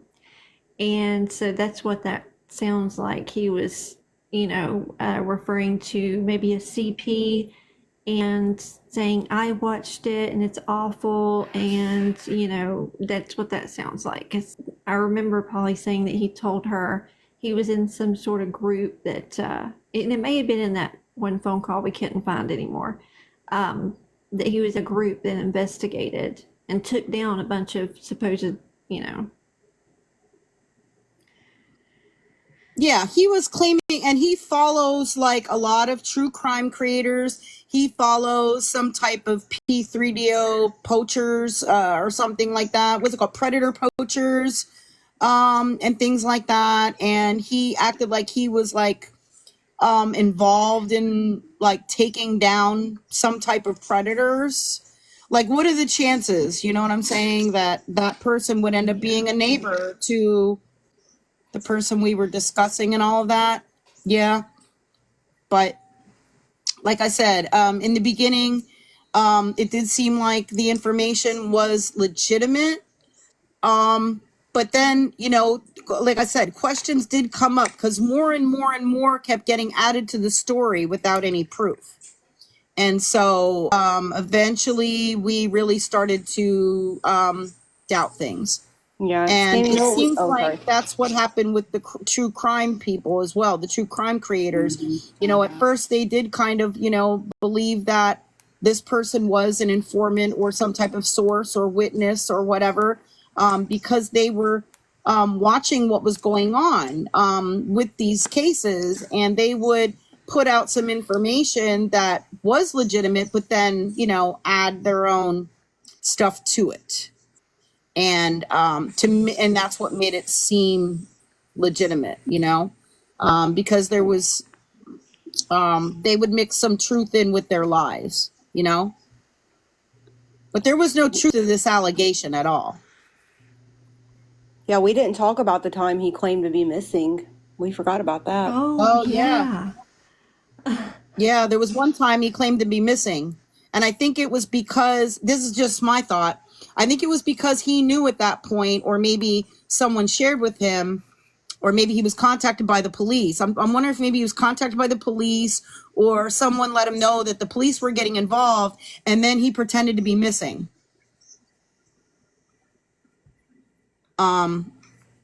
Yeah. I didn't ask him about that. I should have asked him about that during our phone call. Mm-hmm.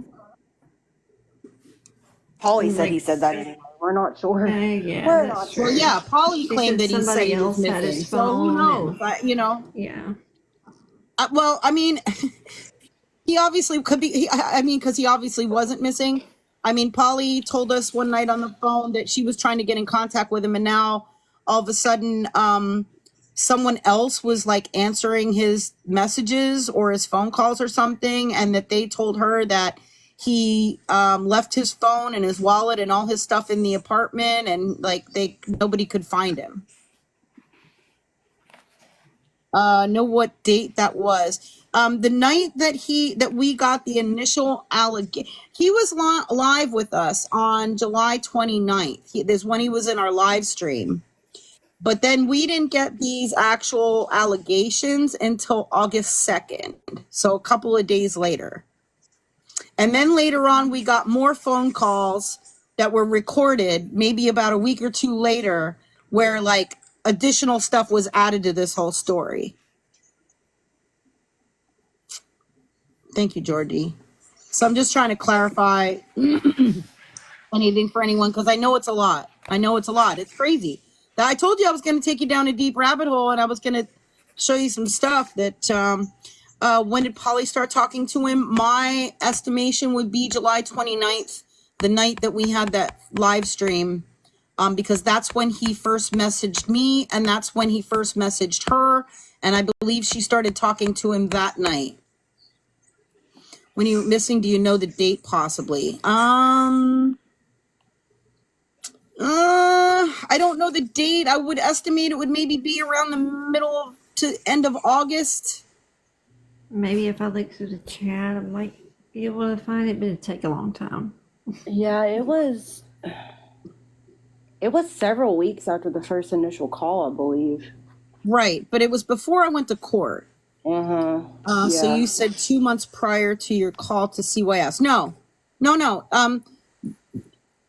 Braden was in our live stream making some crazy statements and allegations, and I asked them to message me privately so that I could look into them, because people in the comments were getting concerned about their comments and the things he was saying. And I don't even remember right now what he was saying, because I had like a couple of 100 to 1,000 people probably in the live stream. So they did send me a message on the night of July 29th. I still have that message. He also reached out to Polly.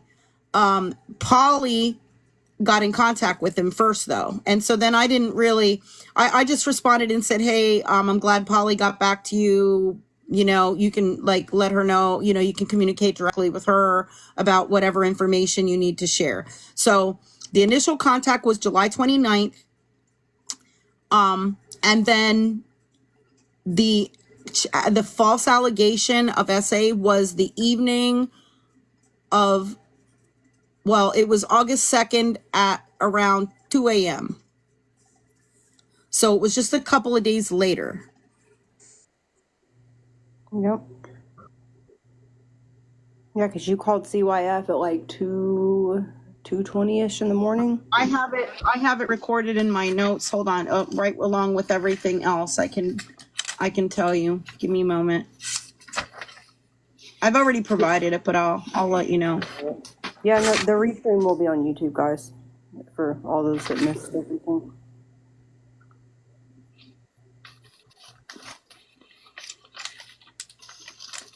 I'm looking for it here.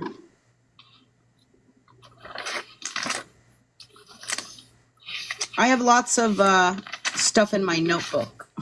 I'm old school. I keep a lot of stuff in it. Yeah, I have lots of notebooks with lots of stuff. I tell you, I always have receipts because I write everything down, or I screenshot everything and all of that, because You never know when you're going to need it. So my report was made to Childline on August 2nd, 2024 at 2:40 a.m. I spoke with operator 374. His name was Chad.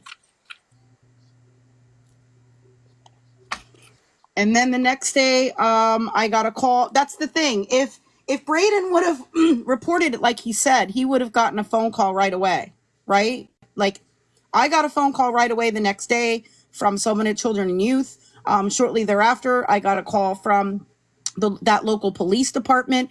I have communicated back and forth with children and youth and with the police several times, both by phone, by text message, and by email. So I do have proof all of that. I mean, I even have thank you, Georgie. I even have voicemail messages from the police officer. If I really need to, show it. I don't want to give out his like name and number and have people harass him or anything like that, but I have calls from the police department. So they created all this chaos and everything else on purpose.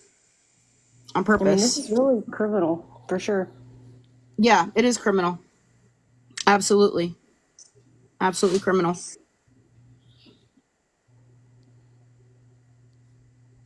And got us all, wrapped up in it and feeling, we were so upset, you guys. Like, I can't even understand, especially, like, when we found all this out. Every time we received information, we were crying for hours. Say mid to late August for the missing portion. Yeah. I don't know. Sometime between, I want to say it was sometime maybe around more closer to maybe the middle of the month, between the middle to end of the month of August. I don't know the exact date. It would take us a while to recall that, because it was really just a brief statement by Polly on a mod chat call. She was like, I was trying to get in contact with the informant, and I got like a really weird message back from someone saying that they're their friend or their roommate or something, and saying that they're missing and that they left their phone and their wallet behind and everything, and they're not in the apartment and they don't know where they are, and they've been missing for hours and can't get in contact with them. And then I don't know, she never followed up about it really. Like, she never like, nobody ever provided any follow-up really as to whether it was never talked about again.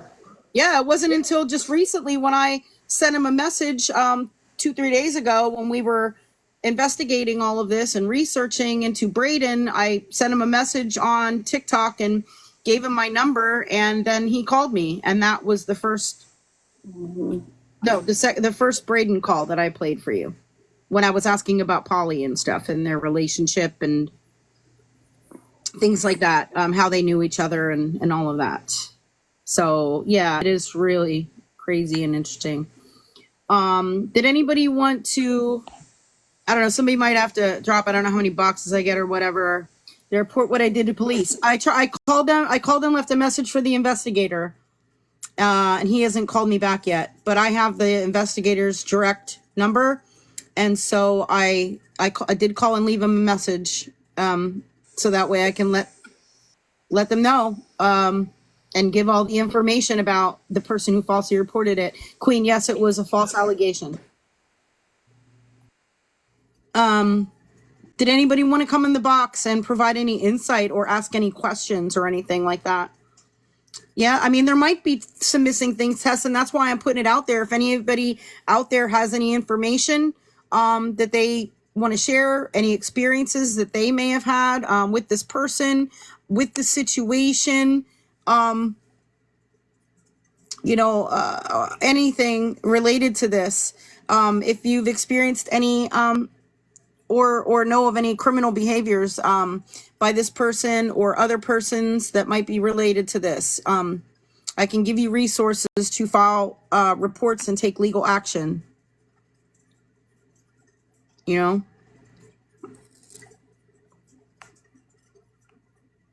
had said earlier in the chat that if you do go to police and you're not able to get a resolution on something like this, to contact the district attorney and go directly through them to try to get a resolution. If it's, to the level it has been for some people. I'm not talking about, for just generic online scams, but, if they have done things to you criminally, and you're not getting anything done by law enforcement means. Yeah, I mean, and if you want to do any of your own, research on this, you can search dot, type in like dot Idaho 4. There's a little bit on TikTok. There's more on YouTube.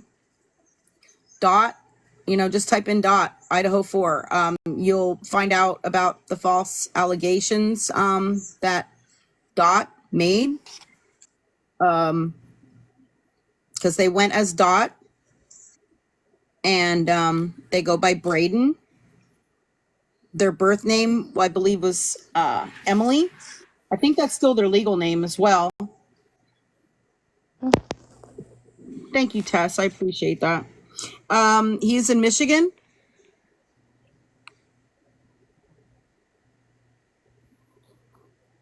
He is in Michigan, and I do believe he's in a basement. His mother's basement.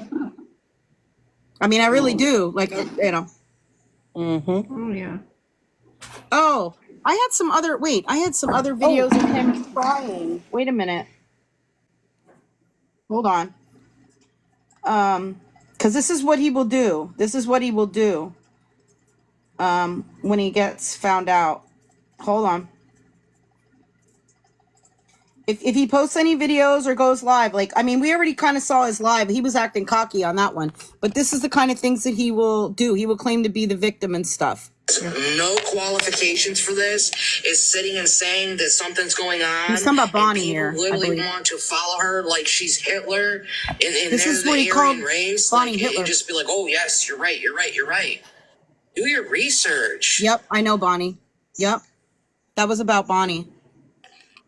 That's the allegations that, just out of nowhere. Here, we'll play it again. Activist that has no qualifications for this is sitting and saying that something's going on, and people literally want to follow her like she's Hitler, and they're the Aryan race, and just be like, oh, yes, you're right. Do your research. Yeah, do your research is right. Do your research. And then I have another clip. I'm saying I have a lot of stuff. Hold on a second.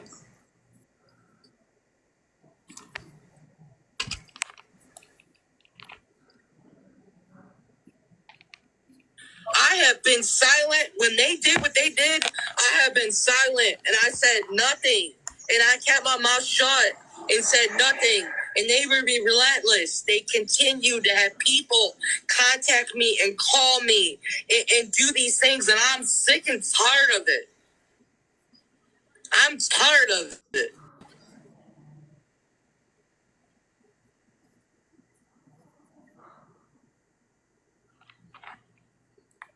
There's one where he was crying, though. Where's the one of him crying? Because he did that on in these phone calls. Mm-hmm. Yeah, there was one that was sent to Breezy too, right? Check. Yeah. Here we go. Because this is kind of thing he was doing on these phone calls, okay? Now, you have to imagine him when he's describing this child essay. This is the kind of crying he's doing. Broke me. I stayed strong for as long as I could. But tonight you broke me. You really did. And you should feel happy because this is what you guys wanted. You wanted me to be broken. And you wanted me to be miserable. So you got it now. I hope you're happy.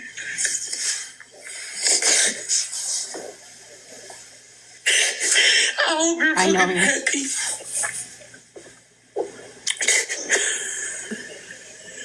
That's how he acted on the phone call. That's exactly how he acted on the phone calls that we heard when he made these allegations. Exactly, crying exactly like that. To clarify, we actually did not listen to the phone calls until we started to suspect something was really, really off. And then they were deleted. like I think Scam this did. is But another. I think this is another video. We didn't. I don't think we showed this one, did we? no. That's a bad shot over there, but Towards my, this was about Idaho 4. I see now, it's a threat towards my mother. Oh, he's threatening her mother. Don't worry, I'm not done with you. There will be a tire Oh, this is Riley. event on everything that you've done. So stay tuned. In the meantime, here's this clip, y'all. Enjoy it. Brought this girl that was like, I think 14 or 15 over. I knew shit was gonna get bad. He was on top of her, you know, inside of her, and she was screaming. And I've killed Trigger somebody, warning. you know, and nobody knows to this day. I'm gonna go to fucking federal prison. Federal fucking prison. If you're that fucking stupid, knock yourself out.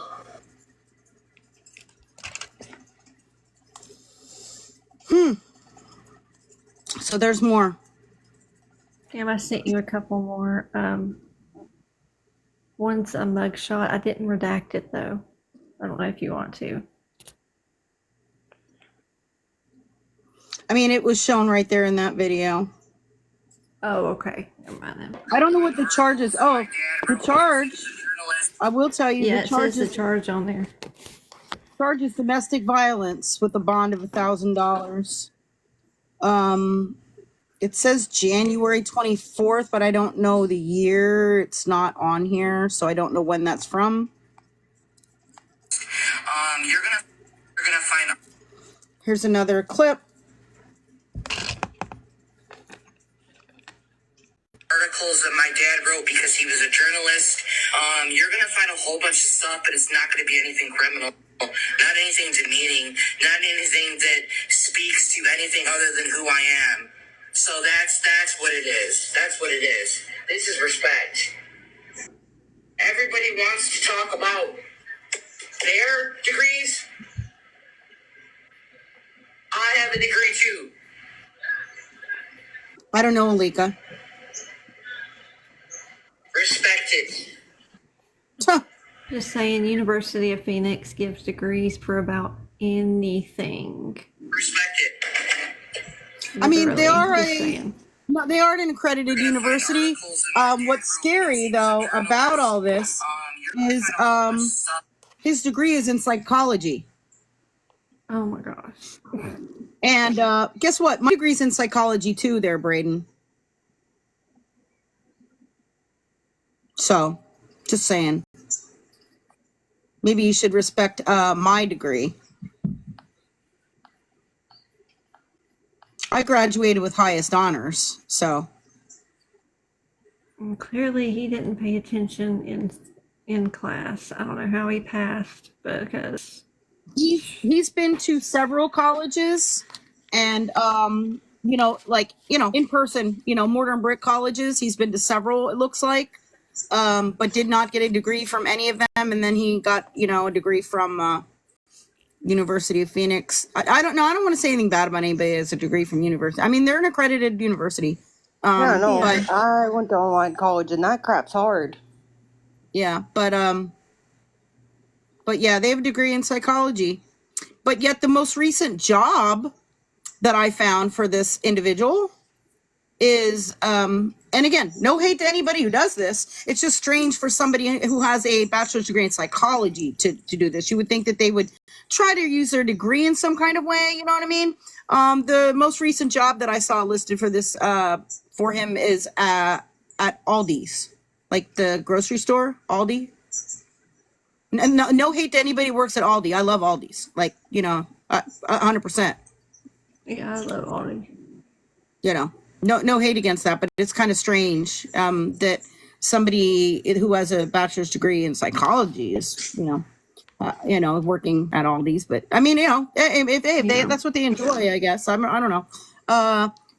Idaho 4. No, I don't think I looked that up. I will write that down. No, I think she's saying, did you say to look under that? Yeah, when you look like on YouTube or something, just search .dot, and then a separate word, Idaho 4. And it'll come up with the videos about him. Yeah. Do we know if it's real? You mean the degree? It does look like it's real. It does look like it's real. Maybe because of the charge. Is he a felon? That I'm not 100% sure of. I actually have not looked into the person's criminal history, to be honest. You know, Jenny, no, not directly.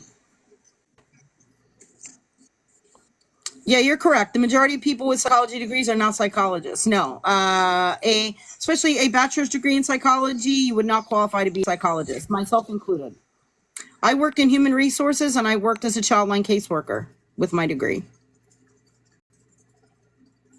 That's what I did.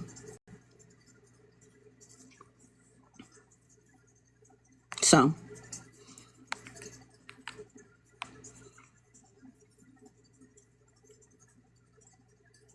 Just checking something here, you guys.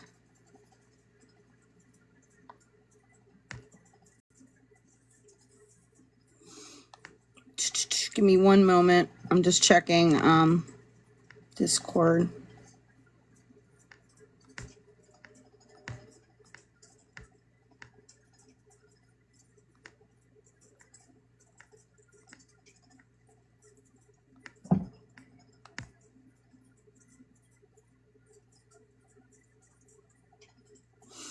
Okay. Oh, really, Mimi? That's great. Yeah, it's a good field to get into.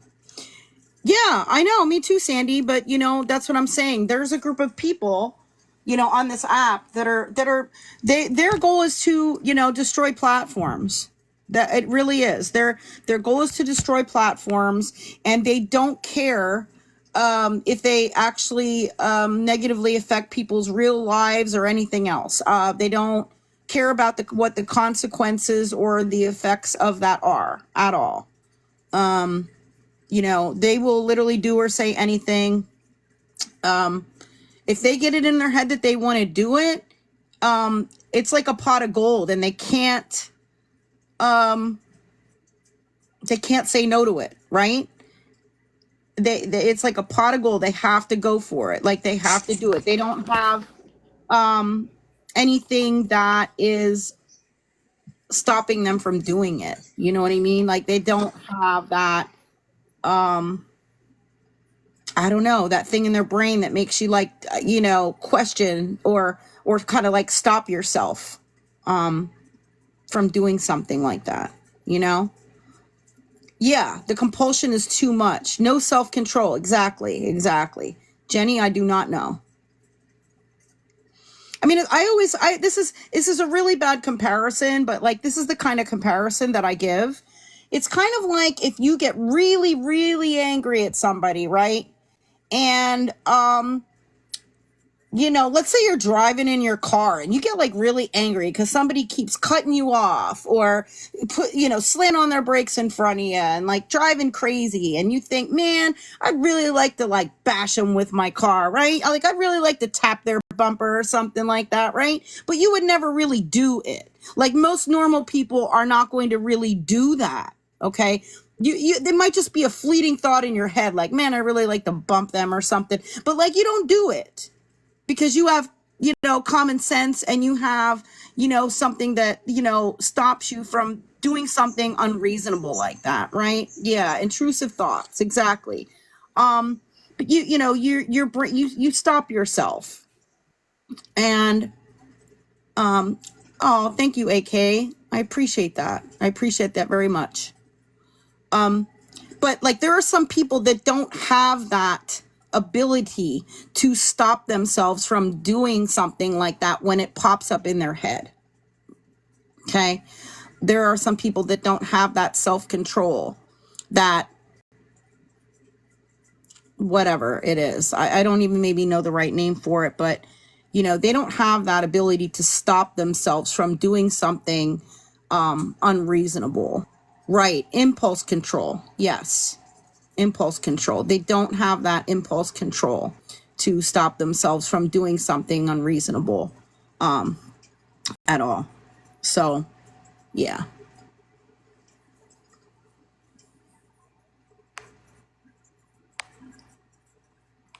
Anybody else have any questions? Does anybody want to get in the box? Share anything?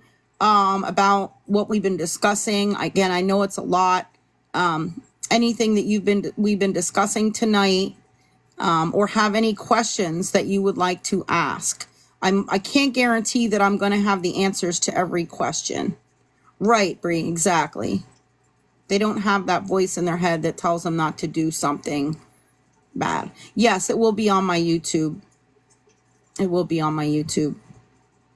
The YouTube is the @ Scamslam411. It's also listed in my bio.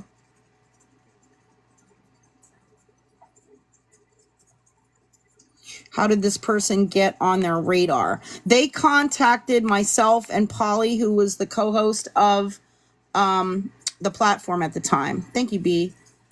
They reached out to us, and Polly is the one that made direct contact by phone.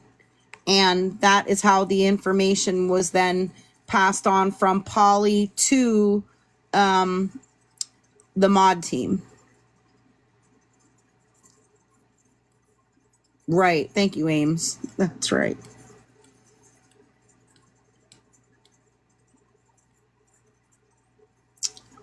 Jenny, I do not. I don't have contact with him, and I have not had contact with him since I removed him from the platform. Tess says, I think it was a setup by Polly. That's possible. It's possible. Again, I'm not making allegations or anything like that. Have I heard from Dreama? Yeah, she was talking crap about me the other night. I do have video of it, but honestly, I've been so busy with preparing all of this information for this live stream and reviewing information that's been coming in and having these phone calls and everything else that I have not, gotten to cover Dreama. I do have a bunch of her recent live streams posted on my YouTube, and I'm looking at making some more videos and doing some other coverage about her. Absolutely. We love her. Not Your Bonnie says it's a protection going against Braden. You risk claims of misgendering and mental health. Right. Because that's what he will normally claim. That's okay, Jenny. I'm willing to ask, answer any questions or anything like that. Most certainly.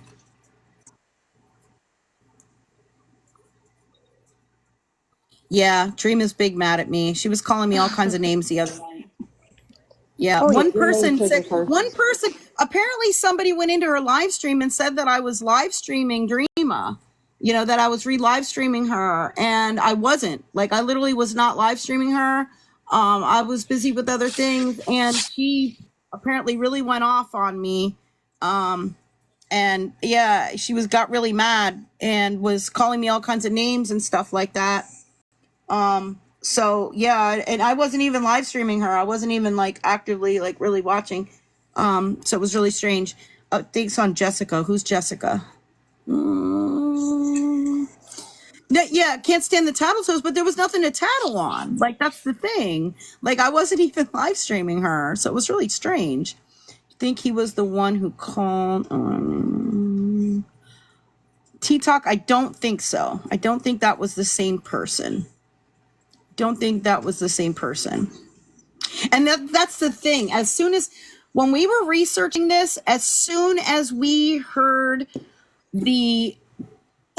came across, I think it was Breezy that came across it first, the YouTube video that had Dot's voice in it and was talking about the Idaho 4 case, we knew immediately that it was the same person. We knew immediately that it was the same person because we recognized the voice. We heard the voice on multiple phone calls. So we knew that it was the same person. Yes, Casey. Do you want to talk here? Hey. So everything was just doxed in FenBen of mine. Everything. Why would anyone do that? All of the domestic violence, Captain Shady everything. Please say DV. I'm sorry. Oh, I'm sorry. Yeah, we're trying, AK. Do we know who did that?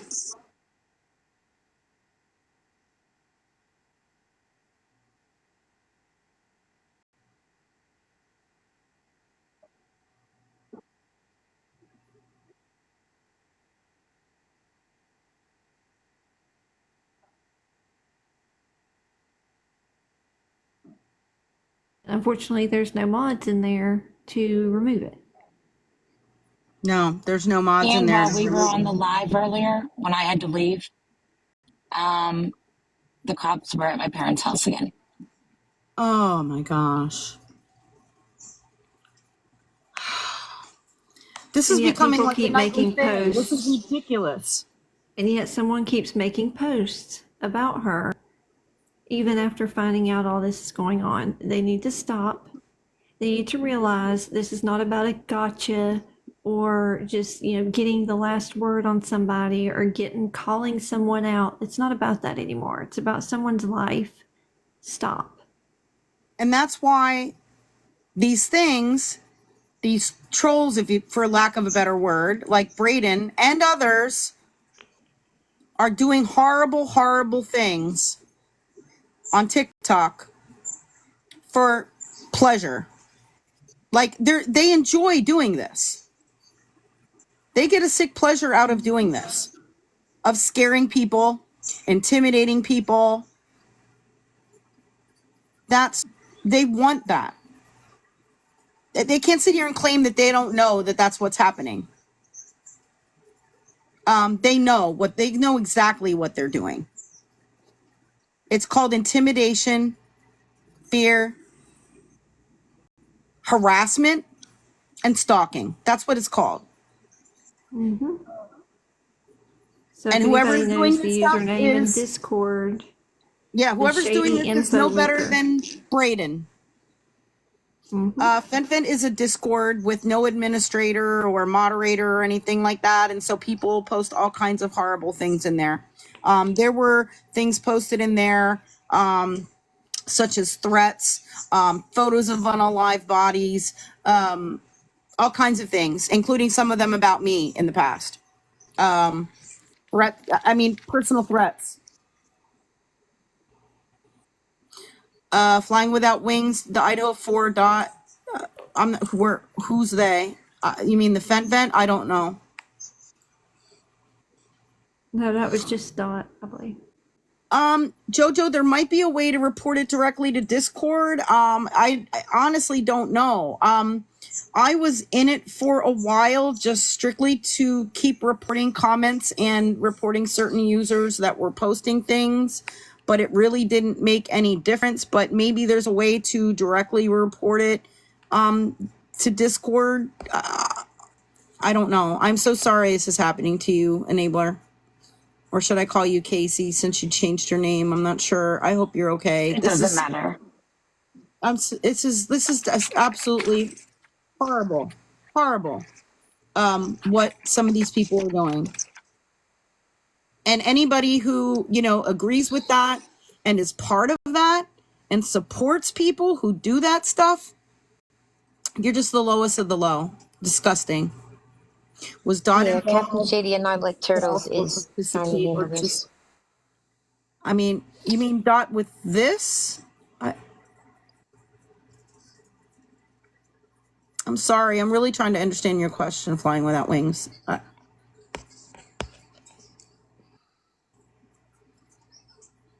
Yeah, they're sick. They're sick.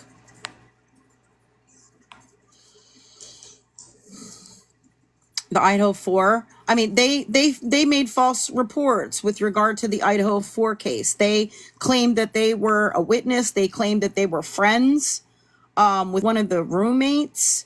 They said that they were in Idaho that night at a party next door and saw some stuff and all of that, and none of that was true. They were in Michigan, where they live. They were not in Idaho. They do not know the people.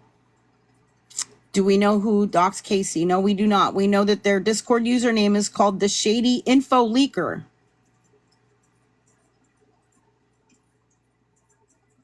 Broken Halo, yes. made those claims directly to the police. I believe they reported it. I believe that they went to a variety of creators on YouTube and TikTok first. And then I do believe that they, from what I heard, that the police did interview them, but they didn't find any credibility in their statement. Yeah, the police do need to do something. I mean, they're going real life on people. And so doing these kinds of things to intentionally try to intimidate and harm people has real life consequences legally. It really do. I mean, the person who was stalking and harassing me found out legally. And there's some other people that are going to find out, because the other thing is that, you know, Casey is pursuing things with the police on her end. Update on Amanda. I know she was live yesterday with a bunch of lies again. I'm not sure if she was live today. If she was, I missed it because I was preparing for this live stream. Yeah. And then they want to say that they're not a hate group. But they're literally doing the same stuff that this Braden person, the same kind of stuff like this Braden person does. And they're literally like harassing and stalking people, making up lies, creating chaos, spreading hate. Like, that's what they're doing. But then they want to say that they're not a hate group. So they can say it all they want. But I mean, they're, again, actions speak louder than words. And their words are bad enough. Their own words prove it. Yeah. I'm not on here saying anything hateful about anyone. Even knowing the horrible, horrible things that Braden and some of these other people are doing. I'm not being hateful on anyone. That's not me. And any of you who've been around for a while know that that's not me.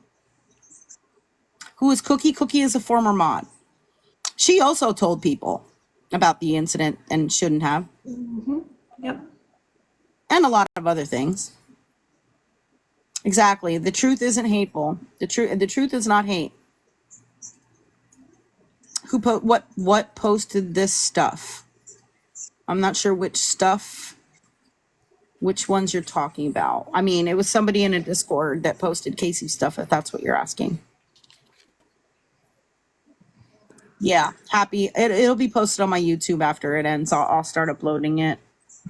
I'm sorry if you missed a lot of it. Life is a Circus. It's a username called the Shady Info Leaker.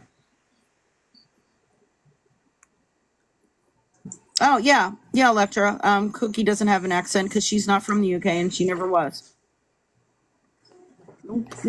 Fake. Fake. Fake. Not the only thing. Sorry. I'm going to go on mute now. Yeah, Hachi. Fake. Yep. Yeah, there's a lot of fake people on this app, apparently.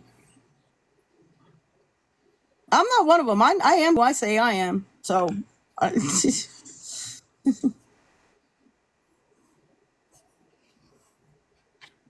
I don't have anything to hide. Happy? No, absolutely not.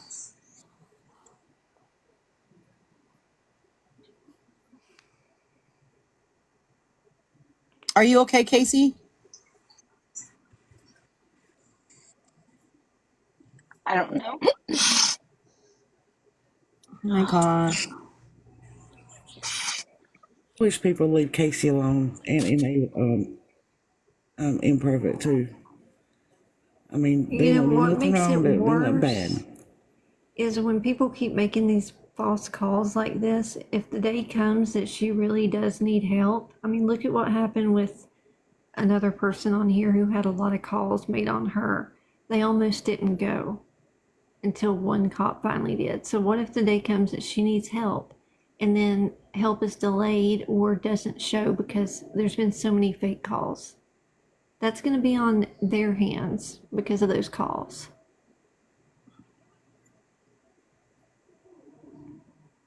Everybody send all their love to Casey. Let's put some hearts in the chat for Casey. We're sorry. Breezy, these And people also don't for understand that. and also for And also for No. Imperfect, because they're posting pictures that are inappropriate, and we stand with you, and we're gonna report these awful people. Yep. And they're not going to silence me. They're not going to silence us. They're not going to stop me. They're not going to stop us. They're not. Nope. And Casey has an army behind her. Absolutely. And we will do anything we can to help you, Casey. And Imperfect, we're going to be reporting all of those videos and the accounts and all of that. All of that. It's so wrong.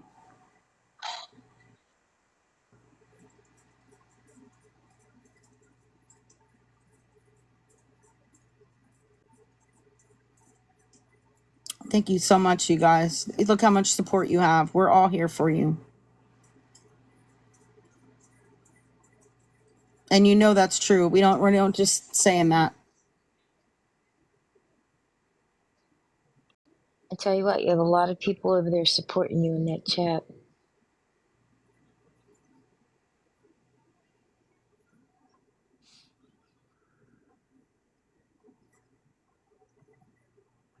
Yep. We are Scamslam strong, and we all stay together. I miss the old days when we would come on here and share stories, and things were calm. Yeah, well, we got, extreme trolls and hate group people who apparently want to destroy the platform. That's And their criminals. goal. Yeah, absolutely. And that's not happening.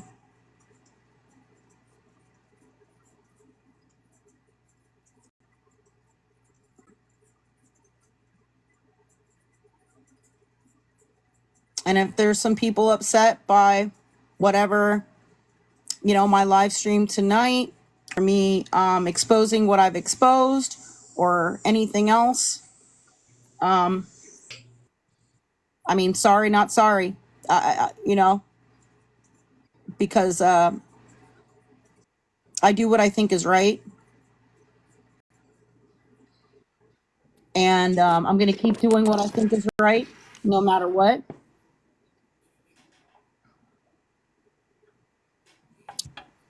Because that's how I am in real life. Yep.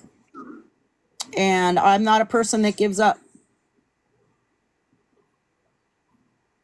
And I don't care if I'm here on live stream with 5 people in my live stream, because people don't want to watch or don't want to support or whatever. Does not matter to me. I'll still do what's right. And I'll still always stand for what's right. And what's happening to these ladies in here is wrong.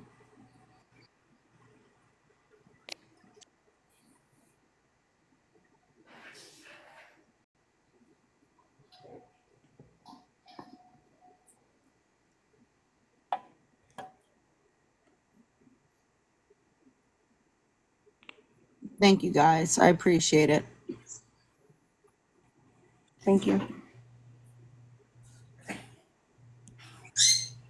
What's the other account? I'm not sure which other account. The only one that I'm aware of is if you look up Things Are Strange 251, what pops up is one that's called 22 Clark something.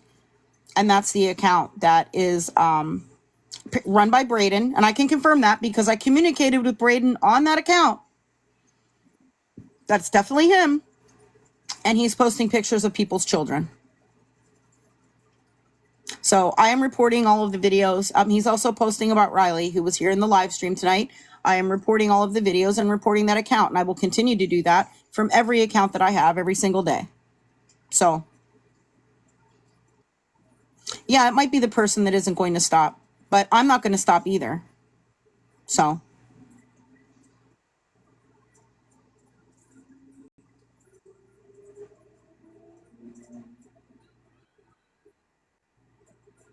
Yeah, Debbie, there is a list of a bunch of his usernames on Bonnie's account. on one of her videos, she shows a bunch of his accounts. Some of them, they aren't active anymore, unless he, has them hidden or something. One of them was Sleuth 51. One was Your Favorite Sleuth. One was called Area 51 Roswell NW, or no, NM, like New Mexico. Area 51 Roswell NM. Receipts Don't Lie. Your Favorite PI, I think, was one of them. Receipts Don't Lie. That's the most ironic name for him. Yeah, I know.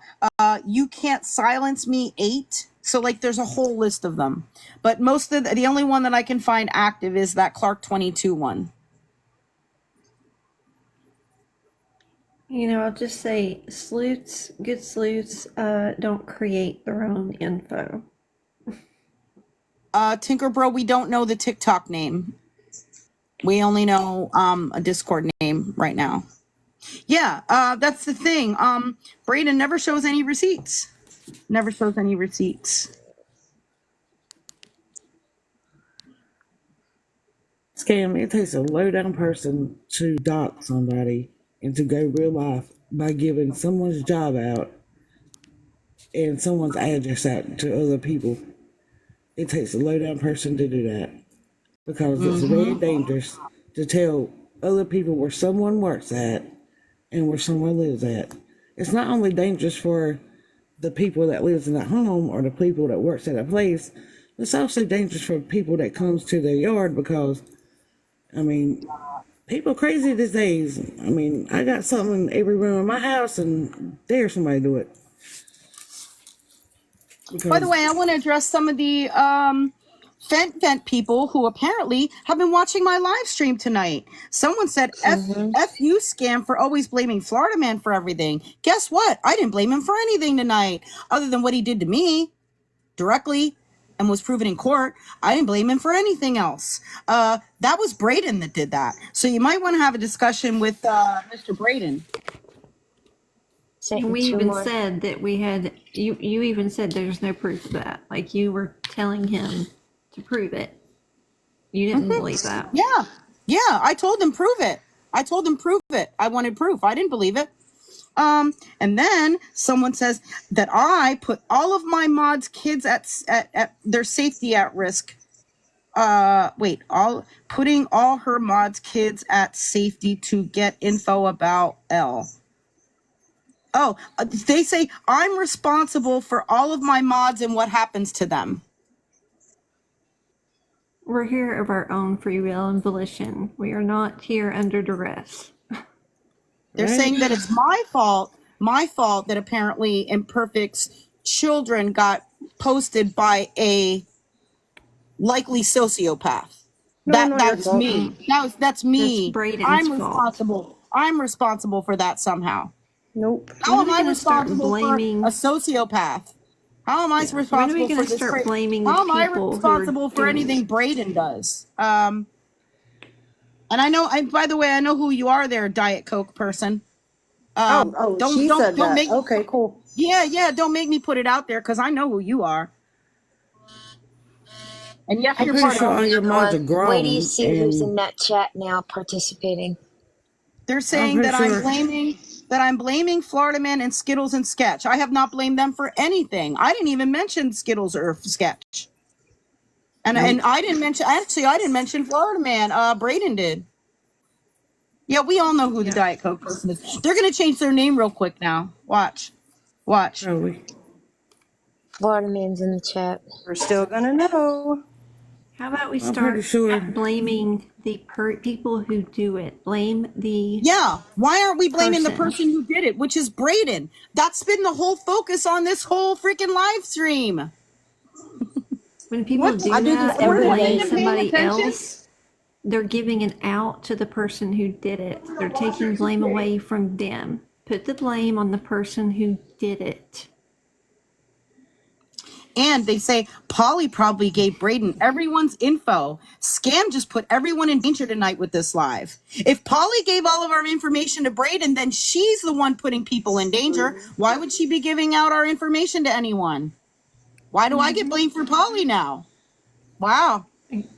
I do this every day, Again, knowing the blame risk that the there is. I person. do it on my own free will, not because someone makes me. Yep. So, I mean, you know what? They can criticize me if they want, but at least criticize me for something I actually did wrong or Right. something that I actually have done, because these things you're saying I haven't done. And us mods, we were involved in gathering this information. This wasn't just, something she said, hey, come and sit in this live and talk. No, we worked together, all the mods, to gather this information. So this was, this was a group effort to do this live. Now they're We saying know. I'm responsible because I held the live threatening him when he asked me not to. Wait, say that When again? did I threaten him? When did But I you didn't threaten threaten him. You didn't threaten Yeah, him. exactly. At I all. didn't threaten him. I told him I was holding a live. If I want to hold a live on my platform to expose a liar, someone who falsely accuses people of essay of a minor, yeah, I'm going to do that, because you know what? That's the right thing to do. And it didn't matter to me, that he asked me not to. Yeah, he could ask me and I can say no. I can say no. Had you And I not did done say it, no. guess what? The He was accusation very would aware still be that I was out there going to do it. hovering over somebody. Had you not done this live, there would still be a shadow of doubt hanging over somebody that this allegation was true. Mm-hmm. Y'all people stop blaming Scam for what So other you people cleared do. somebody's name. Scam don't make nobody do nothing they don't At do. what point in time is your friend's safety more important than a popularity contest? What's a popularity contest? Who's in a popularity contest? I'd like to know. It sounds like Braden wants to be in a popularity contest, not me. And then they're saying, like, you did Scam from Substantial One. What does that mean? Yeah, that was my previous username. What does that mean? Oh, wait, it's not about you. No, none of this is about me. None of this is about me. But it's on my platform. It's okay for them to do Do my nails? awareness No. lives and call people out. No, but I don't need to. I like your nails. They're natural. And they're that way because I do a lot of work around my house. So, Well, I got my nails done a week ago, and on one hand, I've already lost 3 of them at work. I gave up on doing nails. Someone says that I don't care who gets hurt, and that I put my Diet Coke fiend. You put your mods in danger by holding this live. How so? They're the ones that helped me prepare for all of this. They're the ones that helped me compile all the information over the last couple of days. So how did I put anybody in danger? We all worked on this project together, and they were all here in the box. I also think you're in this. That's why you're reading it. They all wanted to expose this. We did it because we wanted to. Yeah. You know why? We did Because it we're the it's what's ones bright. that had to sit up for days and cry and be physically ill from what we heard, and we were very severely affected by it. Now, mind you, not as much as what other people were. If you know, you know. Yeah, you're right. I did want to be here to expose him because he caused me a lot of distress. Mm-hmm. And they're saying if it's not a slot machine, then I don't care about it. There's an incoming picture for you, Scam. I'd like to know the last time I played a slot machine. And they said not even 24 hours after what happened to Enabler, I put her in danger. Oh my God. She wanted to be in here. Yep, she asked to participate. She asked to participate, and she asked to be in the box. Why don't they Maybe you should know what you're talking about before you started just all make that? these allegations. You know what I mean? Now all of a sudden it's my fault. I put her in danger. She wanted to participate. She asked to be in the box. She helped with all of this. So, none of this put her in danger. It I had don't think I nothing to talked to do the with person who made the post anyone. about her that started all of this with her. Well, I don't think I Yeah, talked and to why that don't they person. talk to the people who are making these fake phone calls, these fake wellness checks, these fake calls to the police? Like, talk to the people who are actually doing the shit. And they were doing that well before this live. They've been doing it for what, a week? The first one was what, a week ago? So it had nothing to do with this live that happened again. No. It's because people are sick. Yeah, it's sick people that are doing this stuff. Not me.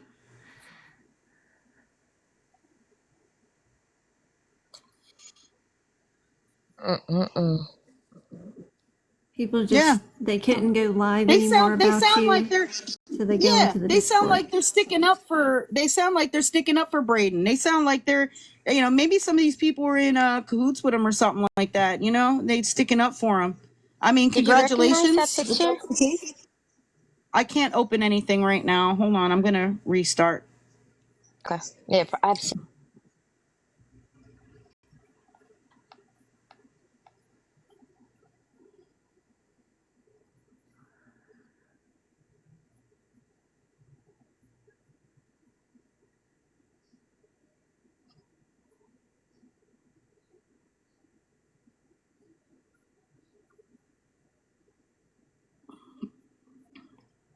I mean, I don't know Yeah, which they one you're weren't. talking about. They wasn't the ones sitting up with Enabler last night after that post was made that started all of this hellstorm for her. And then the person who made the post found out the situation and what was going on and doubled down on it the next day and posted again. So go to that person. If anyone's making her it dangerous for her, it's them. And they don't care. Oh, I know who this is.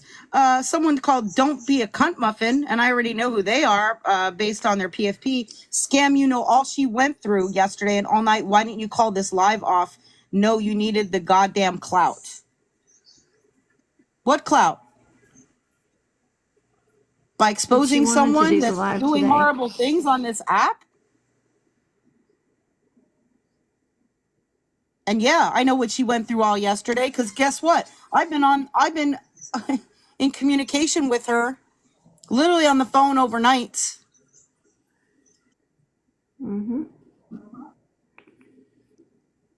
If she didn't want this live to be I've been done, she there would have for her. said something. What was going on with her didn't have anything to do with this live. Braden is not the one. Braden is not the one doing these things in this instance. I mean, they could try to blame Braden, but it has nothing to do with this. The Braden situation has nothing to do with that. And you should know that out of anybody. Let's just say that.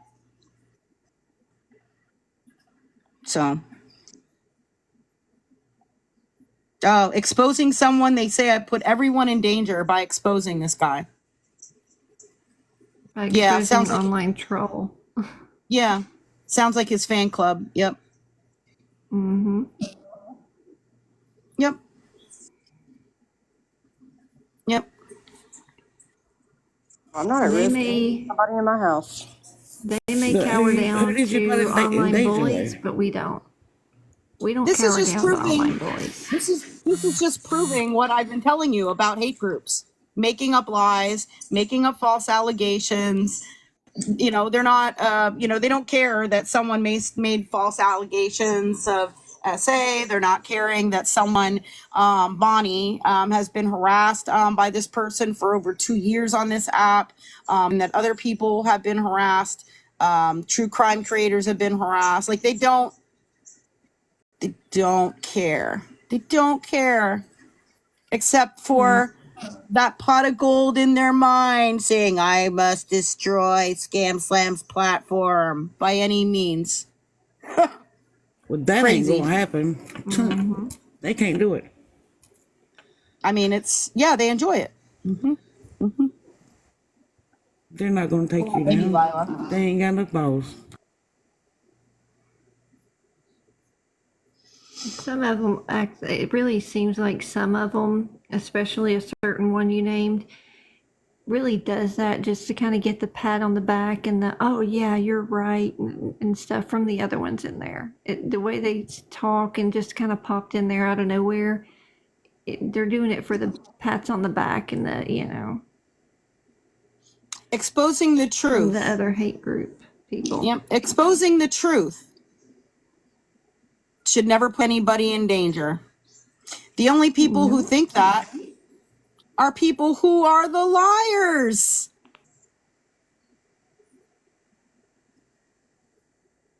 They're the ones that don't want the truth to come out. So of course they're going to say that. They must be guilty of something. The liars are the ones that are dangerous, not me. Yeah, the guilty. Exactly. I mean, they may not care about a false accusation out there about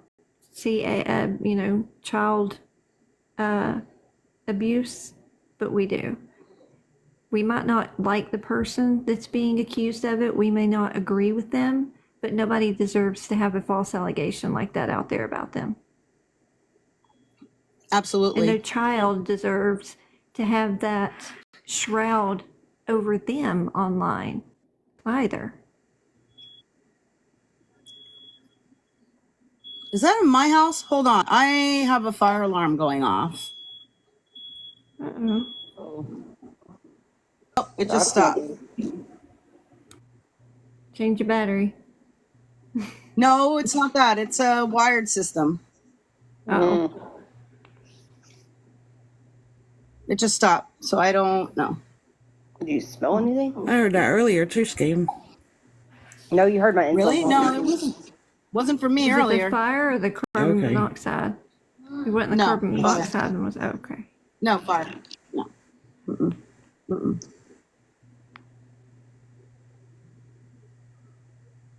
No, Ghost, you heard my insulin pump beeping earlier.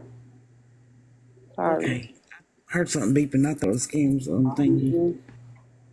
No, my freaking mute button was stuck. I was like, oh no. So somebody asked, who are these hate groups they're talking about? And then someone replies, Chaos Guide, matter of fact, says, anyone who has an opinion that doesn't align with Scam. No, the hate groups are the ones that are lying. Hey, saved by God's grace.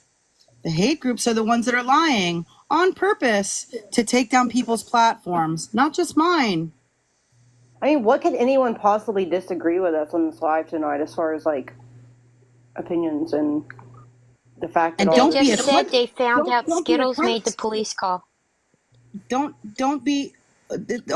Somebody replied, don't be a cunt mom, and says anyone who exposes Scam for the fraud that she is. What is the fraud that I am? Love to know. What's the fraud? I'd love to know. If you think I'm committing fraud, call the police. Call my local police department.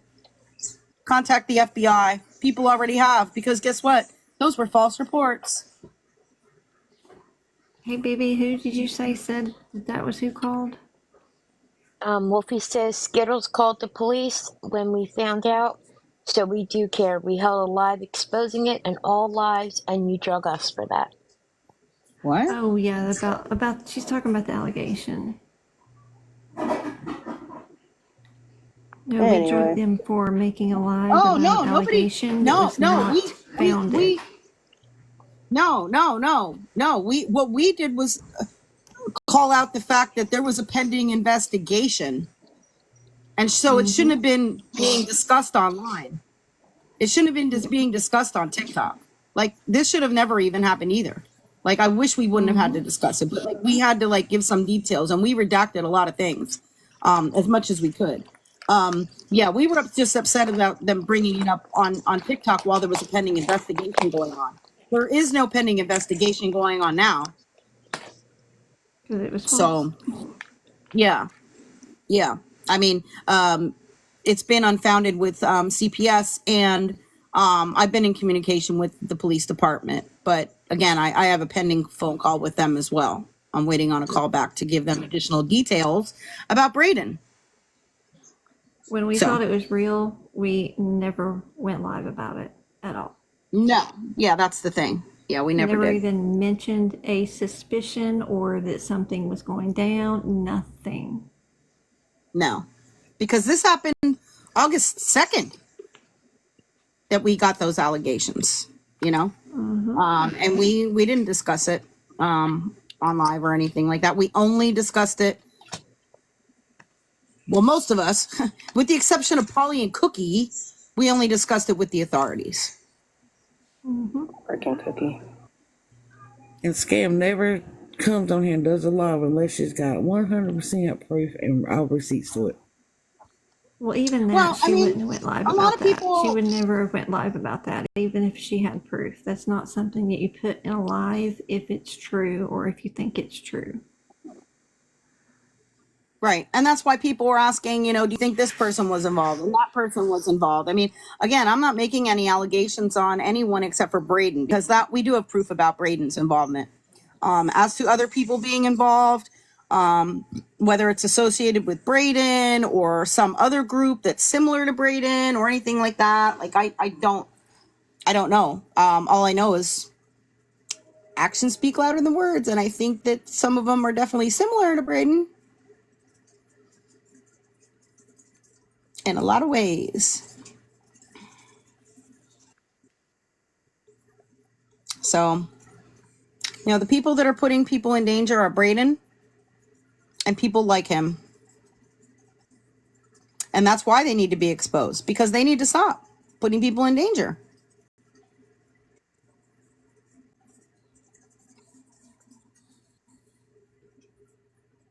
And we're not afraid to take a stand against people like that. My fire alarm is going off again, so I need to check this out really quick. Can you guys have a conversation? Go check out and see what's going on. Yeah, do that.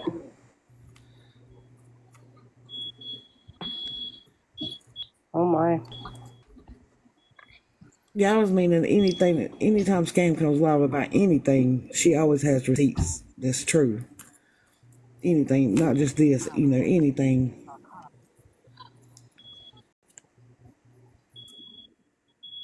Yeah, she needs to find out what's going on with that What a thing. night.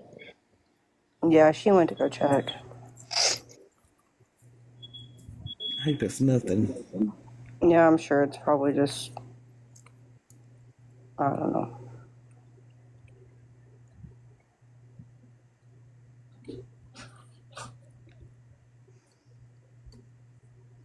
Yeah, if there's ever any doubt of anything, we don't show it. We don't talk about it. Mm-hmm.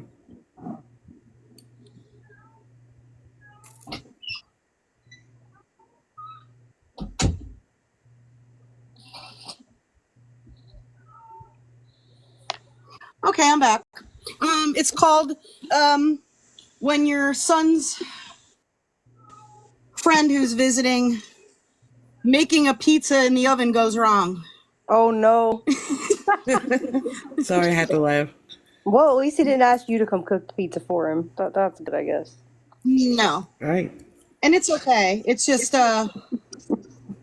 it's okay. It's Forget not about anything. It's just a little tiny bit. My detectors are very, very sensitive. So it goes off even sometimes if you just boil water, like literally. You know what I mean? So it's very, very sensitive. There was only just a little bit of smoke from the oven where he was cooking a pizza. Not a big deal. And the pizza's fine too. Pizza looks good actually. So yeah. Why she did to burn it? Julie, we do not know. She is not part of the platform, and we talked a lot about that actually. Oh, shower steam sets up. Look, it's going off again. He's down there like waving a towel as and he like opened the window. Oh no! How did you It's just like smell some it? residual little smoke or something. Yeah. Oh my gosh. No, he didn't cook it with the cardboard or anything like that, so I don't know. But it's fine. Maybe the cheese dripped on the burner. Yeah. So I don't know. Any other final thoughts? Or has anybody checked that account to see if there's any new posts on there? I mean, it's. I'm about to check it right now. Now, same ones. I'm going to be reporting them again from my other accounts. Duck, that's a long story. I mean, one of the major things was that she did not keep this alleged SA situation private. She told people about it. When we agreed it would not go any further, from the people she told about it, other than law enforcement, but she did tell other people. In fact, she told other people the very same night. Like she couldn't wait to tell people, it seems like. And that plus some other things that she didn't keep confidential. And it was not the first time. There are other times that she has betrayed my trust. And some people did not feel comfortable telling her things because she was, they didn't feel comfortable telling them, personal things or things that they wanted her to keep confidential. And when I presented her with that in a very reasonable manner, like I literally said, hey, some people are not feeling comfortable sharing things with you because you're not keeping them confidential. She kind of tried to turn it all around and tell me I was a bad friend and that I was alleging that nobody wanted to be around her and that no one trusted her and all that stuff. And like, I never said any of those things.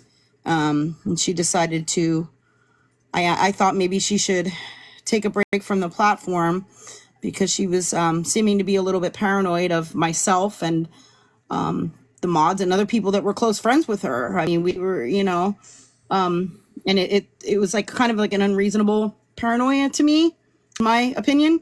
And so I just suggested that maybe she take a break from the platform for just a little while. I had every intention of, allowing her to come back. I just thought it might be good for her to take a break based on things that she was telling me. And she got very offended and upset by that and like said F me and decided to leave. So, yeah.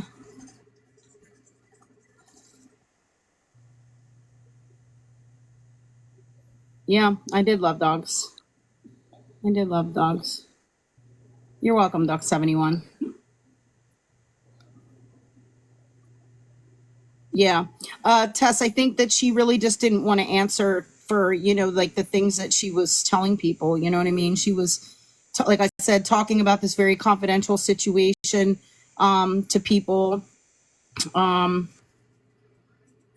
it shouldn't have really been discussed with anyone. And we, to me, that was an awful thing to do.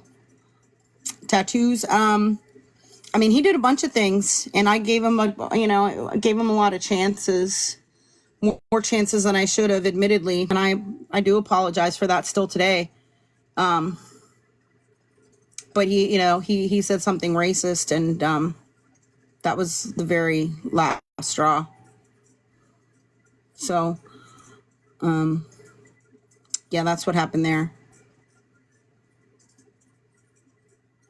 Yeah, he made a racial slur. He said a couple of statements that were racist, and I immediately apologized on his behalf to the person that he said those things to because it was awful. Meryl, I heard that was true, but I didn't see that live. I heard that he did that after he left our platform. I heard about it, but I have not seen it or anything like that. But I believe he did because I've heard it from multiple sources, but I've never personally seen it. But again, that was after he left the platform. So yeah, that's inappropriate. That's uncalled for. I'm glad that he was gone before that happened. Like, I'm glad he didn't do that while he was part of the platform at all. Like, that awful. I don't know, Invisible Izzy. I have to kind of get caught up. I've been working on this live stream and compiling all the information all day. And again, we got last minute, information right before we were planning to go live and everything. So it delayed things, and it's taken up a lot of time today. Yeah, you're right, Mimi.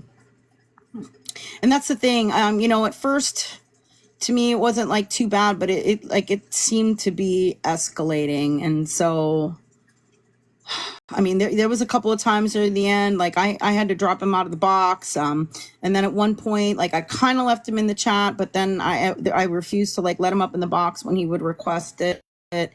But during this instance, when he said the racial thing, like he went into someone else's live stream and did it. He didn't do it on my platform. I was not allowing him into the box at that time. Crab, yes, she did.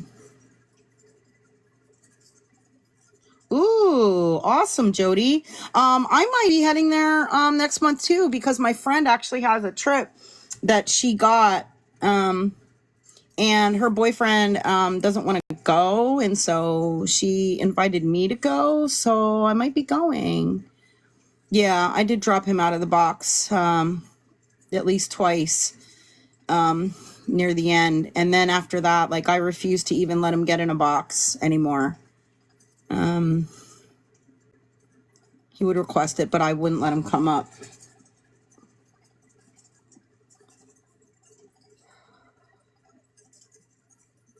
Rocky Point. Where's that, Mimi? Ooh, the Venetian. If I go, I'll be at the M Resort, which is actually in Henderson. I've never stayed there before. Again, it's my friend's trip. She got awarded a free trip. And so she asked me to go with her. So I'm trying to make sure that we have everything all set up for sure. As far as I know, they already made all the arrangements. I just need to double check and make sure what time I need to be there and when, and that's it. Pack up and go. Oh, okay, Mimi. So not too far. I need my mods still here. Thank you, Invisible. Yep. We here.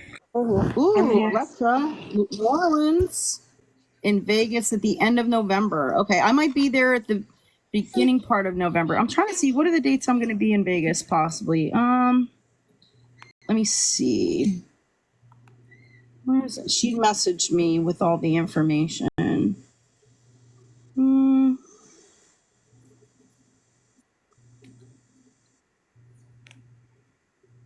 I think it's like the 7th through the 10th or something like that. I'll be in Vegas. She got invited to some kind of tournament at M Resort. And they're supposed to be like, it's supposed to be a completely like free trip. Like they're covering like the flights. They're covering a shuttle to the airport, the flights, the rooms, and a whole bunch of the meals. I'm just going along, with it,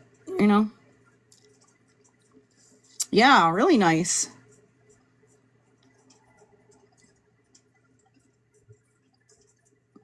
So mods, anything that you wanted to add? I don't know what happened to Breezy. I know she's the one that really helped me compile a lot of this. Also Imperfect, you helped me compile a lot of this. Was there anything important that you feel that I missed or that needs to be added? No, I think we covered about the situation. About everything. I don't know. Yeah, it's just crazy. Yeah, it's a lot. Oh, awesome, Jody. 14th. You have fun too. Yeah, I mean, yeah, I do want things to calm down. I hear Breezy's coming back up. Yeah, we do need a break from the hate. I don't know why people are so hateful. Like I really can't comprehend it. Sorry, it keeps dropping me if I'm off the screen too long. I'm sorry, Breezy. It's my fault. How quick will the restream be up on YouTube? I'm not sure how long it'll take me to get on there, but I will get it on there as soon as I can after it ends. Enabler is okay for right now. We're in communication with her. I don't want to give a lot of details, but we're in communication with her. So thank you, CJ. We appreciate you being here. Was there anything that you wanted to add, Breezy? No, I think we covered it all. I think it was a good live. I mean, especially for as much info as it was and how hard it was to put all that together. Yeah, that was a lot. I appreciate all of your help. You and Imperfect, especially. I appreciate your help. Deanna asked, did you hear about Lori Jones supporting Peaches 818? No, I did not. Oh boy. Not surprised. Thank you, Not Your Bonnie. And I appreciate you being here, Bonnie, and sharing your story. And I hope things calm down for you. I hope things calm down for us. Yes, thank you, Bonnie. These hate groups need to stop. I know the other creators may not be in here still, but if they rewatch or they see it, thank y'all too for coming in. We appreciate it. Yeah, absolutely. We appreciate Riley and Brat and others. Jody, no, we are not. Michelle says, is it possible that Spread Love is connected with you guy you exposed today? I mean, anything's possible. I haven't seen any connection with them, but I don't know. If somebody has evidence of that, please send it to me. You know, if you have any proof that there's any connections. Very similar. I mean, I didn't think anybody would set up an elaborate plan like this, but they did, so anything is possible. Yeah, I mean, if anybody has any proof of any of these connections between anyone or anything like that, of any proof or anything like that, let me know. And again, if anyone has experienced any criminal behaviors by Braden or possibly other hate group type people, you can reach out to me, because there are ways that you can combat it legally, and I'm willing to help you with that as much as possible. Alicia, we are actually just ending, so I'm not able to do an entire recap. I would recommend that you check out my YouTube page. The restream should be available probably in a few hours. Jody, that is possible. She says, was it a setup to get me in trouble? That's possible. I mean, there's nothing that could get me in trouble. Because I'm not, I'm not committing any crimes or anything like that. I mean, maybe they could try to say that I am the one that, made some kind of false report, but I am not. Like, I reported what was given to me, and I did believe it to be legitimate, and the right thing to do is report something like that. And the police do have all the recordings of Braden being the source of all of that. Like, all of the phone calls were recorded, and they have all of them. So those allegations came from Braden and not me. Braden is Dot, yes. But that's very possible. That's very possible, Jody, that maybe they were attempting to do that. But if they were attempting to do that, then that backfired on them. Maybe they thought you wouldn't report it as quick as you did. I don't know. Maybe, but that's I'm the wrong person to mess with on that, because I actually worked for Childline, and that was reported immediately. Yeah, maybe he thought I would hold a live. Yeah, maybe he thought I would hold a live stream and like bring it up and all of that. But that was the last thing that we were going to do. That was never even considered whatsoever.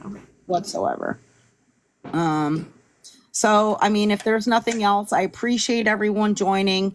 If anybody has anything, Ghost Whisper put my email address there. If you have any beeswax, yes, it will be the restream. It will be restreamed on my YouTube, which is the @ Scamslam 411. If you missed any of it, again, yes, if you have any information that you would like to share with me about anything that we discussed tonight, or anything related to it, or anything that I can help anyone with regard to individuals like Braden or other hate group members on this app, please email me, and I will be willing to help as much as possible. Lori is in some Peaches comments and mentioned her in a video. Oh my gosh, I'm gonna have to check that out. I will do that, Betting Baker. Yep, everyone enjoy. Patience too. I know it took a while to build up, but we had to get the backstory in to make it connect. Yep, absolutely. So we do appreciate all of you. We do appreciate your support, and we hope that everyone enjoys the rest of their weekend. And let's all hope to spread love and peace and not hate. And truth. Spread truth and not lies. Amen. Thank you, Yeah, everyone. don't say Amen to spread that. love. Thank you. Thank you, guys. Everyone Good have a night. good night.